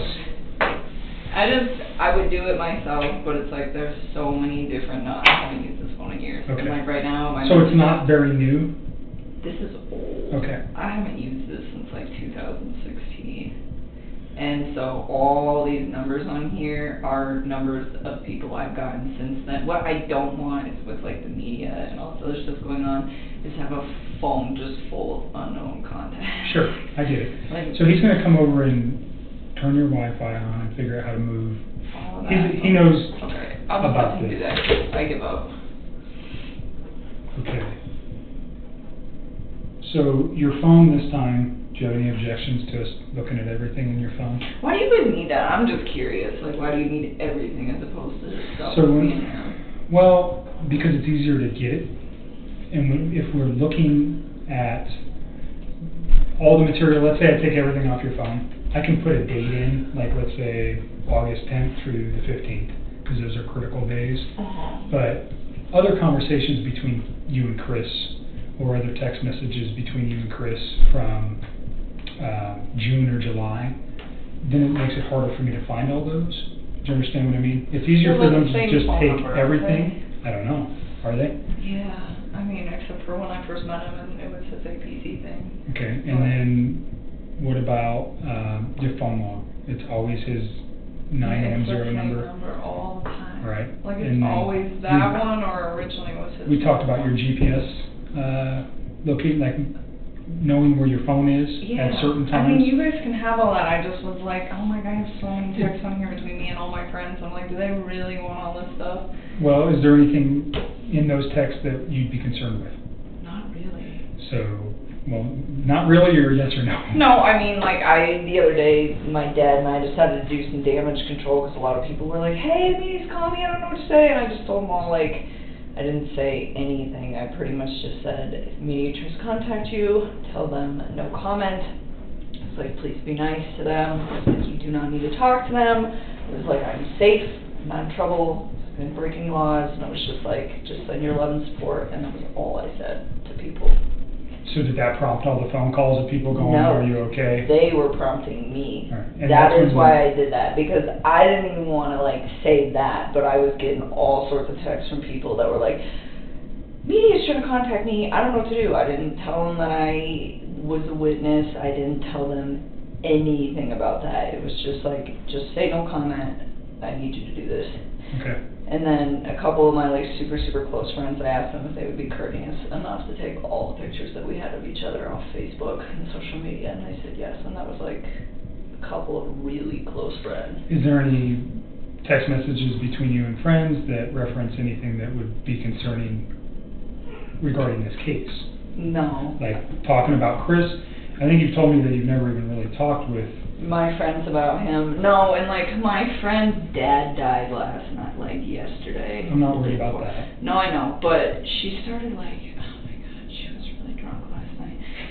She started like freaking out. She's like, I don't know what's going on in your life.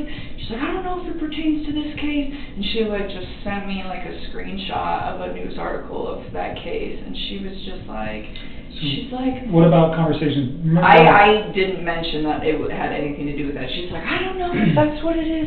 He works in Anadarko. She's like, I really don't give a shit. She's like, I just really need you to be here with me and my dad and this and this and this. And she was just kind of upset because I had asked her to please say no comment to the media, and it happened to be like right when her dad died, and I think she was feeling a little like, yeah, but I mean, you guys can read this. There's nothing in there of me actually saying anything about it. I just told What's your phone number on that phone? 720. It's the same phone number that's on this one. 656-9605. So no, I mean, you guys can look So at this. there was a conversation that I asked you about between you and Charlotte too. That's the same girl. That same girl who was freaking out. Yeah. So was there ever a conversation about kids with you and Charlotte? Like you, I can't remember the exact context, but you guys were I was talking. hanging out with a guy who had kids. Okay. And what? She has not even like put. Wait, all right. any So of your that. conversation about him having kids, how did that go? I mean, I don't know. I just told her. Is it still? Did you delete that, or is it still? No, I don't know. I have no reason to delete anything else on my phone. And the Okay. reason I deleted all this stuff with Chris is because he was making me feel really uncomfortable, and I didn't want to see it in my phone anymore. Okay. Yeah, let me scroll all the way back here. I'm going to scroll talk a lot. No, she is like... So let's just, while we're here, because we talked about this before, but we didn't talk about the specific context of what that message said regarding to children. So obviously, in the situation that we're looking at now with the death of 2 children and all the other circumstantial stuff going around in the case, I just want to make sure there was no comments ever made by you regarding, you know, children or dislike of children or love of children, either way. Do you know what I mean? Oh yeah, I guess. Let me find it. I think this is where this starts.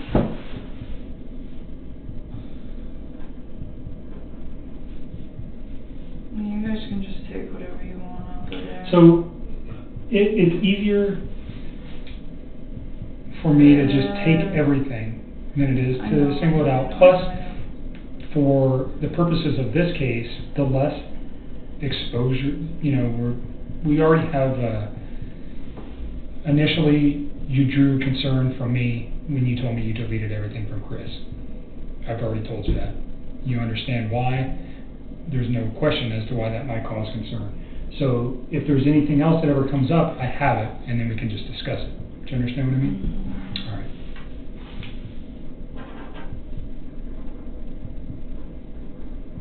It's right here. This is where it starts.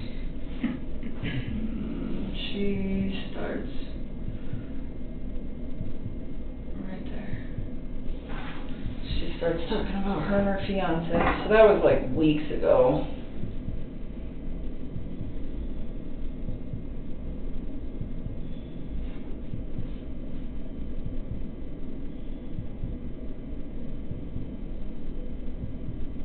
And she hasn't brought it up since, really, or like connected the dots, or like said shit. I mean, you guys can look through all those texts.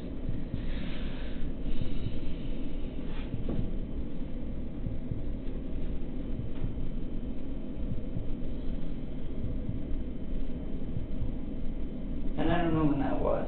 That was definitely when things were going good. So this is like weeks prior, I'm just assuming. I think the date is at the top of whenever we started texting that day. Looks, this is We talk a lot. August 7th. Yeah.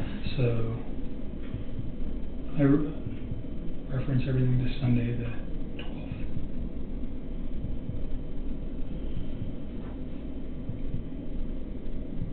So that's the only conversation like that on there, I believe, on my phone. I don't think there's like anything else. And she even last night, like, still wasn't even, she's so worried about her thing.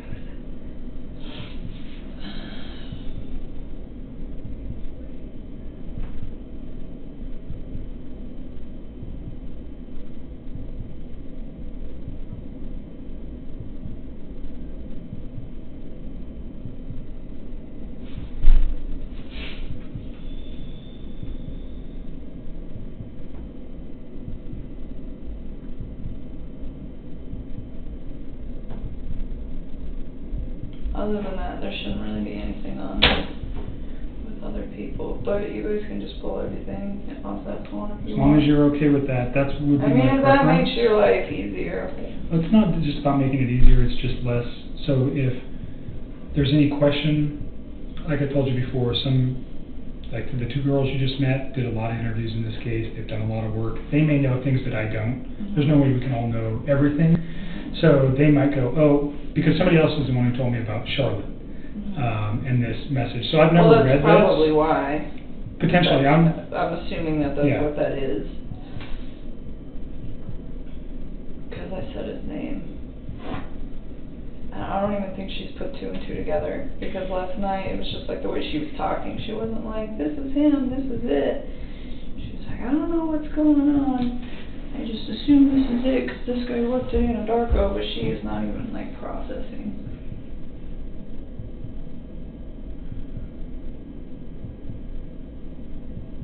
What is occurring?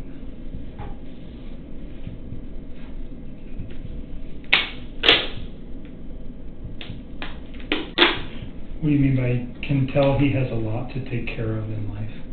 What did you mean when you said that? He has a mortgage and he has kids. Okay. And responsibilities. I mean, he's a father with a house.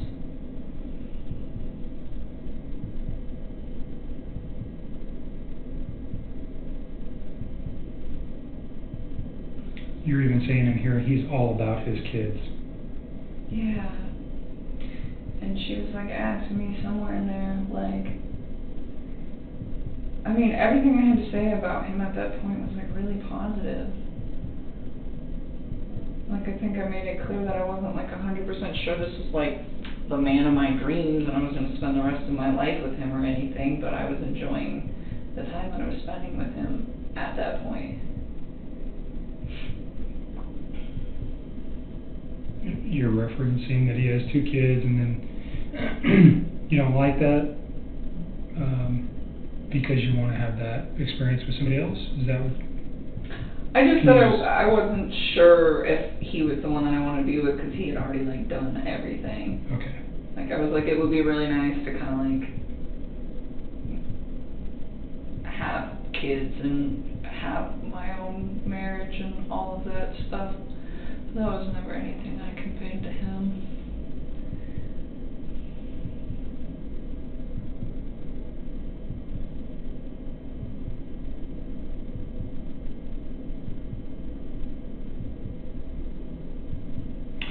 So you said he's handsome, huh? Did you send her a picture? Mm-hmm. And that's not attached here. Is that because what you did? Do you think from what you deleted? I think it's from when I deleted all my photos of his stuff.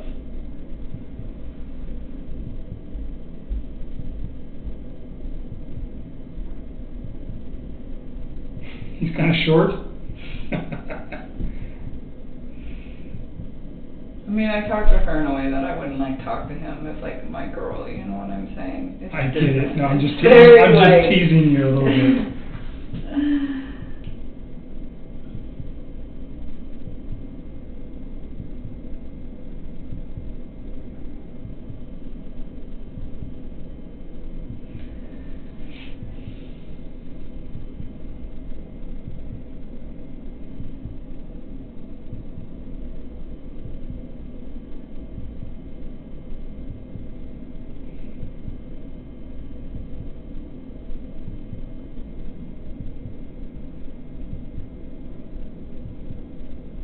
So now you're just talking about shoes and other stuff. Okay. But then she So brought it up again last night, but she didn't brought like up what? that Chris? case, but she didn't like connect the dots. She was like freaking out, like her dad just died. And she was really upset. She wanted me to come see her on Saturday because it's his wedding. So unexpected.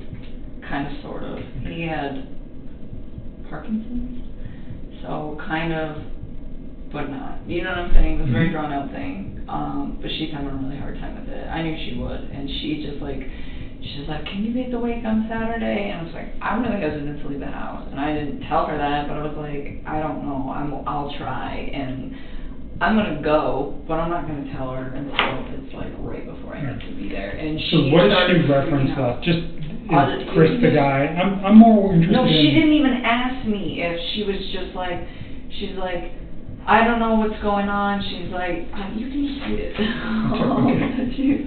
So you mentioned on your text before you were coming that there was other information that you thought of that was important again? Yeah. More info? You and me get so sidetracked. I'll look at this, will you do that? And then I'll show you where it is. Yeah, There's show so me where it much in here. Like, I'll just say. you guys talk a lot. Oh, yeah. She is like right here. So first she sends me this, and she's not even asking me about him. She's saying he looks like her ex. That's when she first brings him up. She doesn't even mention me at that point. I don't even think she realizes it's the same guy. Like, legitimately. I think this girl is so wrapped up in all the stuff that she's got going on right now that I don't think it's even processing. I mean, you can just tell by the way that she, like, talks.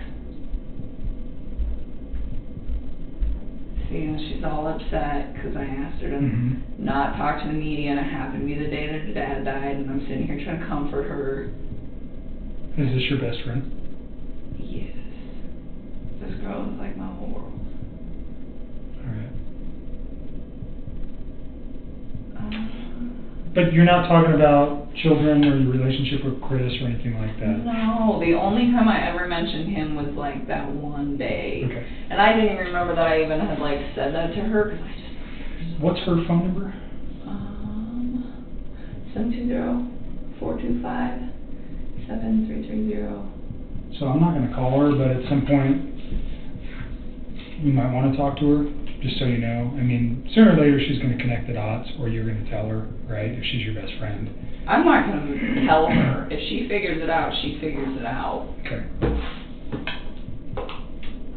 If we were going to talk to her, I'd let you know beforehand. Is that fair? Yeah, just so I can give her a heads up. Yep. And she apologized to me, like, because she was being kind of crazy last night.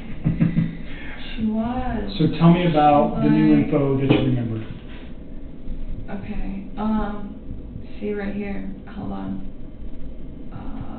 She says, look, man, I know you work at Anadarko. He did too. I know he murdered his wife and kids. I know he was a dog. I know you're my best friend. I know you have a good heart. I know that that guy needs to go to jail, and he will. I know you don't want publicity, and neither would I. I know that as a witness, if you say anything, it can cause a mistrial. I know you don't want that, neither do I. Fuck the media. I want my best friend here.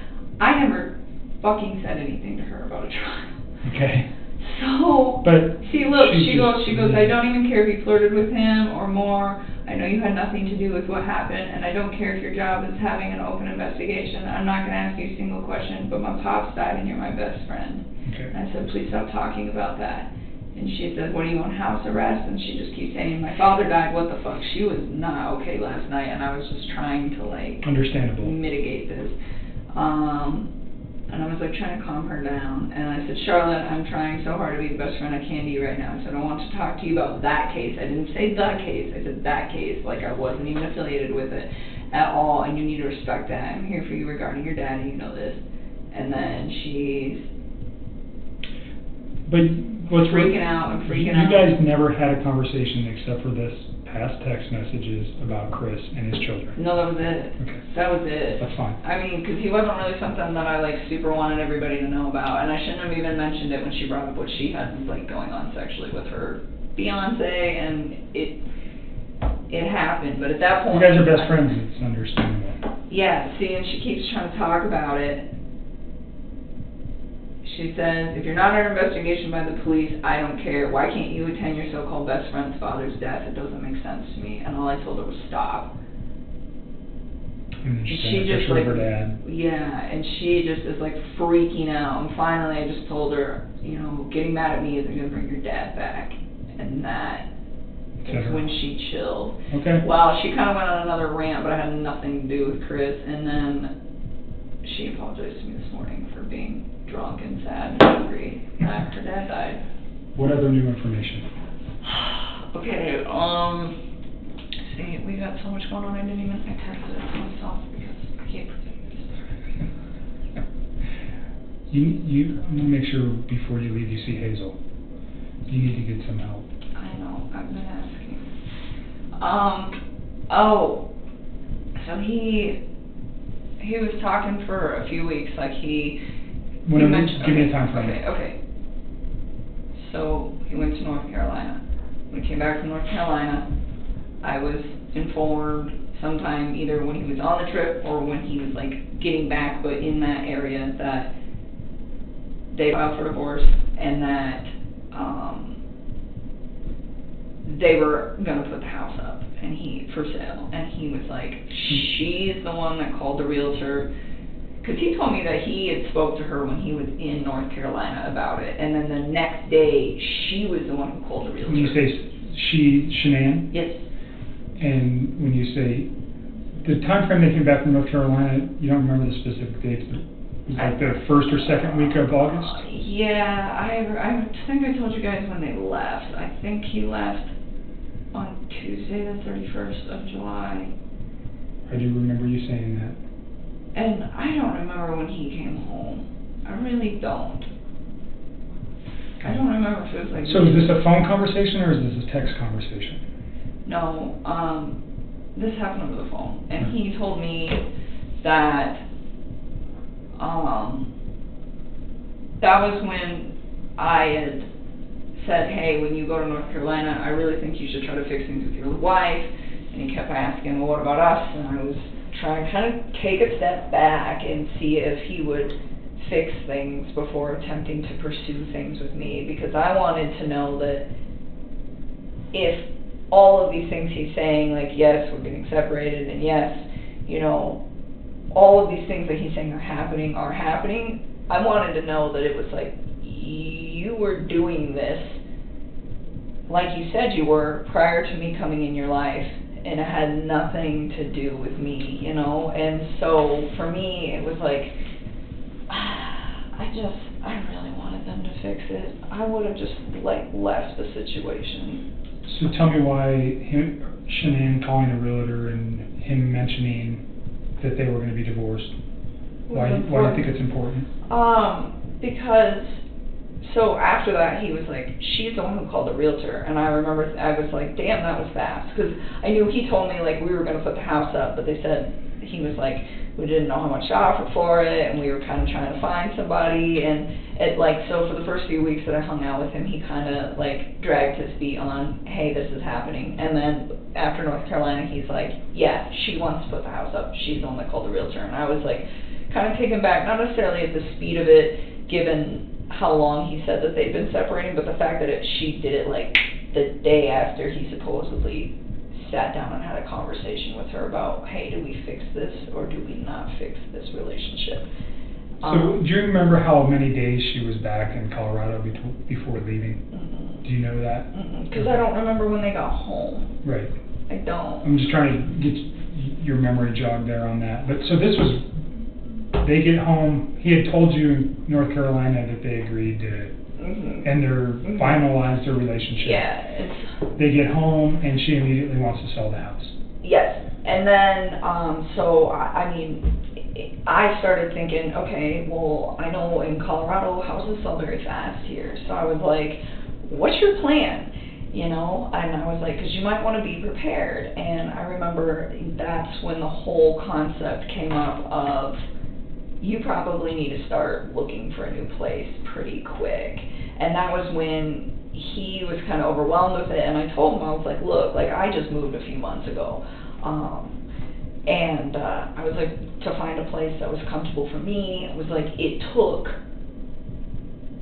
like a lot of research, and that's when I offered to help. I was like, I'll help you, and he seemed pretty gung-ho about it for like the first week, and he seemed very grateful, and I was putting in work on it, and I was like calling him and kind of letting him know about places, and there really wasn't that many options in Brighton. I found one. I actually texted it to myself before I texted it to him, because I still have that in my phone too, because I found it and it was great, but it was like right at the beginning of my search, and I was like, I don't want to inundate him. So you said a week. You think you worked on that for a week? No, I honestly only probably spent like a few hours over a few days and just trying to like line it up. Just trying to think about how many days she had been back while you were working on that. Do you know what I'm saying? Oh. So you said, did you actually work on it for a week straight? No. Okay. It was just like a couple days after work. I would just like spend a couple hours if I had time, like at the end of my day, or if I didn't go to the gym, and just sit down. And I mean, I can give you a date on one that I worked on, because I texted that one to myself. This one, I loved this one. When is this? Saturday, August 11th. That's the night you guys went out? Yeah. To the lazy dog. Yes. Or the two lazy dogs. Yes, 2 lazy dogs. All right. What else?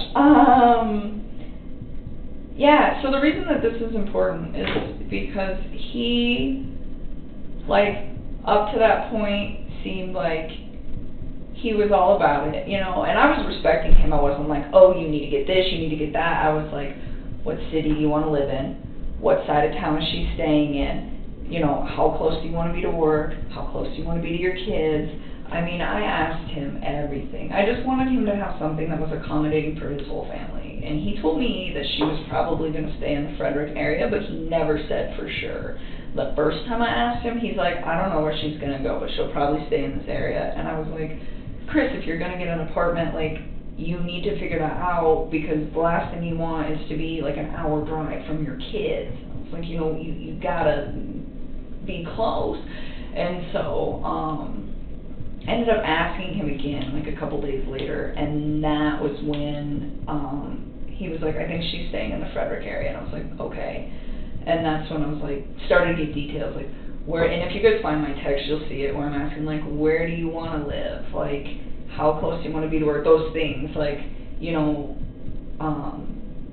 do you care what gym you go to? Like, what are you looking for? You know, we talked about this previously. Yeah. So the thing was he was like super gung ho about it, and then on Saturday, that day, I remember being outside with him when this conversation happened, but I don't know where. I don't know if we were like walking into the restaurant or walking to the car, but I like vaguely remember being outside with him. And I was like, he had told me that he wanted to go look at some places the upcoming week. And we were supposed to go do that on Wednesday. And I was like, I asked him, I was like, what places do you want to go see? And I was like, did you really like that place that I showed you? Because it was just like super convenient for everything. And I had a little playground and I had a pool. Like, it would have been awesome for his kids. And it was cheap. And so, and it was like close to Frederick. It was like, it was close to the gym. It was close to work. It was close to me. It was close to everything. And it was in Brighton, which is what he wanted. And so, I was like, did you want to go check that place out? And he's like, yeah, I guess. And he like didn't seem sure anymore. And that was the part that I wanted to tell you. I just figured I'd give you all the backstory. Sure. So he's not sure about the particular apartment or about even leaving? So he told me that he looked at it and he told me that he thought it was nice, but he didn't really seem like his interest was that piqued. And I was like, well, did you find anything that you really wanted to look at? And he told me, yeah, that he'd found a few, but nothing that really, really piqued his interest. And I was like, well, you might want to get started. And he's like, well, I found one, and I asked him, I said, which one is it? Because I think I've looked at like every apartment in Brighton, and maybe I'll remember it. And he's like, I don't know, I don't remember the name of it. And he kind of just like disregarded it. And it was kind of strange to me because like the whole week prior, he was like so excited that I was trying to help him because he's busy, I'm busy. So I was like, you look, I'll look, let's see if we can try to narrow it down to like 4 or 5 spots, and then we'll find something that's good for you and your girls. You know, and he seemed like very enthusiastic about it, like during the week when the conversations first really started ramping up about like, you probably got to figure something out because that house is going to sell really fast, you know, or at least be prepared. And so why do you think he was removed or not interested on your Saturday night, wherever you guys were? I don't know. I mean, sometimes like I think about these things and I feel like they're all assumptions, but at that point, like maybe he already knew something that I didn't. I don't know. But it was just a complete mood change where he just didn't even seem that interested. And I was like, okay. And I was like, well, we don't have to do that on Wednesday if you don't want to. And he's like, no, I know I need to get it done. And I was like, all right. Okay. You know, because I wasn't going to like force him to do it. If he doesn't want to do it, don't do it. Just say no, you know. And I was like, and for me, I was like, I was just offering to help because it's like, I know what a tedious task it is trying to find a new place to live. Right. What else? Any other new info, Dave? That part where he was just like really unplugged on Saturday, and then there was something else that went with that. Let me just think for a minute. It was, I didn't write all this down, I just wrote that part down.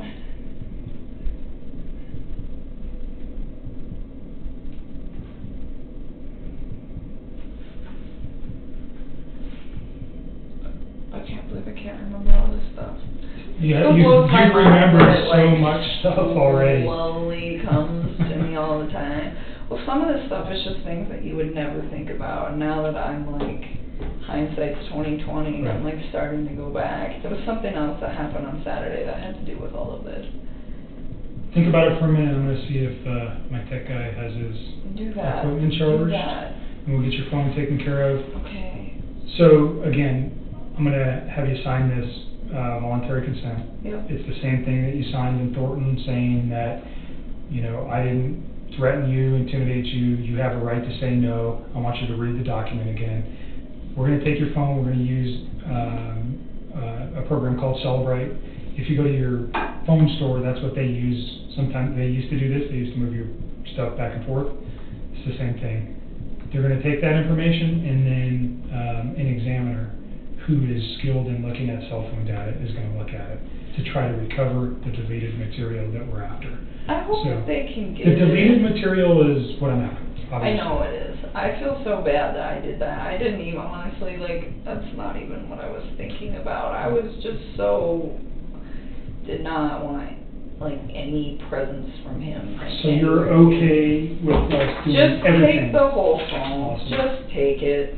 Because I feel like we've been trying I'm to going do to this. put Like, all data on here just yeah, for just ease, take what okay? you need, So you read know? that and make sure you sign it, that you understand that we're going to take all the data. Once I have all that stuff, I'll get your phone back to you. That's okay. I mean, I'm not even going to use it anymore. I'm going to just use this. Okay. I'm going to still get it back to you as soon as we're done. Okay. All right. So next week sometime maybe. Okay. Or the week after or something like, somewhere in that time frame, okay? Okay. All right. Relax for a minute. I'll be back in a sec.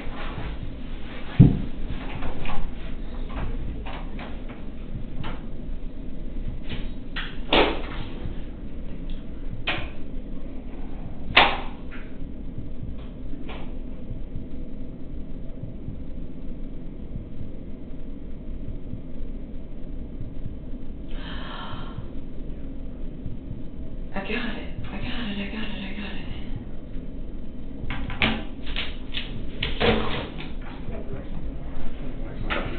I remembered, by the way. I got it. Remembered what? In my head, what I needed to tell you. Okay. Okay, so, hi. Hi, I'm Matt. I'm Nikki. Nice to meet you. Hello. So this is my original phone. Okay. That these guys would like to have. Mhm. I have a lot of contacts on here that are not on the phone that I'm currently transferring to. Like a lot of them. I need some of them. Right. It would be greatly appreciated if we could get the contacts from this phone to just go to this phone so that all the text messages and everything have like names and things linked to them so that I can.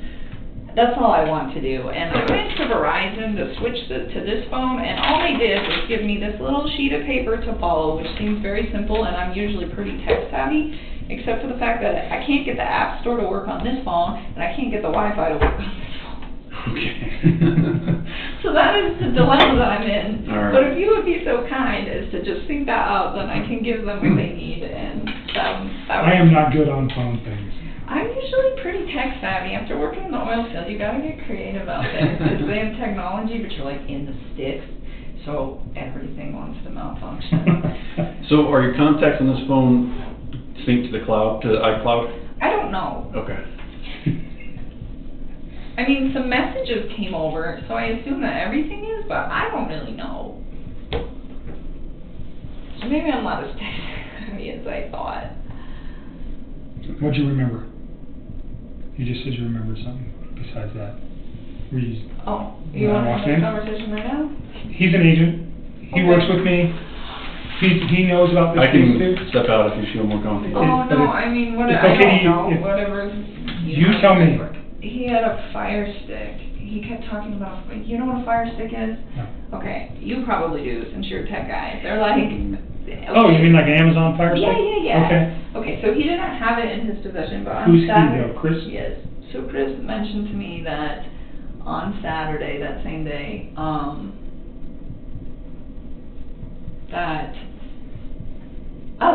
because this kind of went hand in hand with the whole like apartment talk, because I was like,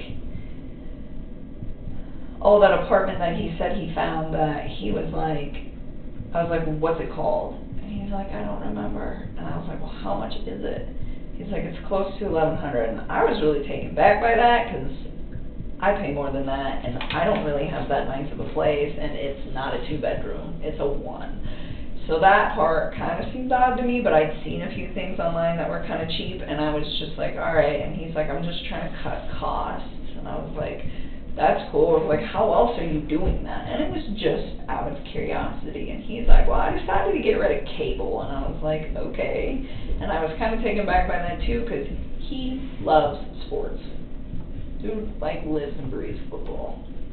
So I was like, okay. And I was like, that's a good cost to, you know, to cut back on. And he was like, yeah, I think I can still stream sports via a Fire Stick. And I've heard of those things before. I don't really know a lot about them. But he was saying that he had a buddy working on it already for him. Who's the buddy? He didn't say, I didn't ask. Why do you think that's important? That he had all that set up? I don't know. I mean, it made me believe that. Like he was ready to move out? Is that? Oh, I he's get what ready you're to saying. go? Yeah, like he was prepping. It still sounded like he was prepping. I mean, everything he did sounded like he was getting ready for everything to happen. The only thing that I found really peculiar about the whole situation was the fact that he just kind of seemed disconnected about the apartment thing on Saturday, whereas in previous conversations, he was the one who brought it up, and he was the one who seemed really excited about it when I offered to help him do some like legwork on trying to find him a spot for him and his girls. Right. I'll be right back. Okay. So I don't know who his friend was. It was just weird because sometimes it seemed like some of the things he said, he was still really. A lot of things he said made sense. It still to this day makes sense. And then other things that he said don't make sense at all to me anymore. Or like they changed, you know? Sure. Well, you know a lot more now. Well, unfortunately, you know a lot more now about terrible things that may have happened that changed the way you're thinking about what he said, too. So, making you think differently about those kind of, that verbiage. Right?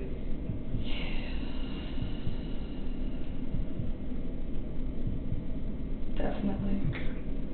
So, I think we've talked a lot about a lot of different things. I hope I'm helping you guys. You certainly are.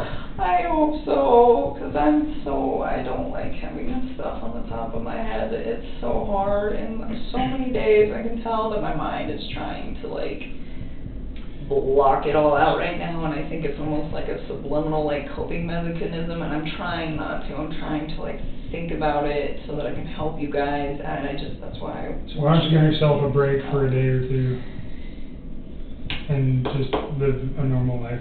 Stop thinking about this stuff for a day or two and then revisit it. Maybe that'll help you because you look like you're tired again. I lost my job yesterday, so that's where that comes from. You lost your job with the geosciences place as well? Okay, sorry to hear that. I think you mentioned with your skill set though, you should be easily employable in another locale. I don't know. I hope somebody hires me. I hope people don't see my name on a resume and just not hire me. Well, your name hasn't even made it in the papers yet. Not yet. So, remember you said that you had some locations you could go out of state? Maybe, yeah. I don't know if that's what you're thinking or whatever is going to work for you. Yeah, I'm thinking a lot about all of that. It's just a matter of timing and trying to figure out when to do it. Hesitant to do it all too soon and then have to do it all over again. Tell me the name of the geosciences company. I forget. Tasman, that's right. I think I was just so bummed because they told me that they would keep me, and then they called me back and let me go, and I was just like, man. So did they essentially fire you, for lack of a better term? And that was yesterday? Yeah. They said they let me go because they hired me to do a contract job, and now that contract was over. It was unfortunate because Anadarko actually offered to pay me for a while, and Tasman said no. So I just wish they would have been honest with me in the first place, but it is what it is. So now you're out looking for a job too? I haven't even started doing that. It's not even like a priority to me at this point, but it will get dealt with. So yeah, since I need Hazel to help me out with his lease and sell my truck and change my entire life, and hopefully somebody somewhere will give me a decent job and give me a chance and not judge for all of this whole disaster. So that's why it's... You said Hazel was helping you out with some of your lease stuff. All right. So yeah. when we're here, I think she usually comes in the afternoon today. So we'll check with her. Hey, I think Matt just went the other way looking for me, but he'll be back eventually. Awesome. So you must want this for something. Probably charge my phone and I didn't charge the last thing I charged. This one? Yeah. Here. What's this? Oh, this is the Verizon call logs? To the 13th. From what date to what date? You want this one back? It's a month. Sorry. No, you're good. I don't know. It's a month, so it's probably whatever 30 days was, probably July 14th, I'd assume, till August 13th. You'll see it. When you open it up, you'll see it. But it's a month. So my billing... Can I just take this real quick and move it off your thumb drive, and I'll give you your thumb drive? You can do whatever you want. Okay. That's yours. You don't need this back?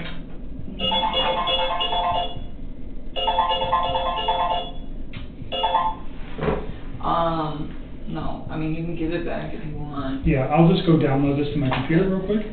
So it's a month. It ends on the 13th, and that's why I was saying when they bill me next month, then I can give you the 14th and past that. And I could have given you the 14th now, but because they haven't billed me for it, like this is in a nice PDF, but the unbilled one is like in this janky Excel format, and you could like manipulate the data.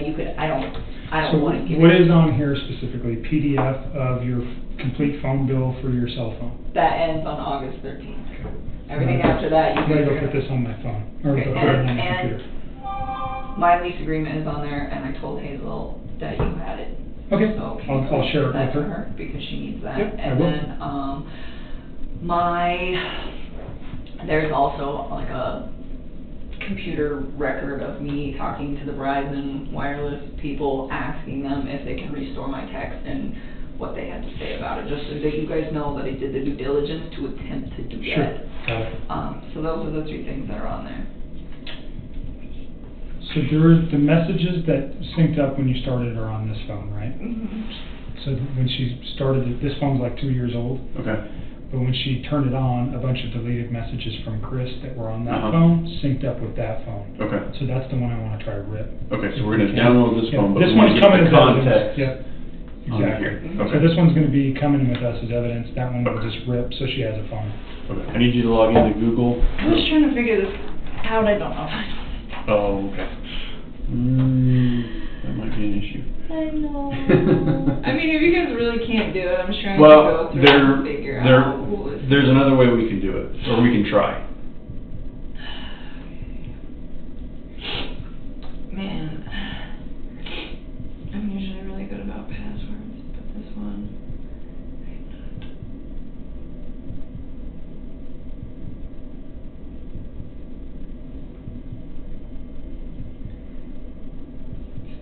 I don't know. I really don't. I was messing with this before you walked in here. Okay. And that's the only way you can download apps, right? Let's do this. Yeah. I mean, I'll have to figure I'm it out. I'm not an Android guy, so I don't know. I don't know. I haven't used the Android phone in like 2 years. Okay. I guess I'll have to figure this out. That sucks, but it's okay. Well, there's another thing that we can try. Sorry for Nope. the inconvenience. Did you have a text message on? So when I looked up to Wi-Fi, I think you got a couple more extra. Oh, I got these. Yeah, this came in on my other phone. This was like right when I transferred.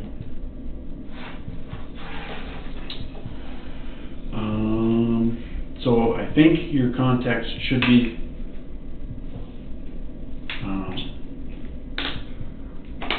connected to iCloud now, so you shouldn't lose them. And we can try and use the machine that we used to download the phones can also transfer. That'd be I've never done that, so I don't know how it's gonna work, but we're gonna give it a shot. Okay, that would be so nice, because I was looking at these messages, and I was like, oh my god, like, don't know. I mean, again, I'm sure I could figure it out pretty quick if I read the text. Look at all. Yeah. They're all different.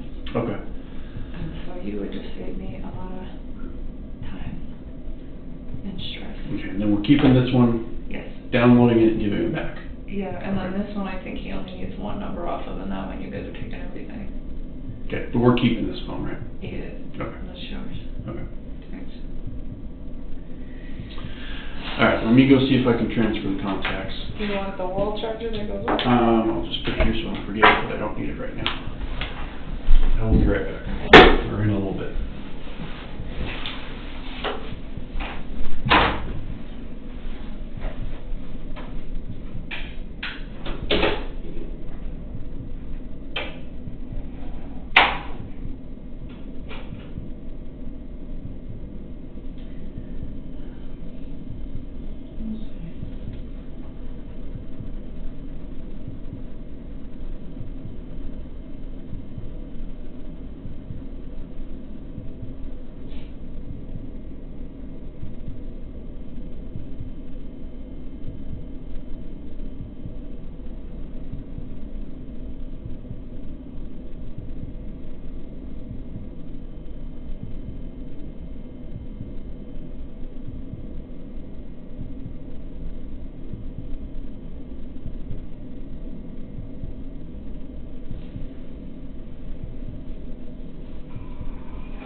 How are you doing? I'm alright. I like your little blouse. It's adorable. Thank you. Thank you. So, I don't take much time. I just want to stop in and say hello. Oh, how you doing? Alright. I don't believe you. I'm gonna step out. Okay. I have that now. I have the lease. I'll give it to Hazel. Okay. Did he get your phones taken care of? I don't know, he took them both. He All right. said he was gonna try. I'll step out for a few minutes. Okay. Give you guys a few seconds. All right. If you remember anything else, we'll talk before you leave. All right. Hazel said she knew that you had been fired, so maybe get some advice on that too, about potentially leaving here and starting anew somewhere else. Probably is a good thing. All right. I'll be back in a few. Okay, thank you. So, I know Anadarko fired for the other company as well? Yeah, well, Anadarko just terminated my contract. I mean, I don't blame them. That's just not a good place to be. Yeah. But they were concerned, and they offered to pay for like a few weeks. Well, that is pretty generous. It was very generous, and Tasman cut it off. They're just like, we don't want to bill a contractor if you're not actually working. Like, I respect that. You know, I don't know. I think it's kind of disappointing because they told me, you know, I informed them of the situation, and then they contacted me like a day later, and they said, oh, you're good, don't worry about it. And then they contacted me the day after and pretty much just let me go. And it's like, just be honest. So will they be giving you another job or another appointment? They would have had to have. And I kind of had a solution for that situation too, but they didn't seem like they were all about it. So, I mean, it is what it is. I've only been working with them for like 4 months. They don't really know me that well. At Tasman? And so are they saying that your contract with them is also terminated, or that you just aren't working in Anadarko anymore and they'll find you another position? They told me originally that if I wasn't going to work in Anadarko, they'd find another place to put me. And then they came back yesterday night and said, since you're not, we hired you for the contract with Anadarko, and since your contract with them was terminated, we're letting you go. Okay. Did you call the person whose name I gave you at No. Daily? I've spent all day trying to do stuff for these guys, so I haven't had a chance. I think it might be helpful just to talk to him and see what he has to say about it, and see if there's any, you know, he'll probably ask you what your contract with them was and ask you for some more details, and see if there's any way that legally he can help you out, or if he can create some sort of mediation or something like that, or at the very least negotiate a positive referral to another agency or something. I mean, they told me they'd give me that. He seemed really taken back when I asked him, but I was like, can you at least give me a positive referral? I mean, I did great work for those guys. Mm-hmm. They're definitely going to miss me being on their team for sure. And he was like, yeah, I'll do that. I was like, okay. I mean, I didn't really know what else to do. This is like one more thing on my plate right now. I don't know what to do. I don't think anybody's gonna hire me. Well, I think that right now, what you need to worry about, it sounds like you have a really good supportive family, and people that are going to help you get through for a few weeks while you're looking for work. So I think right now I need to just concentrate on getting your lease situation worked out so that you don't have to worry about carrying 2 places, and getting everything worked out with victim comp so that you can get started into some therapy. Yeah, I still just don't think anybody's gonna hire me. Like, as soon as my name's in the media, like, why would you do that? Well, it hasn't been yet, and it doesn't mean businesses won't necessarily, the hiring agents won't necessarily have watched the news or know those things, and if they do, I think you can just explain to them that you're doing everything you can to cooperate with law enforcement. You'll do what you can to have it not impact your job, and, you know, your work at both Anadarko and any place else you've worked prior to that is a good testament to what a good worker you are. that through all this, you kept going to work, you kept doing your job, you were responsible towards your agency, you informed them about what was going on, you did everything you needed to do. I just don't think people are gonna hire me. I have a feeling that trying to get by for the next like 5 or 10 years is about to be real rough. Okay, well, I think that thinking that way is going to be a little self-defeating. So let's try to take care of what we can take care of and try to build things up for you so that you have the most positive prospects for the future. So I just don't even know where to start. Like, I have friends that can give me a referral, but what I don't want to do is have my friends give me a referral and then they see the news and then they are very taken back. And I think some people would be kind of upset if I asked them for a referral prior to the news breaking. I almost feel like waiting till it breaks to like try to approach people. Well, have you tried thinking about like a temporary agency or someplace? You know, like Kelly Girls. I mean, I know they don't pay well, but something like that. And I know it's probably well below your skill level. I don't know. I'll probably go back to the oil field at some point. Most of those people are a bunch of societal outcasts, so it might work. Are you happy there? Huh? Were you happy when you worked there? Sometimes. Yeah? Sometimes not, but... So it wouldn't be torture to go back to that? No, that's all I know. Well, it sounds like that's a good fallback, at least until all this gets resolved a little bit. I mean, if people hire me. It's hard to get a job out there as it is because I'm a woman. Yeah. I don't think you can do it. Well, you have a history that shows otherwise. And that goes a long way.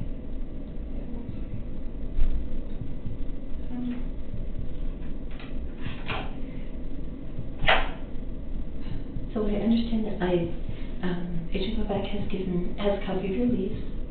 So I'll talk with your landlord and see where we can get as far as getting you out of that. And then I have a list of referrals for you for therapists. Thank you. Did they approve it? They haven't yet, but they said they should by the end of the day or early tomorrow. They just have to go through a procedure. You know, it's the government. Everything has a procedure. So it's just going through the procedure. But you could get started in the meantime calling the therapists and just doing little interviews with them. You know, like we talked about, just making sure that it's somebody that you feel confident with and that you feel comfortable you can say anything to.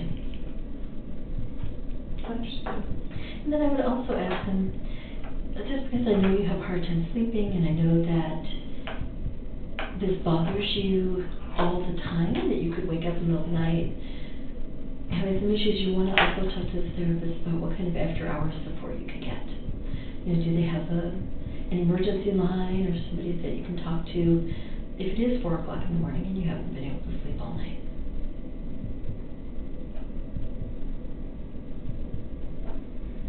And if you need some help making those phone calls, Bobby Joe and I can help you. Thank you. Okay. Sounds like a plan. Just keep doing everything you need to do every day. There's nothing else to do. I know you're feeling pretty overwhelmed, and it just seems like it's Getting piling up. Piling up. Yeah. And you know that we are here for you. Okay. So you do have support. Yeah, the media came to my house, left a letter, like old crinkly envelope and a piece of journal paper that was all crumpled, handwritten in chicken scratch. Like, oh, I went to Today's Show, you should call me. It's like, why would I do that in the first place? But even then, like the lack of professionalism that my family is seeing from these news reporters is absolutely ridiculous. And you're just ignoring them. Yeah, I mean, they don't have my phone number yet. They still haven't found it. Well, that's good. And you're not at your home. No. And your dad's pretty good about saying no and walking away. So. Yeah, they're contacting everybody, but so many people reach out to me. The media called me today. And, you know, all I have to say is that they don't know anything about it and they don't have any comment? That's what Or I told them. just I don't want to talk to you or yeah, whatever no works? comment, or you don't know, and I was like, you don't have to talk to them. It's like, you don't have to call them back, you don't owe them anything. Like, just send me love and support. I haven't said anything else. I don't really know what else to say. No, that's good. But I had to do it with a lot of people, and it wasn't something I wanted to do. I was trying to avoid that situation, but I've just been like inundated with phone calls and texts about it, so I was like, alright. Talked to my dad, and I was like, do we do damage control on the rest of these people so that they're prepared or not? And he was just like, yeah, we'll do it. So I just called like my closest friends, and I didn't say anything about the case or that I was a witness. I just told them, it's like, hey man, I need you to do this for me. Like, me at your door asking you questions, just tell no comment. Please take all the pictures that you have of us off of social media. And I love you, and I'm safe. And I didn't break any laws. Oh, that's good. Well, because they start freaking I know, they out, start like, wondering what why. did you do? And I'm like, no, Yeah. it's okay. You just help me, please. So, Yeah. I mean, so far, Well, when we it's talked worked. about that, how you believe that your friends and your family would, at least for a while, be supportive, not knowing anything, just knowing that you needed their love and support. I mean, it's been 4 days that they've been searching for me, and they haven't found me yet. I'm sure they will eventually, but I think 4 days it's not a bad start. I think you're right, and they still haven't found my phone number. And you do have a plan. You know, you have the plan to just say no or to hang up, don't answer the door, don't answer the phone. You'll have caller ID so you know if it's your family or your friends. And you have a voicemail that they can leave a message and just say what they want if it's family. Everybody else you can just ignore. You don't have any obligation to talk to any of them. Right. That's pretty much where it's at. Tony's just like one task at a time. Every day do something else. But I'm here, and they got my phone, so hopefully they can get what they need. Good. Hopefully it will help. I'm just trying to do everything I can, but at this point, it's like I don't even know what to do anymore. I just like really want to just start taking care of myself and not everybody else, and I feel like it's just not happening. Well, I think that's all you do have to do right now is take care of yourself. There's really no one else that you have to take care of right now. You know, let your friends, let your family take care of you. Let them offer you support. You're doing everything that we've asked of you, and you just need to now take care of yourself and get yourself through this. And let your family support you, and let your friends support you. You don't have to take care of them. You've done what you need to do for them. You've told them, I'm in a situation in which I just need you to support me, unconditionally support me. And that's all the taking care of them that you need to do right now. There'll be plenty of time for the rest of your life to take care of people. Right now, you just need people to take care of you.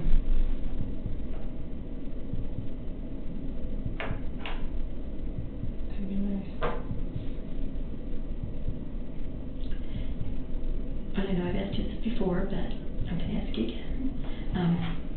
Are you still feeling like you're not thinking at all about suicide or hurting yourself? No, I'm not thinking about any of that. Okay, good. And you promised me you'll let us know if you start thinking that way? I text you guys in the middle of the night every time I'm stressing out. Okay, so you will. Okay.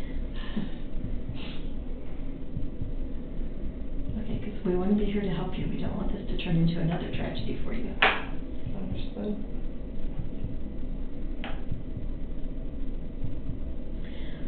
Well, I didn't know what time you were coming in today, and I have another appointment that is coming in. So I'm going to do it, Agent, go back to that too. That's okay. So that you're not sitting in here all by yourself? Okay. Because it's not a pleasant room to be hanging out in. No, not at all. This is awkward. They have my phone, his phone's ringing, and I'll just sit here. But you don't know. Well, actually, I don't have to go and find out where he is. We're trying to get your phones to work, but you don't remember your Google account? I should, to be honest with you. It's like programmed into my the two places I use it all the time, and so I don't have to remember. So the only way to transfer your contacts from that phone, from your iPhone to that phone, is with your Google account. I mean, if I need to, I know. We're gonna print we downloaded them, so we have the file available. We can print it for you. Can you do that? That Yep. would be nice. But we can't move them because That's okay. your phone is essentially, you won't be able to download apps or anything like that without your Google account. Okay. So, but you do know it? I do know my Google account? Yeah. No, if I did, then we wouldn't be in this. But you know, do you have it somewhere else? Yeah, I'm sure I can Okay. like reset it and figure it So out what at this point. when just I'm making not sure here. you have a phone that's gonna be usable. Yeah, I mean, I can make incoming and outgoing Okay. calls at this point, is all I really care about. So he's gonna download the messages that, uploaded when you redid your phone. So it shouldn't take too long. Yeah, there's not much on there. Yeah. It's pretty short. Should take just a few minutes and then we're done. They're all like, they're not even on the right date, some of them. It's really weird how they're time stamped. Okay. Like there's one on there on the 13th, and I'm like, I'm pretty sure that was a conversation. that- Between you and Chris? Yeah, but it was like not that same day. The Like- 13th was a Wednesday. Or the 12th, I don't even know. All right. It's We'll not in look the at right them. spot. They're Okay. not in the right spot. Maybe the date on the phone is messed up. I don't know. I'll look at the phone and we'll see. Well, it's out of order. Like, unless I'm confused, but I'm pretty sure the last text on there between me and him was actually probably somewhere in the middle of the text. So when you say out of order, Like, it's saying, oh, hey, this happened on, like, Tuesday, but really, I'm pretty sure that happened at a different point. okay. All right. It's So only about if one. it's critical, we'll talk about it. I don't think I need to look at the text first, though, before I know. Of course. Okay. Understood. You probably want to go. Yes, well, Because you have your I want to. you have your next client coming in. Thank you for your time. I appreciate Oh, it. yeah, you're welcome, and I'll send you those therapists, and then, just get started and giving them a call and seeing who you think is gonna be a good fit for you. So at least we can have it ready so that when the comp says yes, you can get started right away. Thank you. And if you need any help making those calls, you start making them and realize you just can't do it on your own. Just call me, either Bob, Joe, or I can just call with you and be there with you while you make those calls. Thanks. Okay. And if you want to, try to give the guy from CDLA a call and talk with him. I will definitely call him. That is on my priority list at this point. I just not on the top of it. Yeah, no, I understand that. I understand. And I'm sure he'll say it depends on what your contract said. So if you have your contract with them where your dad can get to it, because it's probably at your house, if you can have it where your dad can get to it or something to get for you to send to him, that'd probably be really helpful. I have it. It's all remote. It's all electronic. Oh, okay, good. Everything. I don't have to go back to the house at all. Okay, good. Good. Okay. Thank you so much, Hazel. And call me or text me anytime, okay? I appreciate it. Okay. Thanks, Jason. All right. I'm gonna see where he's at. What else? Anything else while we're here that you can think of or want to address or you remember?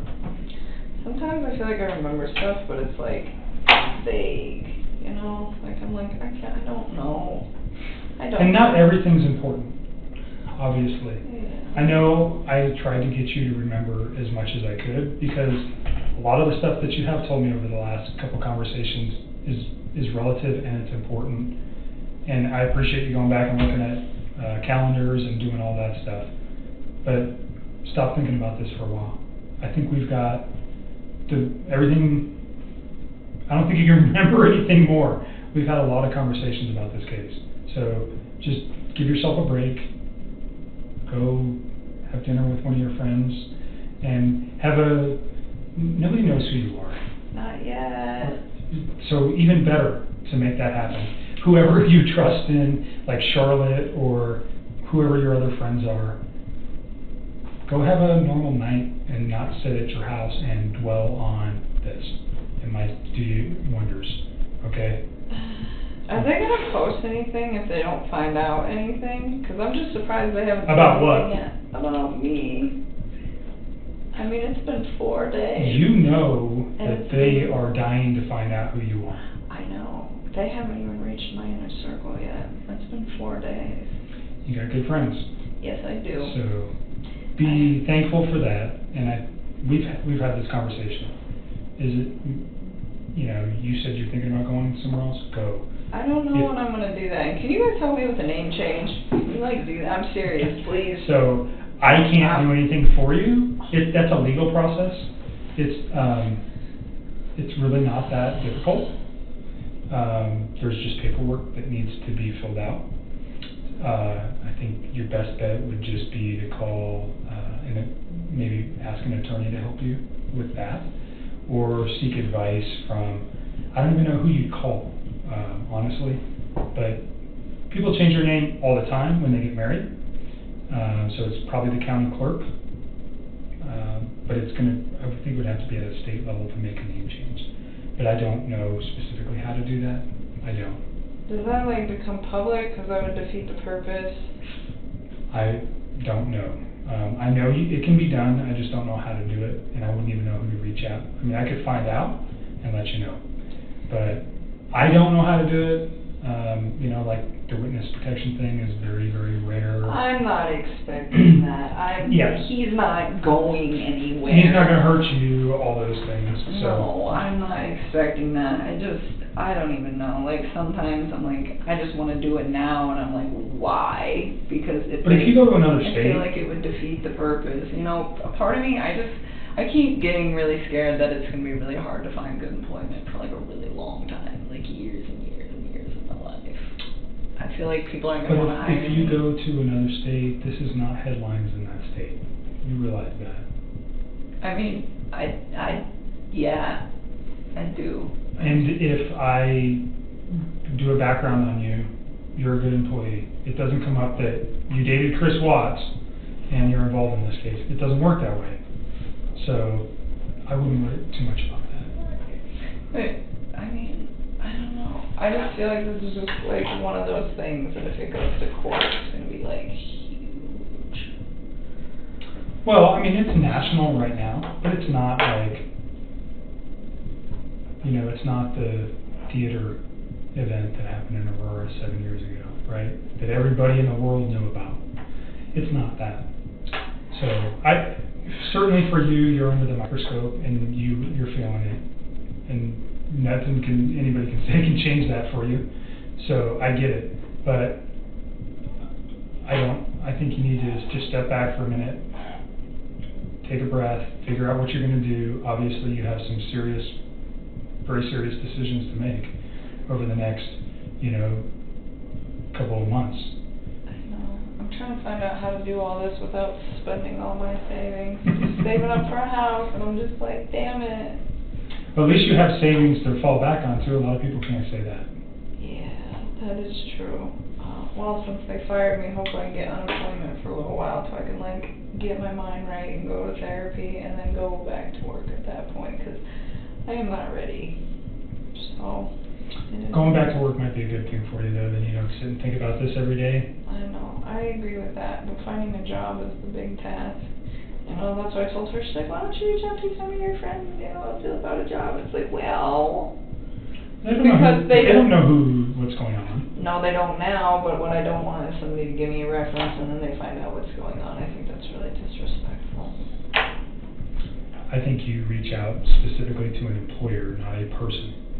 I don't know anything about the oil industry, but other companies who you work for. I have this skill and I'd like to come to work for you. I'm thinking about it. I was thinking about reaching out to some old employers. I've always been a really good employee to those people. Everybody when I leave is pretty disappointed. This is the first time I've ever been terminated from a job. So. Sometimes that can be tough to get over too. It's hard. This was the dream job. I feel awful about all of this. I wanted that for so long to get out of the oil field. I was so tired of living on oil rigs. It's such a rough life. I just want to be in the office and work in environmental for an oil company, and I finally got it, and all this happened. Well, you have that skill set now, so maybe you can move back into that. I hope so. We will see. I forget what else I was gonna ask. Are you guys, am I in trouble because I deleted his text? You're not in trouble. I didn't know what was going on at that point. So, I know does that cause question? Of course it Of course does. it does. There is, but is it criminal? No. Is there concern that you're hiding something? Potentially. That's why I want them, or I wouldn't be asking for them. I know, And I'm trying to give you guys you've that. been upfront with me about everything. I don't have a concern that you ever told Chris, I don't want you, go kill your wife, No, or no. get rid of your kids, or I don't want to date you if you have kids. None of those things ever came out of your mouth. We've talked about that. Yeah. So, but until those text messages that are deleted are there, and all that, it's just speculation. But it's kind of like, why did you do that? And I get your excuse. I understand what you're saying, that on Tuesday you realized who this man was and what he had done. You didn't want him to be part of your life anymore, so you got rid of it. I didn't even want to see it in my phone. It was like freaking me out because I remember I had like deleted them, and then he sent me another text, and then I deleted that one too. Right. Because I was like, I don't want to deal with this. By the way, when you're looking through those texts, look for his ABC phone for that one conversation we had where he screenshotted me what he did on Monday. You remember that? Mm-hmm. Yeah. And you said that's his Anadarko phone. Uh-huh. Okay. And that should be the only like recent, like there's probably stuff if you guys are able to pull up from way back that we talked, but nothing. The thing we talked about was him proving that he went to the oil field. That he went to work. That he went to work that morning at whatever site he was supposed to go to check on the So that'll be in there. release. Okay. Yep. All right, and then, I don't know, am I allowed to like address my friends and tell them, please no comment to the media? I mean, I haven't been telling them anything else. I would not talk with anybody about any of this case. Except, I mean, I know you need to talk to a therapist, and you need to talk, I'm sure you're talking to your dad. To some extent, I probably mean, your closest person. when he's not in here for this, I don't tell him about this. I tell him I'm coming down here, but he doesn't need to know anymore. He's so strict. You're an adult. You made some decisions that caught you in a bad situation. But there's nothing wrong with you talking to somebody. I just wouldn't go into details. No, I haven't even been telling people But I'm a witness for anything. certainly your best friend, I mean, if I was you, I'd be confiding in my best friend, like, hey, this is what's happening in my life and I need help. Is there anything wrong with that? No. I mean, that's about as far as confiding has gone, was me telling her about some guy that I was hanging out with, but that was like way before any of this. Yeah, and you need support right now too, so you're not in trouble, there's no charges against you, you're simply a I just witness. don't want to like get in trouble for like talking to like my dad or like About asking what? a friend for help. Well, I mean like what my dad already knows, you know what I'm saying? There's nothing to get in trouble for. Okay, I don't know how that works. That's why I'm asking. I'm Yeah, like, I don't want. there's- This is one more thing I don't need on my plate because I just, Right. oh my god. You're not in trouble, and talking to your friends and family about what's going on isn't going to get you in trouble. Okay? I don't even want to talk to my friends about it. I don't even want anybody to know. I mean, they're going to find out, but I figure the reason that I think I'm staking out from the media as long as I have been is because nobody knows anything. And because my inner circle's really awesome. Maybe. I don't know. They haven't even. Or made they that just, because you're not on social media. at all, but I mean, I eliminated all of that. Right. I've like even had the ability to like go through, I went and found everybody I knew that had any public posts, and it was just like, this needs to be cleared. It's all gone. Right, so you've made it very difficult for them to find you. Do I think eventually that at some point they are going to find you? Sure, of course. I think they're gonna find out where I'm staying at. I think that would be really tricky. I don't know. You haven't even told me where you're staying, so Nobody and knows. I don't know how it's connected to you or your family. So, I mean, if it's in your family's name, certainly it wouldn't be that hard to figure it out. So, if that, there's ways to find out where people are staying, but they're limited. I mean, unless somebody knows about this place that talks to them. Nobody. So- Nobody. Alright. My All right. dad doesn't even know where it's at. Let me check on this Yeah, let me check on this phone. Oh, yeah, that's right. I was like, I'm not ready to go. I know you're ready to go. Like, somebody called. So he's printing your contacts. I'll be back in a minute.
Okay.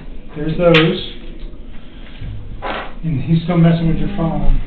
Give me a few minutes, okay? Yes. Back in a minute. Did you sign this? Yes, it should be good. There it is, cool. Alright. Do you want a copy of that? Sure, that would be fine. Back in a minute. You guys got this all printed up.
right. One more question for you. Yeah. I have jury duty on September 17th. Is that something that I can do, given the fact that I'm course. like mid in this mess? Yep. Okay. So just answer their question. They're going to ask you a bunch of questions. Answer them truthfully. Yeah, I wouldn't avoid it. But I just didn't know. have you ever gone to jury duty? I was supposed to go once and they didn't need me, but I just wanted to like double check. I didn't know. No, it has no bearing on what's going on in this. So you're all right. I think he's still trying to get your phone to download. I'm Maybe gonna use the restroom. Yeah, Can I you just need like leave my stuff in here Yep. and back in here. Left again.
having a bad day. Okay, will you show me the messages that downloaded?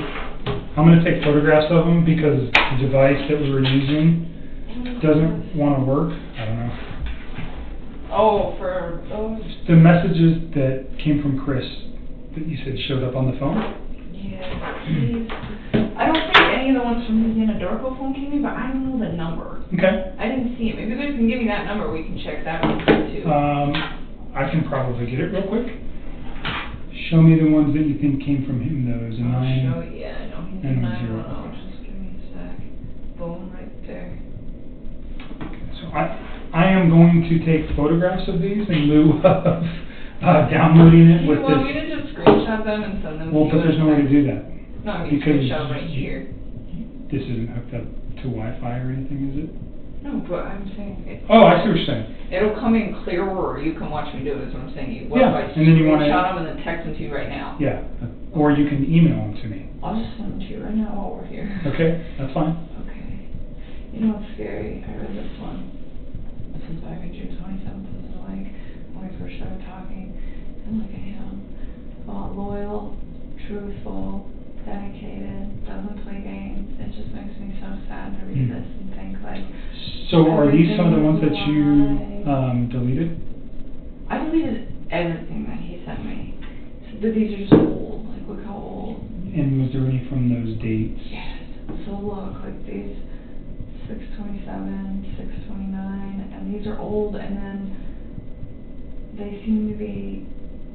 See, and then we're missing the 2nd and the 3rd, and then there's the 4th.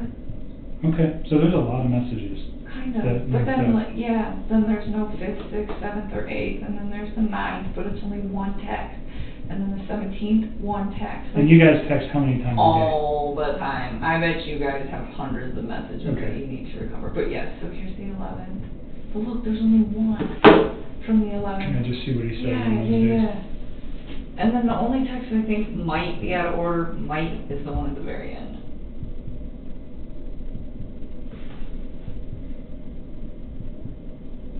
I just wish they were more complete, and I don't understand why they're coming in bits and pieces. Like, what's causing that? So the 10th, oh, you went to the Rockies game. Yeah. Okay. I didn't see him that day. I was with my friends, and I stayed with me that night.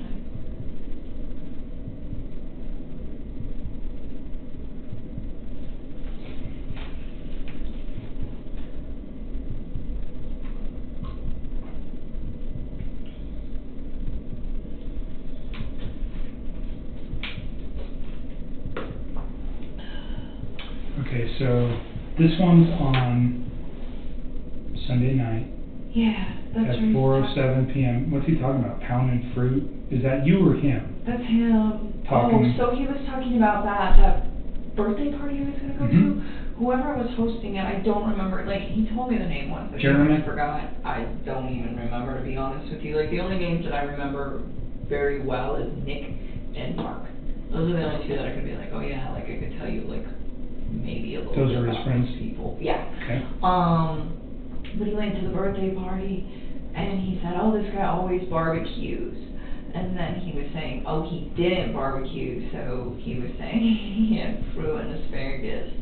Yeah, didn't do any smoked barbecue this time. He did hot dogs, so he was saying he avoided that. He was like trying to eat healthy. So this is the final one. This is the one, I don't know if this is in order. I'm not sure exactly what this is referring to. I think this one at the bottom, this, oh my god, that's absolutely ridiculous. They would freak out.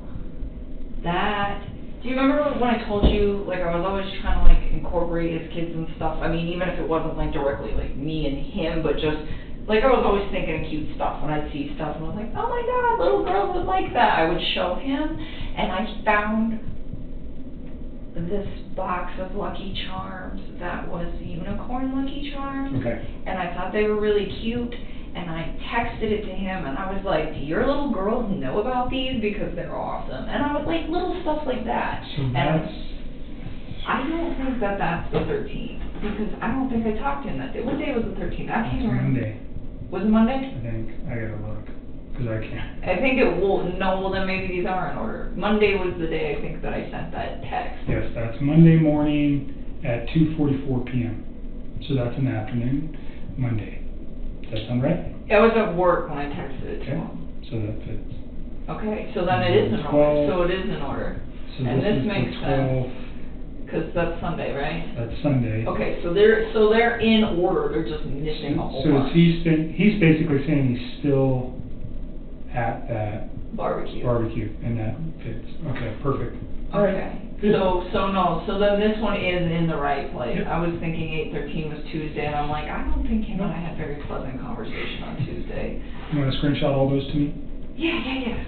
So let's start with. And then How do you screen I shot? turned this off, but Oh, this is so weird, you like ninja chop it. Oh, I think that worked. Okay, so that takes us down to 6:29, so then I'm gonna scroll up to 6:30. ninja chop. Interesting. It's old school. I had to do a stop reconnaissance mission at my house last night. It was on one star. I did not like it. I was like, this is scary. But it's cool. I got to do it, so hopefully I don't have to go back.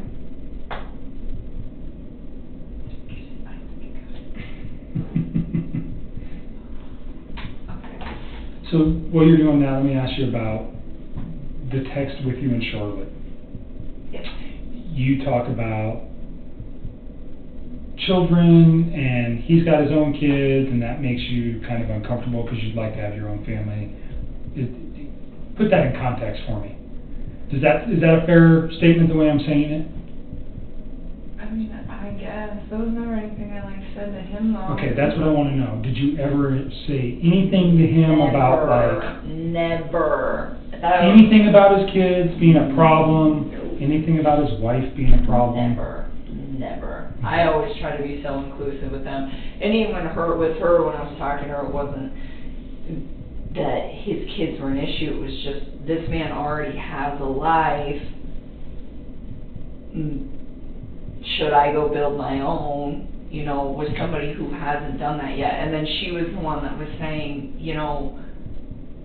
I was engaged once and it didn't work, and now I'm engaged again, and she's trying to tell me, it doesn't matter, I'm on my second time of going through this, and she's like, I love this man very, very much, and she was saying, he's not gonna love you less because he's already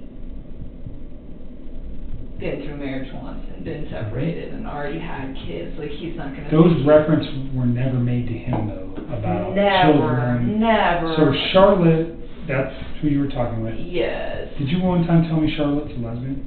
No, she's engaged. Okay. Were you talking about one of your friends that might have been a lesbian at some point? That's not the case. I don't think so. I don't. You never said that about any of your friends that I inquired about? I don't think Okay. so. I don't think that I think was on the first day we talked with your dad there, I inquired about Charlotte. Yeah, you asked me about Charlotte and eHarmony, and I went through Right. my text and I was like, what is he talking about? And I couldn't find it. So I was wondering if maybe somebody referenced both of those two, but not in together. Okay. I'm wondering if that's where that came from. So Charlotte is your friend, she's your closest friend. Yeah. You guys have this conversation, but it never went anywhere besides her and you. Yeah, You never mentioned it to Chris. You never said anything about your kids, or his kids, pardon me, damaging your guys' relationship. No. Or nothing like that. Never. And I mean, and even in that, it wasn't I never said his kids were a problem. It was just he already has a life. I don't know about Right. that. So in light of what's occurred though, what I'm trying to make sure is that there was never a conversation that you guys had that he might have thought that you were saying, I can't be with you if you have kids. I wouldn't be with him if I couldn't. Okay. So I'm just making 100% sure that those... I promise you. Okay. I really want you guys to pull these texts because all the stuff I've been telling you will Okay. sync up. And I hope we can... I haven't been very lucky with your phones yet. They've been nothing but a pain. So this one's coming with me. Okay, I think Jeez. I know, this is a task. Some of these might be duplicates, but whatever. I'm gonna send these to you. No, that was kind of something between me and her, and it wasn't even really the kids, it was that, like, he'd already been married before, and I was just like, I don't know if I, like, am in a long-term relationship with this guy, is that something he would eventually want? Because that's something, like, I would eventually want, you know, I just... So your concern was more about his prior marriage than his children? I guess. Honestly, I wasn't really that worried about him at that time. Like, if you read the majority of those texts, like, it's very, very flattering to him and all the nice things that I have to say about him. It was just that I wasn't, like, 100% committed to him yet. I mean, I was monogamous with him. I wasn't seeing any other men. But I wasn't, like, hey, this is the guy I want to spend the rest of my life with. And part of the reason that I was uncertain, I mean, yeah, he'd already built a life, but honestly, like, he wasn't out of the marriage that he was already in. Right. So, I mean, I'm not going to go tell the whole world, like, hey, I found this guy, and, you know, I'm going to take in his kids, and we're going to do this, and we're going to do that, and it wasn't because I had any problems with them. It's just, he was married. Okay. I know the context of that text now, like, looking at it looks so bad. You have to look at it from the perspective that I'm looking at it. Yeah. And how it could be misconstrued or made out to sound something another way. That's why I wanted to give you the opportunity to say what it really means. Okay? No, I don't mean any harm towards those kids. I always thought they were so cute. When he showed me those pictures, he was all about them, you know, and not only that, but it's like, once you guys get those texts, you will see, like, there's not very much mention of his children. And if there is mention of his children, it's always, like, cute stuff, where it's like, hey, you should show them this, or hey, this apartment's great for them, or, you know, what do you think of bunk beds, and, you know, like, those little girls, like, reminded me and my little sister. They're, like, the same age. Right. Yeah, I mean, like, it was so cute. Like, he would call his little daughter, the younger one, Cece, he'd call her Rampage. He's like, she's wild, and it used to just make me smile, because my little sister was totally Rampage. And it just was kind of, like, spot on, you know, and so, like, it just kind of made me think, like, okay, these guys are going through a divorce at the same age that I was at when my parents went through a divorce. And it's like, how did I handle that? You know, and I tell them, like, you know, this is what happened when my parents separated and we were this old. And just try to, like, give him a reference, because I gave a damn. Right. Okay. I mean, but just because I care about him and I care about his kids and all of that doesn't mean that I'm ready to turn around and, like, commit everything. Did he ever say anything like that? Like, do I have to get rid of my kids, or no, do I, you know? This shocked me just as much as I think it shocked the rest of the world. All of it. Like, he lied so much. Now I go back and think about all this shit, and I'm like, it's lies. Everything that they knew about him was, like, lies. I mean, his friends let him stay the night at their house. He even fooled them. It's not just me. He lied to everybody. He had all of you fooled. And everybody stood up for him. His friends stood up for him. I really thought she left. I was like, let her fucking go. You know, she'll come back in a day. She'll be alright. Let her cool down. She'll be here. It'll be okay. You know, like, had me convinced, like, I think she's just upset. And then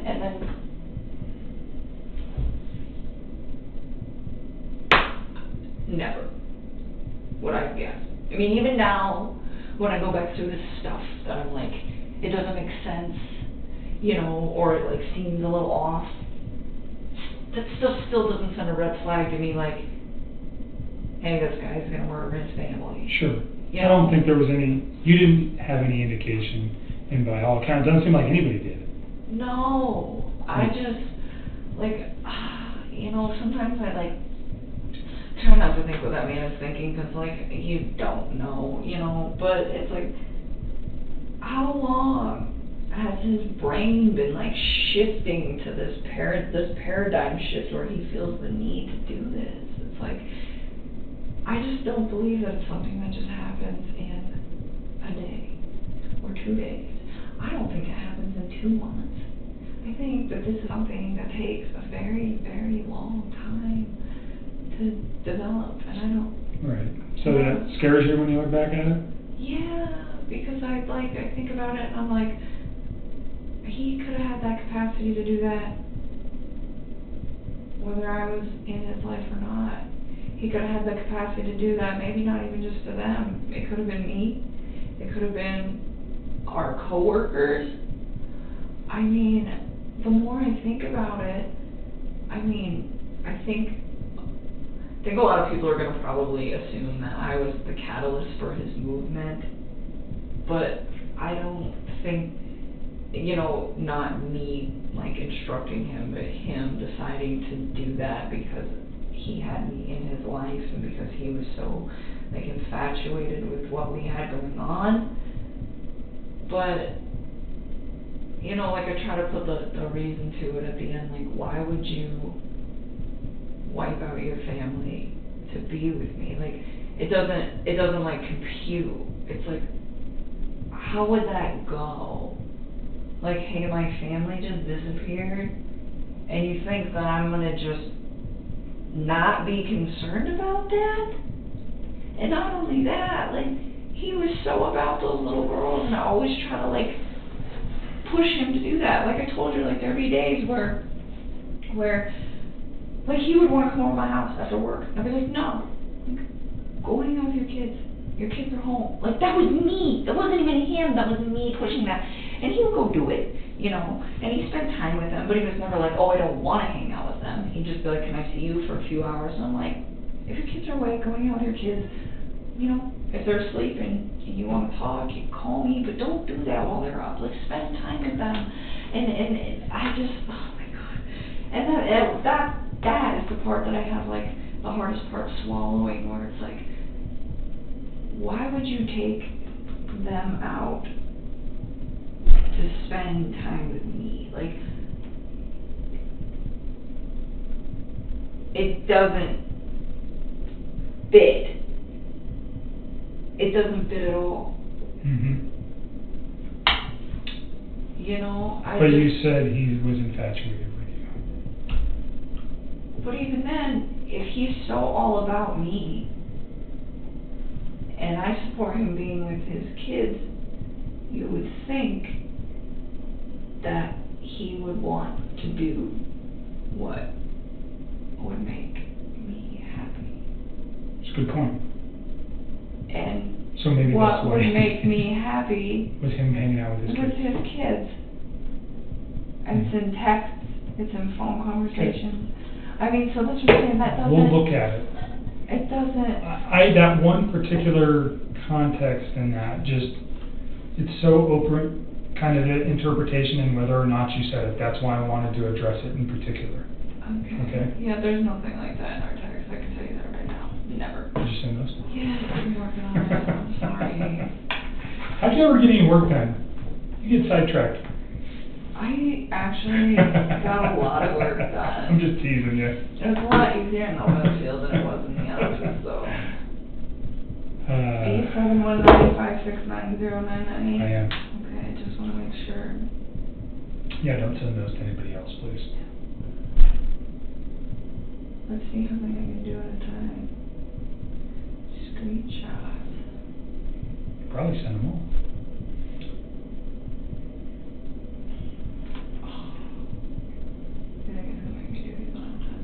How about email? If you emailed it, could you select each one and attach it to the email? I just want to do it here so you know that I did it in its entirety. Okay. That's right, you don't have Wi-Fi on that phone, right? No, I don't have anything on here. Okay. I think this is all. This is just going to be a slow process here, but bear with me. Yeah, I don't know. Sometimes I just feel sometimes I legitimately think that man's cheese was sliding off of his cracker long before I came into his life. Have you stayed away from the media the last couple of days? Yeah, I guess they know where I live. No, what they're reporting about him or the case. No. So you've been watching that? Kind of. I have thought. So you saw the video of him talking about relationships? Oh, I can't even like bring myself to like watch most of that stuff. I will like scroll through the headlines if they look different than what I previously like knew about the investigation. Kind of looking for my name so that I know when it happens, so that I can deal with that. But other than that, no, I don't. I never actually watched that video. Okay. I don't really like. I have a hard time like looking at him now. It's kind of the same thing. Like when I deleted the text, like I saw his mugshot and I like looked at it the first time I saw it and it scared me. And now when I see it, I just like move past it because I find it to be. I don't get it. Did I just send it? I don't know how to work this new phone now. Attached.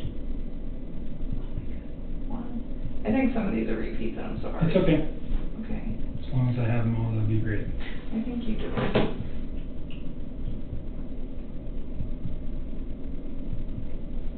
You look like you've been drinking way too much coffee. Because I'm shaky? Yeah. Oh, I think it's the sleep loss. 8:12. They're coming. You don't have the one at the very bottom, I don't think. Let me see if I can click. Oh, you do. No, you don't. No, you don't. You're missing the last one. Let me get the last. Send me the last one and then we'll send you out of here. And then don't think about this stuff for a while. I'm trying. All right? It's hard. It's And so then much easier when to I'm say done that. with your phone, I'll get this back to you. I mean, if you guys need to keep it, just No, keep we won't it. need to keep it because what it's going to do, if I take everything, then it's just easy. I get it back to you. Okay? So the examiner that's going to look at it, she comes back in early next week, and I'll try to corral her to do that as early as possible, so we can download your phone and then get it returned to you.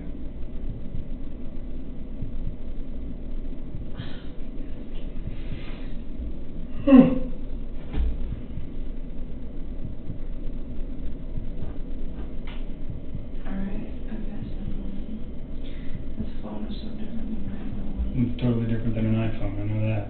It's just been a long time. It's been years and years since you actually had this phone. So, let me go see if I can find his Endarco number real quick too. I'll be right back. And then I can do that on here. Totally forgot about that. Right back.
Okay.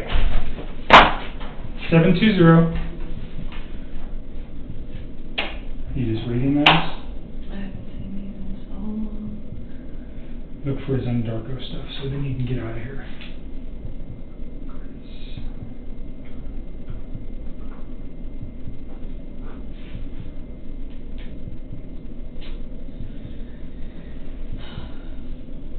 What is it?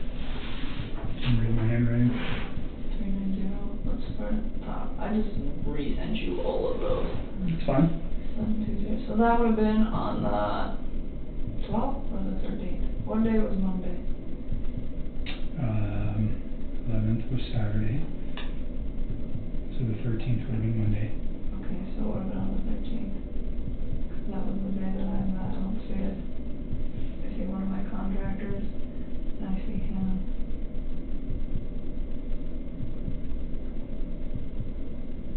I don't see it in here. I won't erase none of this stuff though.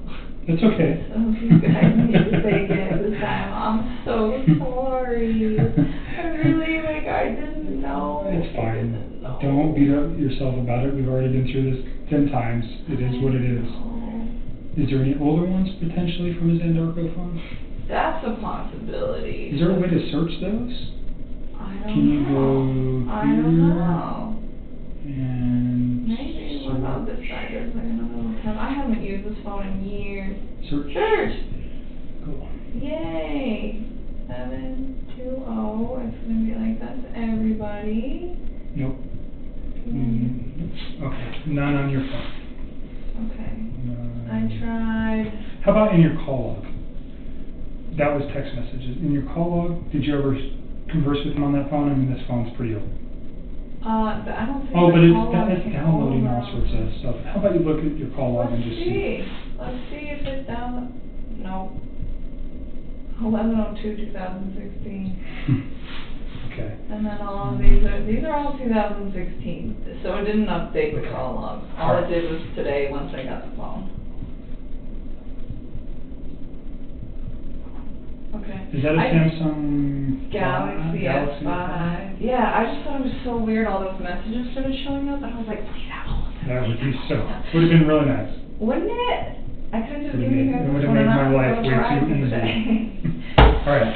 You ready to get out of here? Yes, I am. All right. Take your stuff. I will call you. Probably won't be next week. I'm going to be busy all next week. I'll be going. So I'll call you the week after about when your phone's done, and I'll get that back to you. And then at that time, if there's anything new, we can talk about it then. You think he's going to take this all the way to trial? I do. Right now. Have they gotten no discoveries yet? No. They have some stuff. Do you think that's going to change when they get those? Do they know that I'm like one of your witnesses? Yeah. I mean, they have to know. Do they know what you said yet? No.